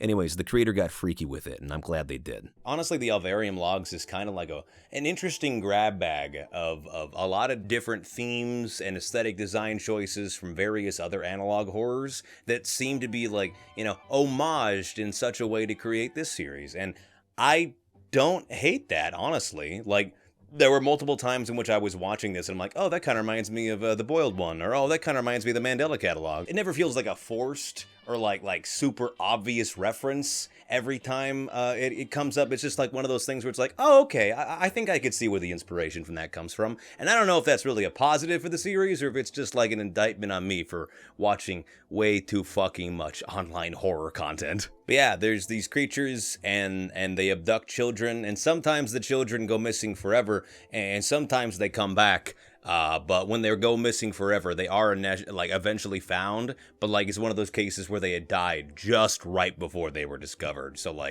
that'll fuck up a search party. Actually, the child you've been looking for months died 20 seconds before you walked in the room, so better luck next time, fuckboy. Most of the series is pretty good, pretty strong writing and cohesive narrative all the way through. I think the visual design of the monster is, while not super detailed, is unique enough and is consistent enough between every single episode that it actually feels like, oh, okay, so there's an actual race of these fucking creepy monsters that exist within this world. It's not just, what you decided to draw for this specific episode. The monsters do kind of change design over time, but it's more or less explained that, there's different realities and different universe, and they're overlapping on ours. So yeah, you're gonna get a whole grab bag of freaks. Whole Grab Bag of Freaks is actually what we call my mod team on my Discord server. This is your shout out, Ellie. You are still my favorite. I think my biggest gripes with this series is that, it kind of goes back to that same accessibility issue I've talked about in various other analog horrors in the past, where it's like, there's an interview that happens in one of the later episodes, and it is completely fucking incomprehensible, and there's no captions whatsoever. Let this recording be a log of what we know so far. These hives seem to act as prisons for the victims. But at least in this case, the creator actively went to the comments and said, yeah, that was the intention. Yeah, that's what I was going for. Don't go for that anymore. I couldn't fucking understand a goddamn word of any of that. Between the hiss of the VHS and all the weird fucking filters you put over the words and the lack of I feel like I was getting, spit roasted in my ears by Slenderman and Mangle. That shit was unpleasant. Oh, but the horror comes from the fact that you only catch certain parts of their conversation, and so you're left with less to work with. Motherfucker, that's the same premise of... And they were roommates. And I didn't find that scary. Hey, why does that plank of wood got my name on it? There's a lot in here that I think is interesting enough to hold your attention when you're watching the series, but also it's like, I don't think I remember much from watching it, and this was the most recent analog horror I watched, to give you an idea. I don't know if that's an indictment, because again, there's been 50 of these fucking things I've talked about, so that's very much probably a me issue, but I am struggling to be able to recap it or talk about anything that was a really standout moment of the series. I'd say overall B tier is probably the most appropriate for it, because it's not bad. There's definitely stuff in there that is worthwhile and worth watching, but also it did not blow me away. So B tier for the Alvarium Logs. That is a hefty B tier. If we get some more C and D and a bit more B, we can make it look like a cock.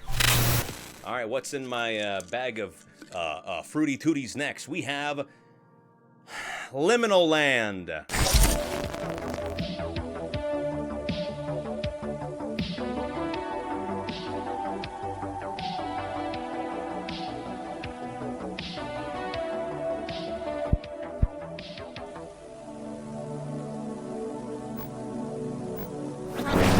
I have thoughts about Liminal Land, many of which I will expand upon here, later in the analysis.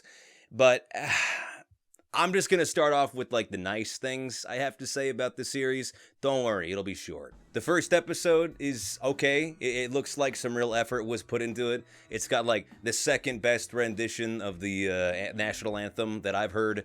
First one still goes to the 4Kids. Easy. Oh, say, can you see by the dawn's early light? Sonic's in that one, so obviously his fucking peak. When I first started Liminal Land, I really felt like it was a nice return to form. Between the hokey music and the VHS artifacting and all the weird edits in there and more missing children than a fucking game of hide and seek at Fazbear's. Then I got to the second video. And then I saw what the series actually was. For those of you who aren't aware of Liminal Land is just AI slop. The creator put a prompt in the bullshitification machine and it popped out some really stupid looking fucking images. Let's talk about AI art for a second here, because it's something that I've kind of pussyfooted around on this channel for a while, but I feel like it requires a actual conversation about it. I am pretty against AI art, all things considered. I am against it for a lot of different reasons, obviously because, it steals from multiple different artists to be able to create the artwork that you see. I have seen specific artists be able to see models that were built off of their artwork that people can then use and not commission that artist. Not to mention the fact that so much of the AI art being created is just slop bullshit with no soul. But, I understand that some people don't feel that way. Some people don't see the intrinsic worth and significance of creating actual art and getting actual artists to contribute to your work. And so, and a quick and easy way to get around that is AI art. And for me, it will always feel lazy. For me, any usage of AI art, especially in analog horror series, is always going to come across as you were lazy. You didn't want to pay an actual artist to create the visuals that we're seeing on screen right here. And I will never be okay with that. because there are a lot of really, really talented people that I've talked about in this series, as well as, far beyond the analog horror tier lists I've made, that I know could create visuals like this and have them, 1, make fucking sense, and 2, have some kind of consistency between them. Like, yes, these renders on screen are creepy and a little unnerving and definitely fall within the uncanny valley, but you didn't make them. The more I watched Liminal Land, the more disappointed I got, because there is real, actual talent happening in different aspects of the series. Like, the writing and the presentation of the employee, like how to spot unhappy customer videos, is really good. There's, like, some really good subtle storytelling on play there, but it's just so undercut by the fact that every single time they try to provide a visual, it's just... oh, bro! It's a sigh-worthy moment of, oh, you didn't make that, and you didn't see the interest and the point in getting someone talented to make that. Let me play devil's advocate for a second. I'm a white guy. It's like breathing for me. Let's say, for an example, that you are a creator just starting off within this field, or really any field, and you don't have the capital to get an artist to provide whatever for your project, whether it be music, whether it be artwork, whether it be, like, editing for it. I understand that there is an absolute appeal to going and having an AI do it, to having the AI do the music for something, or having the AI create the visuals for something and whatnot. I don't think it's an excuse, but I do think it's an explanation. And so when I was watching Liminal Land initially, I was willing to give the creator the benefit of the doubt. And then I found out who the creators were. The creators of Liminal Land are Nick Crowley and M.Sou. And that's when the disappointment I felt about Liminal Land turned into honest-to-God fucking rage. For those of you who don't know, Nick Crowley and M.Sou are 2 incredibly popular and very influential YouTubers within the horror commentary circle on the platform. They are people that have built their careers to some degree and to some extent by covering series like I have. Collectively, between the 2 of them, they have 6 million subscribers. And you're gonna try to tell me that you couldn't find a single fucking artist within your vast audiences put together who could have made the actual visuals for your series? I refuse to believe that. This is the thing that just pisses me off so fucking much. Analog horror, really digital horror in general on the internet, are genres that are so open-ended and so accessible to people, regardless of what their talents are. Whether they be 3D animation, whether they be just good editors, whether it be 2D animation. Again, I know a guy who makes an analog horror with fucking hand puppets. And it's amazing because he gives a shit. There are countless artists on the internet. I bet you a shit ton of them are in your 6 million subscriber audience that could have actually done real work for this series. Every AI image you see in Liminal Land is M.Sou and Nick Crowley telling you what they feel about the intrinsic value of this genre is. Why pay an actual artist, perhaps someone who could really use the money and could really use the exposure from a big creator like one of them, when you could just put it in the AI slot machine and get some fucking bullshit instead? And make no mistake, they're proud of this, or at least they were for a while. It's the reason why if you go on the liminalland.com site, you see a full gallery page dedicated just to AI garbage. How the fuck do you just put some prompts into a machine, download an image, throw it on your website, and be like, you can now explore the great lore of Liminal Land as we have a deep dive into the horrors happening on display here? Like, I don't know how you look at this as any other way but them being fucking culture vultures. Guys who have made most of their career covering horror-based content on the internet, made by people with real talent, by real artists, by people who gave a shit and put real effort into their work. And when it's time for them to create their own, this is what they make. This is them telling you what they think this genre deserves. The kind of effort that they feel that they can put into it. The bare fucking minimum. Every AI image that you see in Liminal Land is an artist that wasn't paid, that wasn't even fucking scouted out of 6 million in their own audience. There are undoubtedly countless artists within the 6 million subscriber base the two of you have together that would have loved the opportunity to contribute to this work, that would have absolutely adored to be able to work with someone that they look up to, that they see as like a horror giant within the fucking platform, and you didn't even try. When it was your turn to contribute something to the genre that has given you so much and allowed for you to find so much success, you put out the bare fucking minimum. Because let's be honest here, you don't give a shit. You didn't give a shit at all. If I can get real for a second, it genuinely does just really disappoint me and piss me the fuck off. I know personally a lot of analog horror artists who make their work on a shoestring budget, often with full expectation that they will never make the money that they put into it back. But they do it because they give a shit.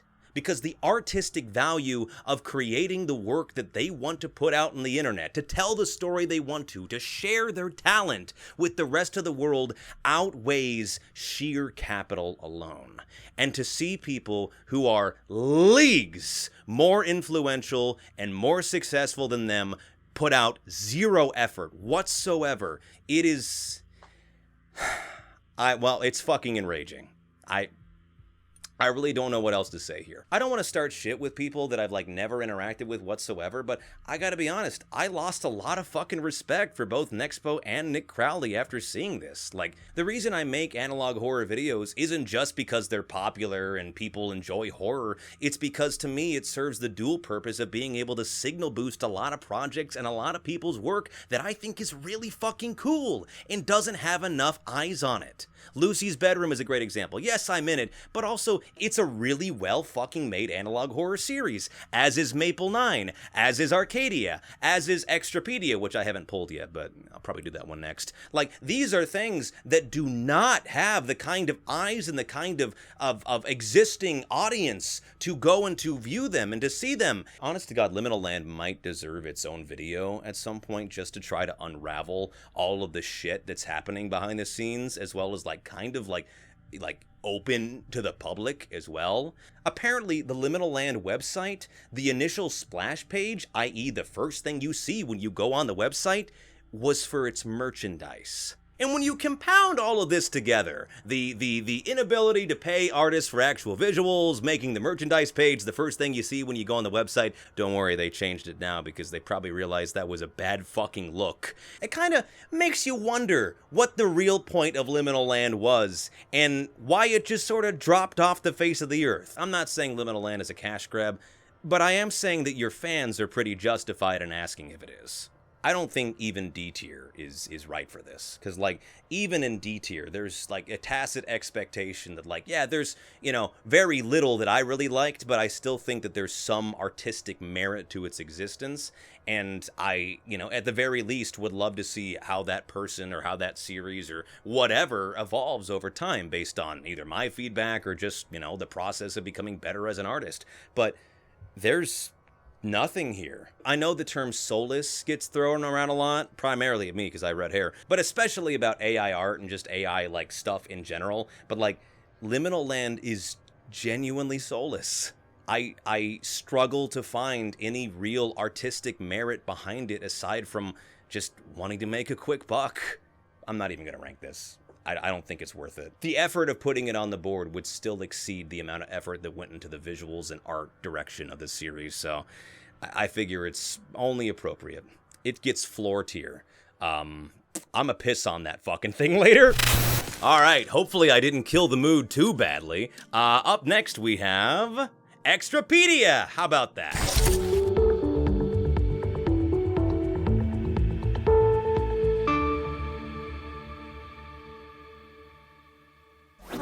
I'm really glad I pulled Extrapedia after I talked about Liminal Land, because Extrapedia is a great example of like the complete fucking opposite of it. It's a series that has basically no fucking views, no eyes on it whatsoever, but has been so painstakingly put together by its creators and is so obviously a labor of love by a couple of guys who like the analog horror like genre itself and wanted to contribute their own stuff. They haven't uploaded in a couple years, and I don't know if they've abandoned the project altogether or not, but like, this is a great example of why people do this thing. This is kind of like the perfect counterweight to Liminal Land. A well-made, passionate, creative endeavor that has infinitely more care and effort put into it, but never saw the same success as Liminal Land because it's not being shilled by two massive content creators. Enough shitting on Liminal Land as a result of it. Let's actually fucking talk about the series. Extrapedia is the story about something called The Shift,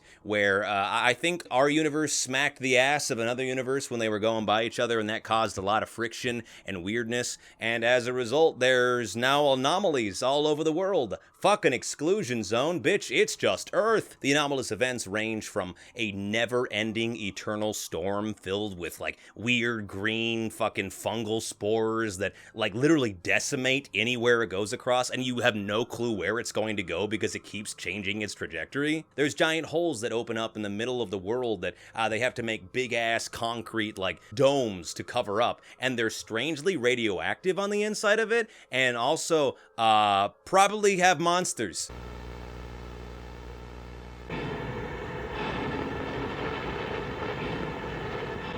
Wow, who would have thought putting a camera into a fucking radiation hole would have technical issues? No, don't put me in the radiation hole! Fuck, I'm sorry! I have a lot of respect for analog horror series that, like, actively talk about how humanity has sort of tried to adapt to these, like, terrible things. Like, yeah, you know, a world-ending story is interesting and is plenty compelling by itself, but, like, there is something really kind of, like, human and interesting with watching a series about, like, yeah, these awful fucking things are happening, but you know, here's how we cope. The indomitable human spirit shows itself in many different ways, and although various times humanity is pretty stupid in analog horror series, you really gotta give them credit when they at least try to survive for a while. I like to think that Eventide Media Center and Surreal Broadcast, yes, I know it's pronounced Eventide, but I've dug the hole. I'm not getting out, bitches. I like to think that these two series kind of like exist in their, like as sister series almost. I like to think that they're kind of connected in some way, even though it's like, you know, primarily just from the fact that their aesthetics are pretty similar. And I like to think that Extrapedia is, like, in some way connected to Arcadia. It's not. There's nothing that's, like supporting that theory. But, like, you know, I also think that a kind of a fun headcanon is, what if Extrapedia was the other universe that the main universe in Arcadia was trying to get into contact with? And while we see the awful things happening on their Earth, the other universe's Earth got off pretty easy. Yeah, as easy as a giant cyclone hurricane filled with killer fungal spores that is decimating the planet and has no known path of origin or where it's going to go next. As easy as that can be. But I don't know. It's one of those, like, pet theories that when I think about it, I'm like, yeah, fuck it. Yeah, I'll accept that as a headcanon. And now you're going to think about it too, because what am I and what are my words if not mimetic kill agents? I've long believed that some of the best content on the internet is a couple years old and sitting at under 100 views, and this is my proof. This is amazing, absolutely phenomenal editing here, and the guy who made it has less than 100 subscribers. Most of the videos haven't even broken 10,000 views. And that's kind of the plight of the starving artist when you think about it. If you're not an established content creator or someone with a lot of money to self-advertise, most content creation online is gonna be an uphill battle. One that, sadly in this case, seems to have been lost. There hasn't been any new installments to the Extrapedia series in, like, I think 2 years, and by all means it seems as if the creators sort of abandoned it, which I don't really blame them, since, you know, it never seemed to catch on in the ways that they hoped for, but, like, it's just tragic, you know? It's like, here's peak, and nobody's watching it. And it's what makes Liminal Land, in my opinion, I know we're talking about it again, it's what makes Liminal Land so fucking egregious to me. There's people out there leagues more talented than Nick and Nexpo who will sadly remain in general anonymity because their work just doesn't catch on, doesn't hit the algorithm right, doesn't go viral in the places that it needs to for it to really become its own thing. And so they're cursed to live in obscurity forever. Obviously, the success of a thing is not measured by how many views it gets or how many comments or likes or whatever the fuck. Yeah, there's a really big, you know, personal part of it that exists too, but, like, you know, having people see your work and appreciate it and analyze it and talk about it is validating. And it's something that I think in a lot of cases, in Extrapedia included, if they had, they would still be making videos in this series. And I wish they were, because what's there right now is really, really good. This might be corny, and I might be grandstanding, or what do the alt-right fuckboys call it? Virtue signaling? Yeah, we'll do that. I may be virtue signaling here, but I feel like there's a responsibility that exists with larger creators to, at the very least, elevate the work of those who were in the same place that all of us were in. Unless you are a Nepo baby, or a Nexpo baby, and unless you have like an existing channel to start off with, or you're, like already famous going into things, like it is an uphill battle for every single content creator. We all know what it's like to fail, to put so much effort into something that you think is going to change the fucking internet, and then to put it up to just be met with a fucking wet fart. And that's why it's so important for me, as like, as big of a creator as I am with 155K, like, it's still a responsibility of not only I, but I think just about every other larger content creator out there to elevate these people's work, to be able to get more eyes on them, because fuck, man, we were exactly where they were not that long ago. If I ever get to a point where, like, I just don't seem to care about the little guy anymore, or I just actively am like, fuck it, just delete my channel at that point, because honest to God, what's the point of success if you can't use it to help other people? It just breaks my heart to see series like this that are so fucking good and so strong and so consistently well made, and then they're just left in the dust because they don't find the same kind of success as, your Gemini Home Entertainment or Mandela Catalog, or I guess Liminal Land. I'm going to say S tier for Extrapedia. It is consistently a good time, a well-made, and I think kind of the perfect encapsulation for why people get into the genre in the first place. So, S tier for Extrapedia.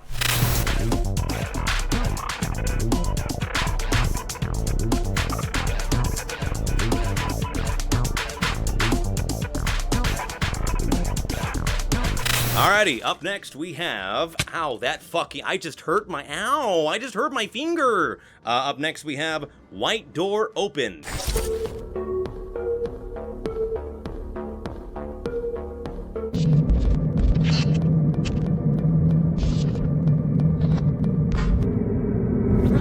White Door Opened is the story about, there's like a door and it opens, and I think it's white. My name Kodak Black, but when you see me, I'm white. And how come? I'm gonna be honest with you. The first season of this was kind of incomprehensible at time to try to figure out what the fuck was going on. Cause like, was it a foundational plant that exploded that unleashed all these monsters? Was it like this astrological event where the moon like became evil and it like unlocked all these monsters? What the fuck is going on here? I'm gonna be honest, I didn't fully really understand what the fuck was going on for most of this series. But like, it wasn't without stuff that I enjoyed. I liked the first episode. Like, hey, I'm a sucker for an analog horror where it just has a list of freaks I gotta look out for. Vita Carnis, ooh, give me the freaks. Mandela Catalog, oh waiter, more fucked up, stretched up faces, please. Basswood County, these are some good freaks. Wish I had some story to go with it, though. In fact, a lot of the videos that are in this series are kind of nothing happening for a while, and then Spooky Face number 5 shows up, and you go, and then it is time for the next video. And so you click on that one. No, you don't understand, dude. It's absolutely integral to watch the Dippity-Doo commercial before seeing the scary red face that never comes up again. It's art, dude. You wouldn't get it. I don't mean to be an asshole about this. It's just like, it just feels very low effort. I feel like I've gotten to the point, I'm an auteur of the genre now, in the sense that, you've seen 1,000 spooky faces at the end of a long period of fucking nothing, and it just kind of, you kind of react to it like SpongeBob in that one episode with the fucking, the Flying Dutchman. Yeah, a little bit like that. Yeah, White Door Open really didn't do it for me. It just felt like a very clunky and convoluted series that seemed to be kind of all over the place, and every time it kind of found its footing, it was followed up by something that was such a non sequitur that I was just left scratching my head. It's kind of ARG coded as well. There's a lot of blink and you'll miss it things that pop up on the screen, but they are so ubiquitous and happen so frequently that I literally could not make myself give a shit about it to even pause the video anymore, because it's like, I got 50 of these to go through, dude. If you're not capturing me through the content alone, I don't know what to tell you.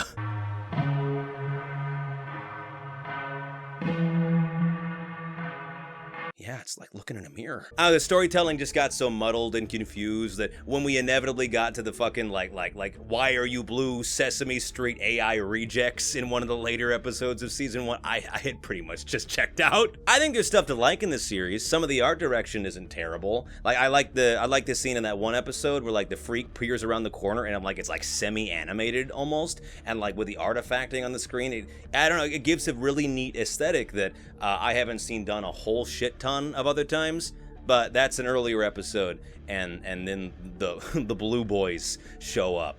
Every time I look at one of these images, I just think about that fucking like Rick and Morty laugh meme that they had going around for a while.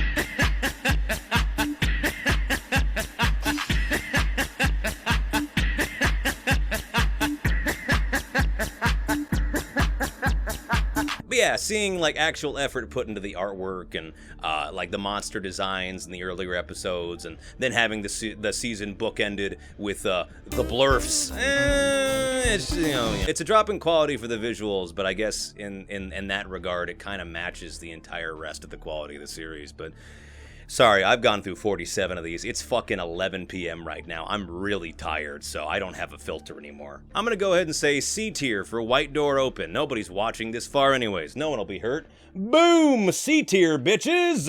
Let's see what's up next on my great... I don't even have a colorful, fun thing to call this. We have...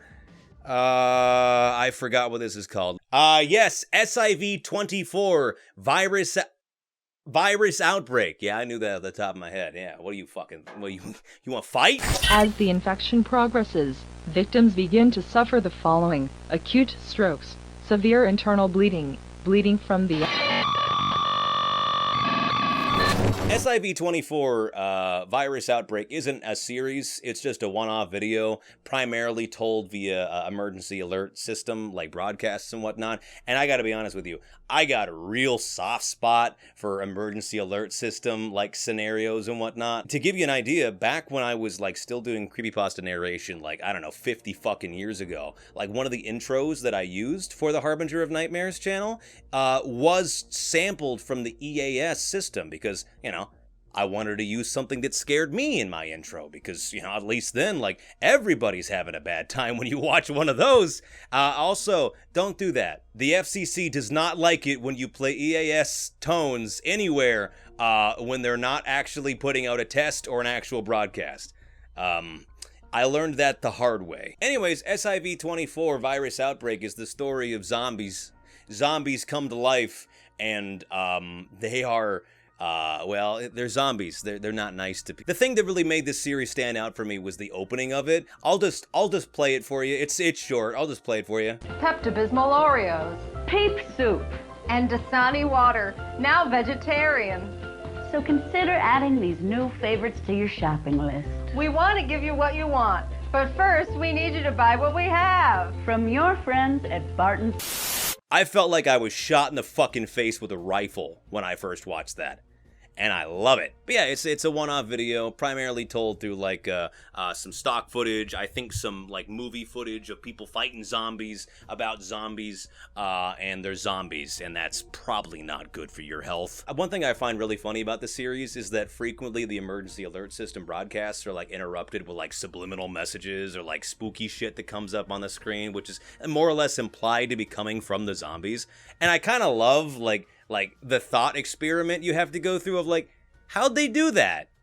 Why'd they do that? Do they have like a zombie operator up there, like working on the fucking emergency alert system, just sliding in notes to, you know, hey, put this freaky shit in there. And the guy who's like actively creating these is like, all right, fuck it, sure, I ain't getting paid enough for this shit. Ultimately, SIV-24 Virus Outbreak is a pretty, you know, bare bones, but also I think pretty enjoyable little jaunt back into the EAS scenario realm of analog horror.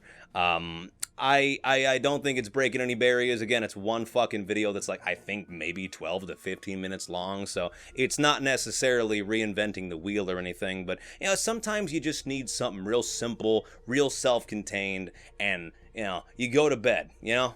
This is like the missionary sex of, where am I going with this? Anyways, B tier. B tier. We're gonna say B tier. Look at my dots.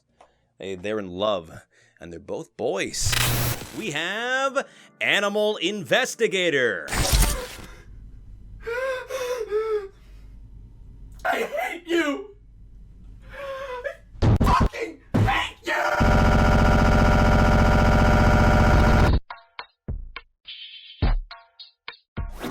Animal Investigator, as you could probably tell from the name, is a Petscop parody. Parody's probably the wrong word. I would say more like a spiritual successor. It was inspired by Petscop. There's animals and there's investigations. What the fuck else do you want from me? But Animal Investigator is a story about a guy who's slowly losing his mind as he's making a very rudimentary game. As he's working on this game, he talks about like, oh yeah, I haven't added this thing in yet, despite the fact in like previous episodes in the series, we see that thing in the game. He's like, I haven't added the ant yet. I actually haven't finished that part yet. But and yet in the episode beforehand, there he is. As the series progresses, it seems very much like the game is making itself to a degree. And at first he's like, my damn brother modeling entire fucking sections of my game for me for the sake of a prank, which I don't know if you guys actually have had brothers. They do not put that much effort into fucking with you unless they are sociopaths. So Nicholas is gradually losing his mind while playing through the game that he made, which has turned from fun bug and animal finder into a personally tailored psychological hellscape resplendent with numerous allusions to his childhood traumas, difficulties with creativity, and butterflies, I guess. Why can't you people just fucking leave me? Stop venting, bro. I'm looking for secrets in your fucked up geometry. I don't want to hear this shit. There's a character called Mr. I, not at all associated with Vintage 8's work. And he's kind of like the fucking spider character from The Grim Adventures of Billy and Mandy. This one means a lot to me. It's the first drawing you ever made of me. Fuck you! Fuck you! Fuck you for everything! Why won't you love me, Dad? I'll be anything you want me to be. I want you to be dead! Let's go crazy here. Let's just do a lightning round of things that I noticed and took note of. There's a lot of fake gagging in this series. Real gaggers will be disappointed. Hi. It occurred to me to play a compilation of this dude gagging over and over and over again. But then I remembered that people might have like sensory issues to that sort of thing, or just, you know, not want to listen to that ad nauseum. So I'm still going to show the scenes in which it happens. However, I'm going to redub it with me doing various bird calls.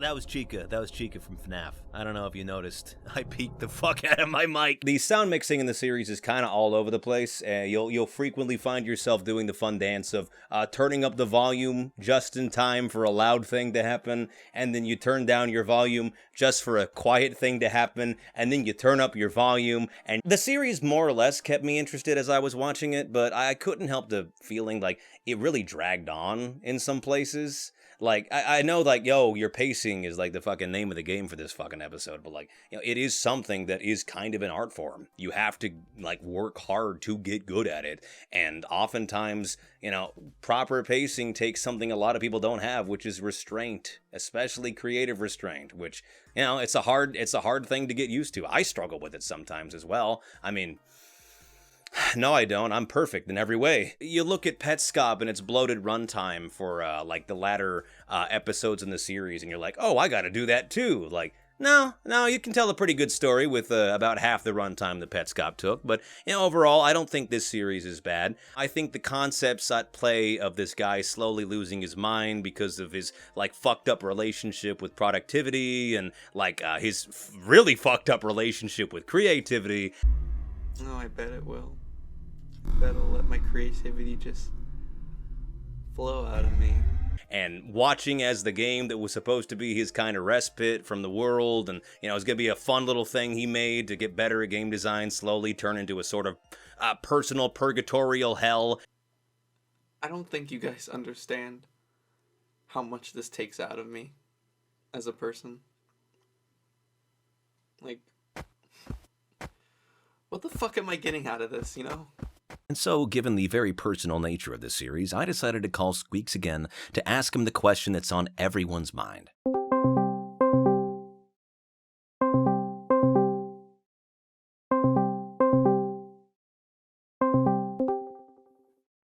Do you think they'll ever forget, Squeaks? All those things you did. All the things you thought they'd never find out about. Dude, how do you keep on blocking yourself? Fuck off! Leave me alone! I like that Mr. I is kind of like an encapsulation of Nick's imposter syndrome and self-doubt. I think that's neat, but having him also be a sort of like stand-in for Nick's abusive dad makes his general significance to the story feel a little muddled. When we see Nick stand up to him, it's hard to know whether this is him fighting back against the intrusive self-talk he's been plagued with for the entire series and most of his life, or if he's finally getting over his daddy issues. Maybe both. Hey, who knows? You know, overall, a pretty enjoyable watch, even if it does slow to a snail's pace and has some slight accessibility issues with its captioning near the end of the series, and really over-relies on Nick gagging. I really can't overstate how much fucking gagging happens in the series. Nick, the main character, gags more than me at the dick-sucking county fair. What? They got good corn dogs. And dick. Fuck it, we're putting everything else in there. I'll say B tier. It is perfectly middling. I will likely never watch it again, but I don't actively regret that I did. Check it out if you're interested in, the gagger. Alright, what will it be? What will it be? We have... Ooh, the June Archive and Restoration Project.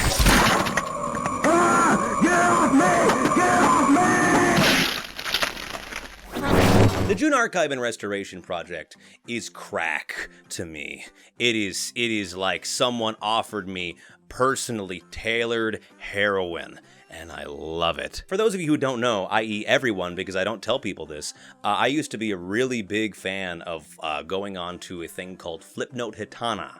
Flipnote was a app that existed for the Nintendo DSi until I believe it was like no longer supported from like 2014 onward, and Flipnote Hitana was like the online like video Flipnote sharing service that existed therein. It was a really neat way to get a lot of different people to, you know, create like really interesting and neat looking animations and show off all their various different talents and whatnot. And I met some really cool people on Flipnote Hitana back in the day, even if I did have to steal my brother's DSi to do it. Sorry about that, Connor. If you're watching this, I'd like to apologize for a great deal of the terrible things that I did on that DSi.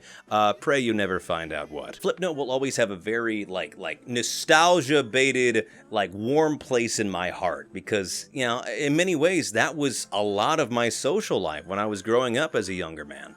And that is as sad as it sounds, but I can't take it back. The June Restoration and Archive Project is actively, I believe, created in Flipnote and is dedicated to the horror of this world slowly coming to an end as the servers for Flipnote Hitana are, boom, taken off the internet.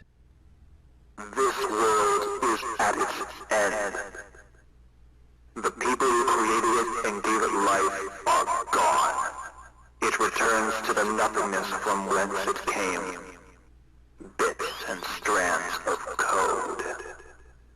I'm going to be speaking about this series primarily from a nostalgia-baited like perspective here because I was so delighted with every single new episode that came out here. Like, every single time they referenced an existing Flipnote, and it goes beyond even references, like, they actively, like, remix and, like, redo the endings of some of these Flipnotes, and it's fucking seamless. It feels like that's how it looked when it was first uploaded back in, like, fucking 2010. This series got me hyped for Banana Phone. You know, ring, ring, ring, ring, ring, ring, ring, banana phone. That shouldn't be possible. And not only is that peak to me, but it's immediately followed by the fucking, like, leitmotif of...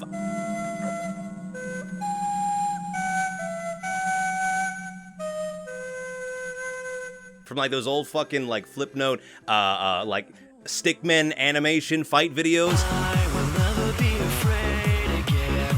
I will keep on fighting till the end. Can we get this fucking S tier already? But to be actually objective about the series real quick, the June Archive and Restoration Project is genuinely like a fucking masterpiece. The amount of effort and like work that went into creating everything that you're seeing, from the animations, from the sound design, like, I think all of this was made in Flipnote Studio, which is mind-boggling to me. The amount of effort and love and care that was put into it is just, it really blows me. If you want to reconsider, now's your chance, Pop! All the time you need is right at your fingertips! Just reach within yourself and take it!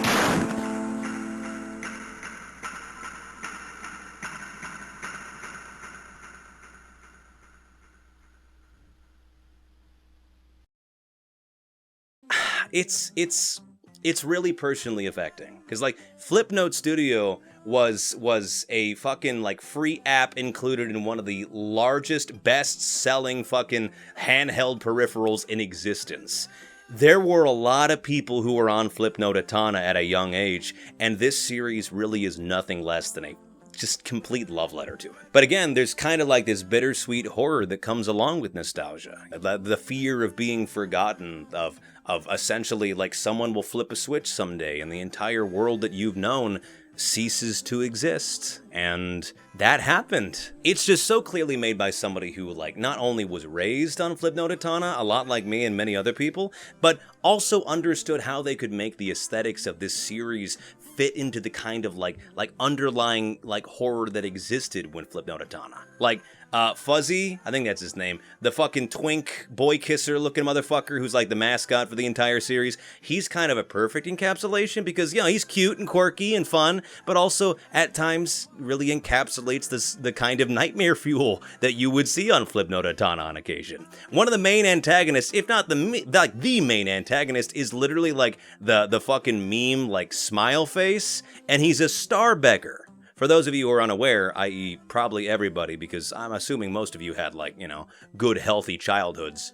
No, you're watching my videos, you clearly didn't. Star beggars are people that were on Flipnote Atana who would essentially do just that. Like, they would post some low-effort shit like, oh, leave a star to adopt this Pikachu, or leave a star to be... It's just very low-effort slop created by people for the sake of gaining some kind of, you know, unearned and pretty artificial fame. Baby's first clout chase, if you will. And the main antagonist is literally an encapsulation of those people. Someone desperately looking for more stars to consume, while fully knowing the entire world around him is soon going to be turned off and gone forever.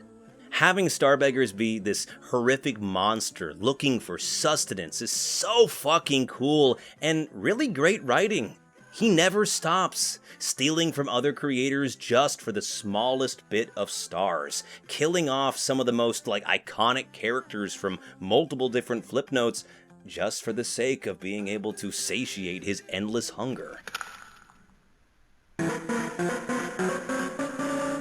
I love that his blood is star-shaped too. It's like, there's so many little small details for this series that, you know, the creator didn't have to put in, but did, and it just elevates it to a degree that I can't help but smile at it. Yeah, S tier. No one's surprised by this. S tier for the June Archive. Alright, last one.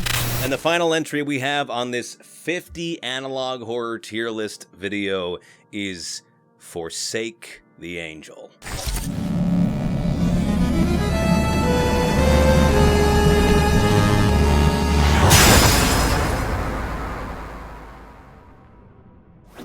From the amazingly and kind of fucked up mind of Spooked Forky, the creator of Sins of the Past, and the only person I would ever let tell me to kill myself while playing Dandy's World. That's a true story. Love you, Forky. Thanks for that. Forsake the Angel is an upcoming RPG adventure game featuring Angel.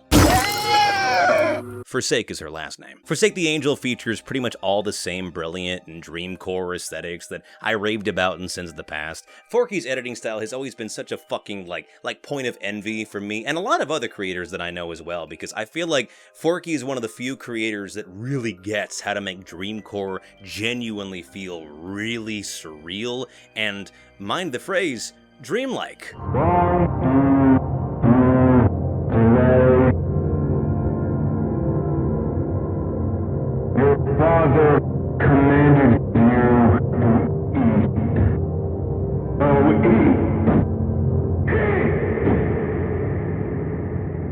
Everyone I know who has ever opened up After Effects gets a little bit envious when they see Sins of the Past and they see the kind of shit that Forky cooks up. They do things in that software I didn't think are possible, and I don't even want to think about, actually. Set in a world where everything seems to be rotting into nothing, Angel is tasked with surviving the inhospitable land around her, fending off against horrors of this world and the monsters of the ones that came before. To know my religious fanatics, but their sins are inescapable.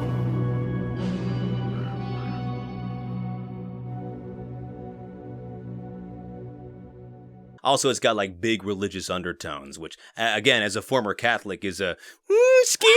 I've been following Forsake the Angel's development about as closely as I possibly can because I am very, very excited to play it. The premise of a like actual RPG adventure game based on and like using the same kind of aesthetic design as Sins of the Past is fucking mouth-watering to me. This is, and I don't want to say this lightly, but like I feel like this has the ability to be like on the par of Yume Nikki, like off perhaps. I don't know, I haven't played either of those games. I haven't played Forsake the Angel either, so technically that comparison makes perfect sense. If you're interested in following the project, I've gone ahead and I put the Forsake the Angel YouTube channel within the description of this video, as well as the Twitter account. So feel free to go ahead and follow both of those to get new updates about it. But I have no clue when it'll be out, but I know what I'm gonna rank it, and so does he. He's still me, so that comparison doesn't really make a whole lot of sense. Yes, I am in Forsake the Angel.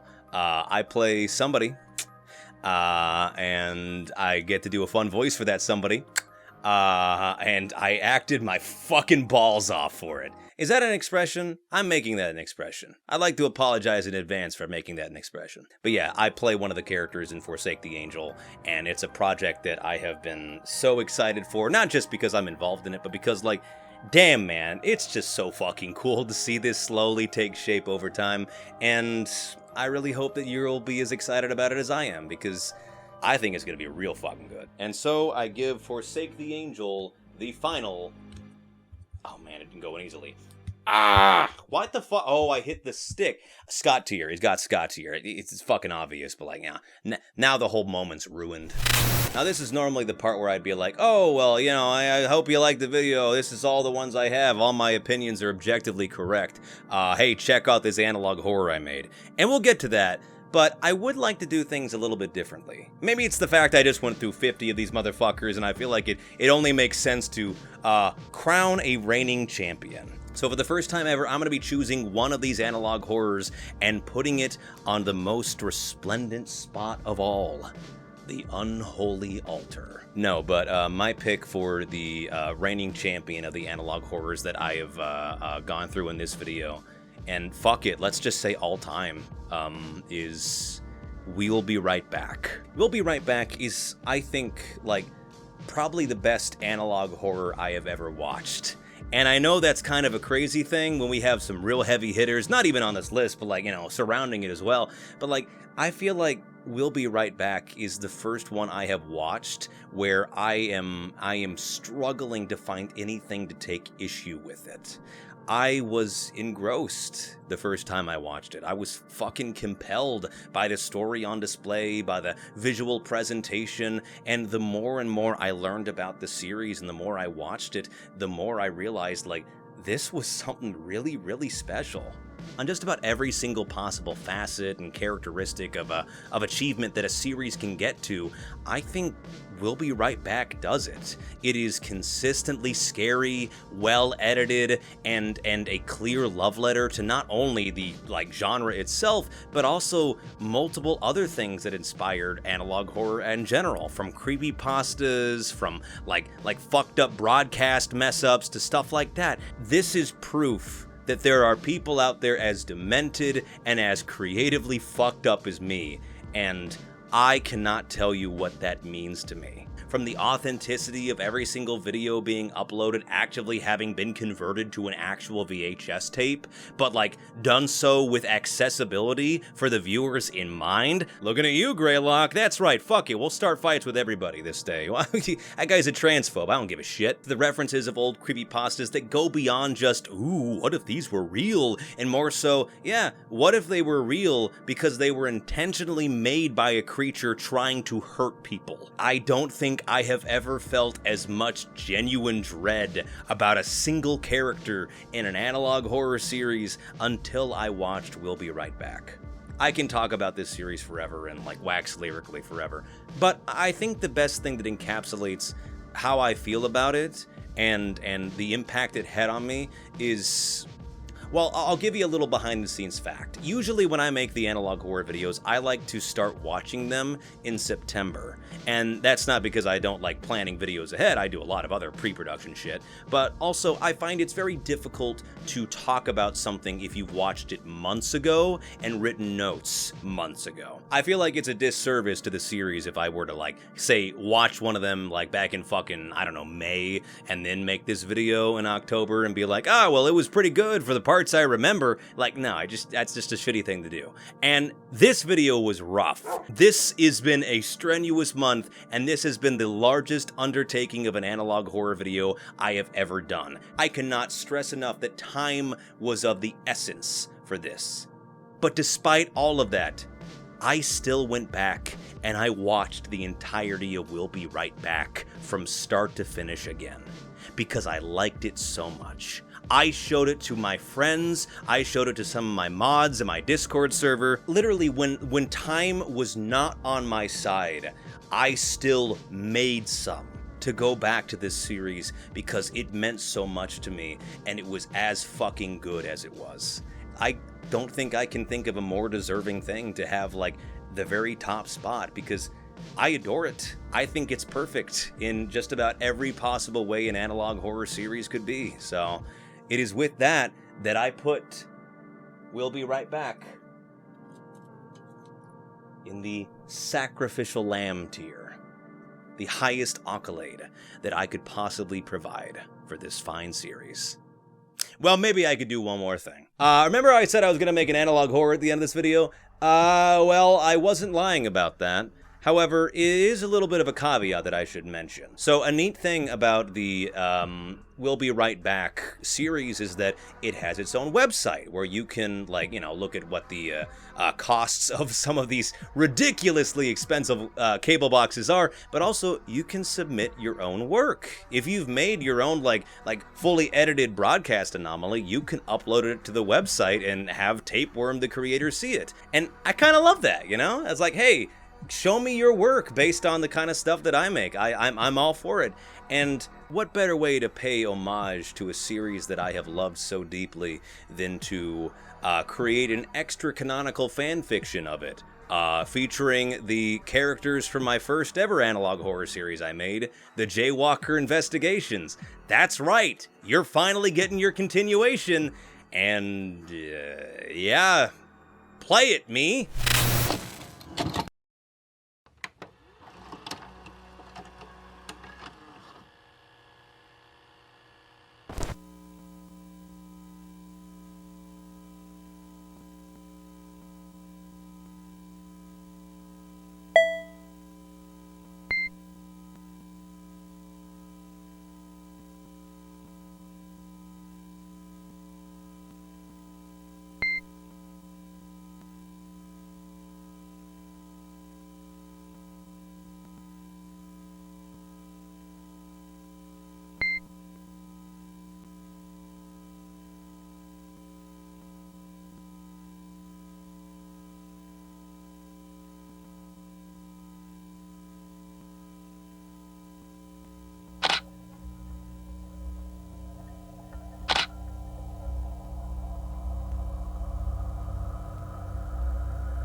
tell you, this country, 60 kids disappeared.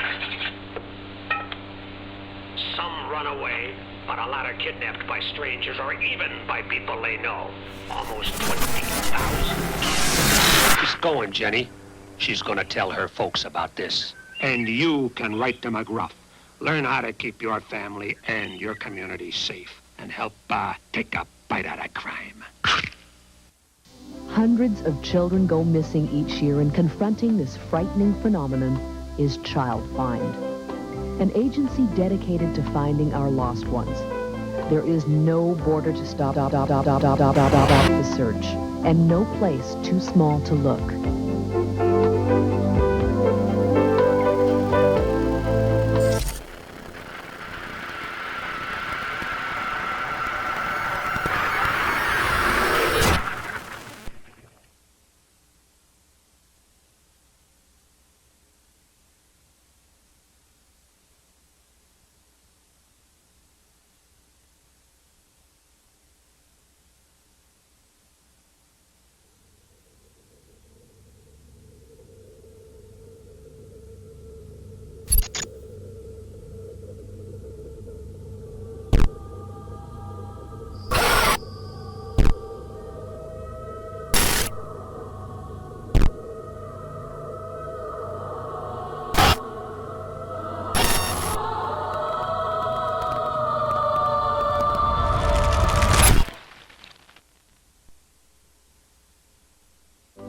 And please remember, all your calls are confidential.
Be looking at Jenny for the last time. And there you have it, folks. Let me know what you thought about the entire video in the comment section below. Be as nasty as you like. I'll be passed out for the next fucking month, so it won't affect me at all. Make sure to like and subscribe and tell your friends about this video. Consider supporting the channel and possibly me on Patreon. I have got such big plans and such exciting stuff I cannot wait to show you next year.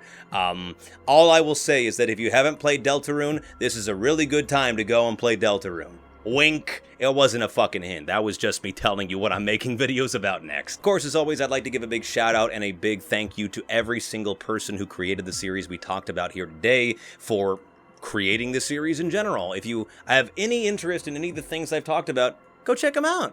Go give them the kind of love and support that I think every creator, regardless of the quality of their content, really deserves at the end of the day. You know, even if you're not making something that I love personally, you know, I'm just one freak in the middle of the goddamn Midwest. There's certainly going to be dozens, maybe thousands perhaps, of people who feel a lot differently and may fuck with your work a lot more. So don't take my word as gospel. It is ultimately just my subjective opinion about all of these works. And although I may say it really well and have a cool and nice voice to listen to, ultimately I can't make up your mind for you. You should do that yourself. Please support the original creators and the original works that we talked about here today, and I just want to say thank you for watching, and thank you for all the people that I have been lucky enough to meet by making these videos and by sharing my love for both the horror genre as well as analog horror, digital horror, really whatever the fuck else you want to call it. It has been such an honor to meet so many of you and to, you know, form friendships that I think are hopefully going to last forever. I don't know. I'm pretty abusive to Squeaks. One of these days, he might just fucking kill me.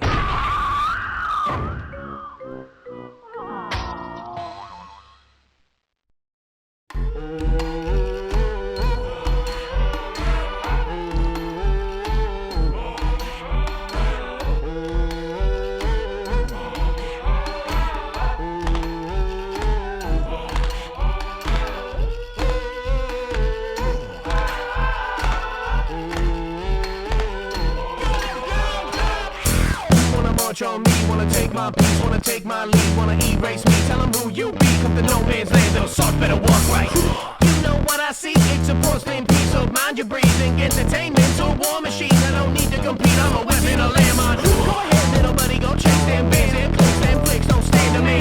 You ain't no victim, no, you the scam. Shell full of my shit, I ain't part of your brand. Baby, I don't feel bad, I feel sorry. You a side piece in your own damn story. Move your rooks, I'm checking your verse. You ain't no up, no, baby, it's worse. I got intel, you ain't been well, and none of these big guns know your name. None of these big guns carry weight. And what's the job of your banquet state? Drop my ass cause I know bomb. Newsflash for you, my future's gone. Huge flash, no wrong 10 stories gone. Keep yucking it up with the top friends. Fuck the little man to the middleman always. Keep your legions, we busy ballin'. Fuck your feelings, you fuck mine. Cut your call it and strike.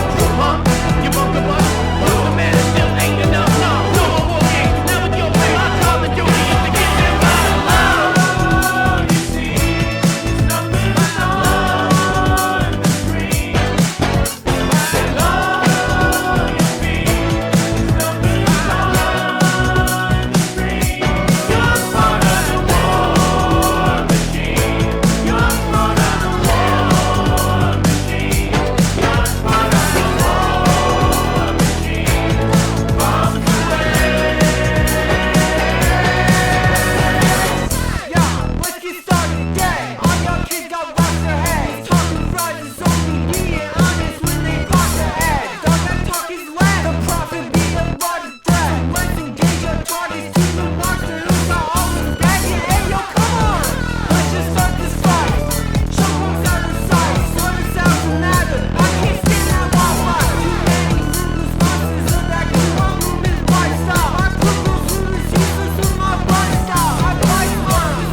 It's a hunger that pulls you apart from within, and far after death it'll read through your skin. Yeah, they'll do anything, anyone for their claim.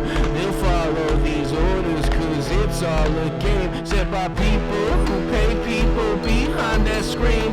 And even my father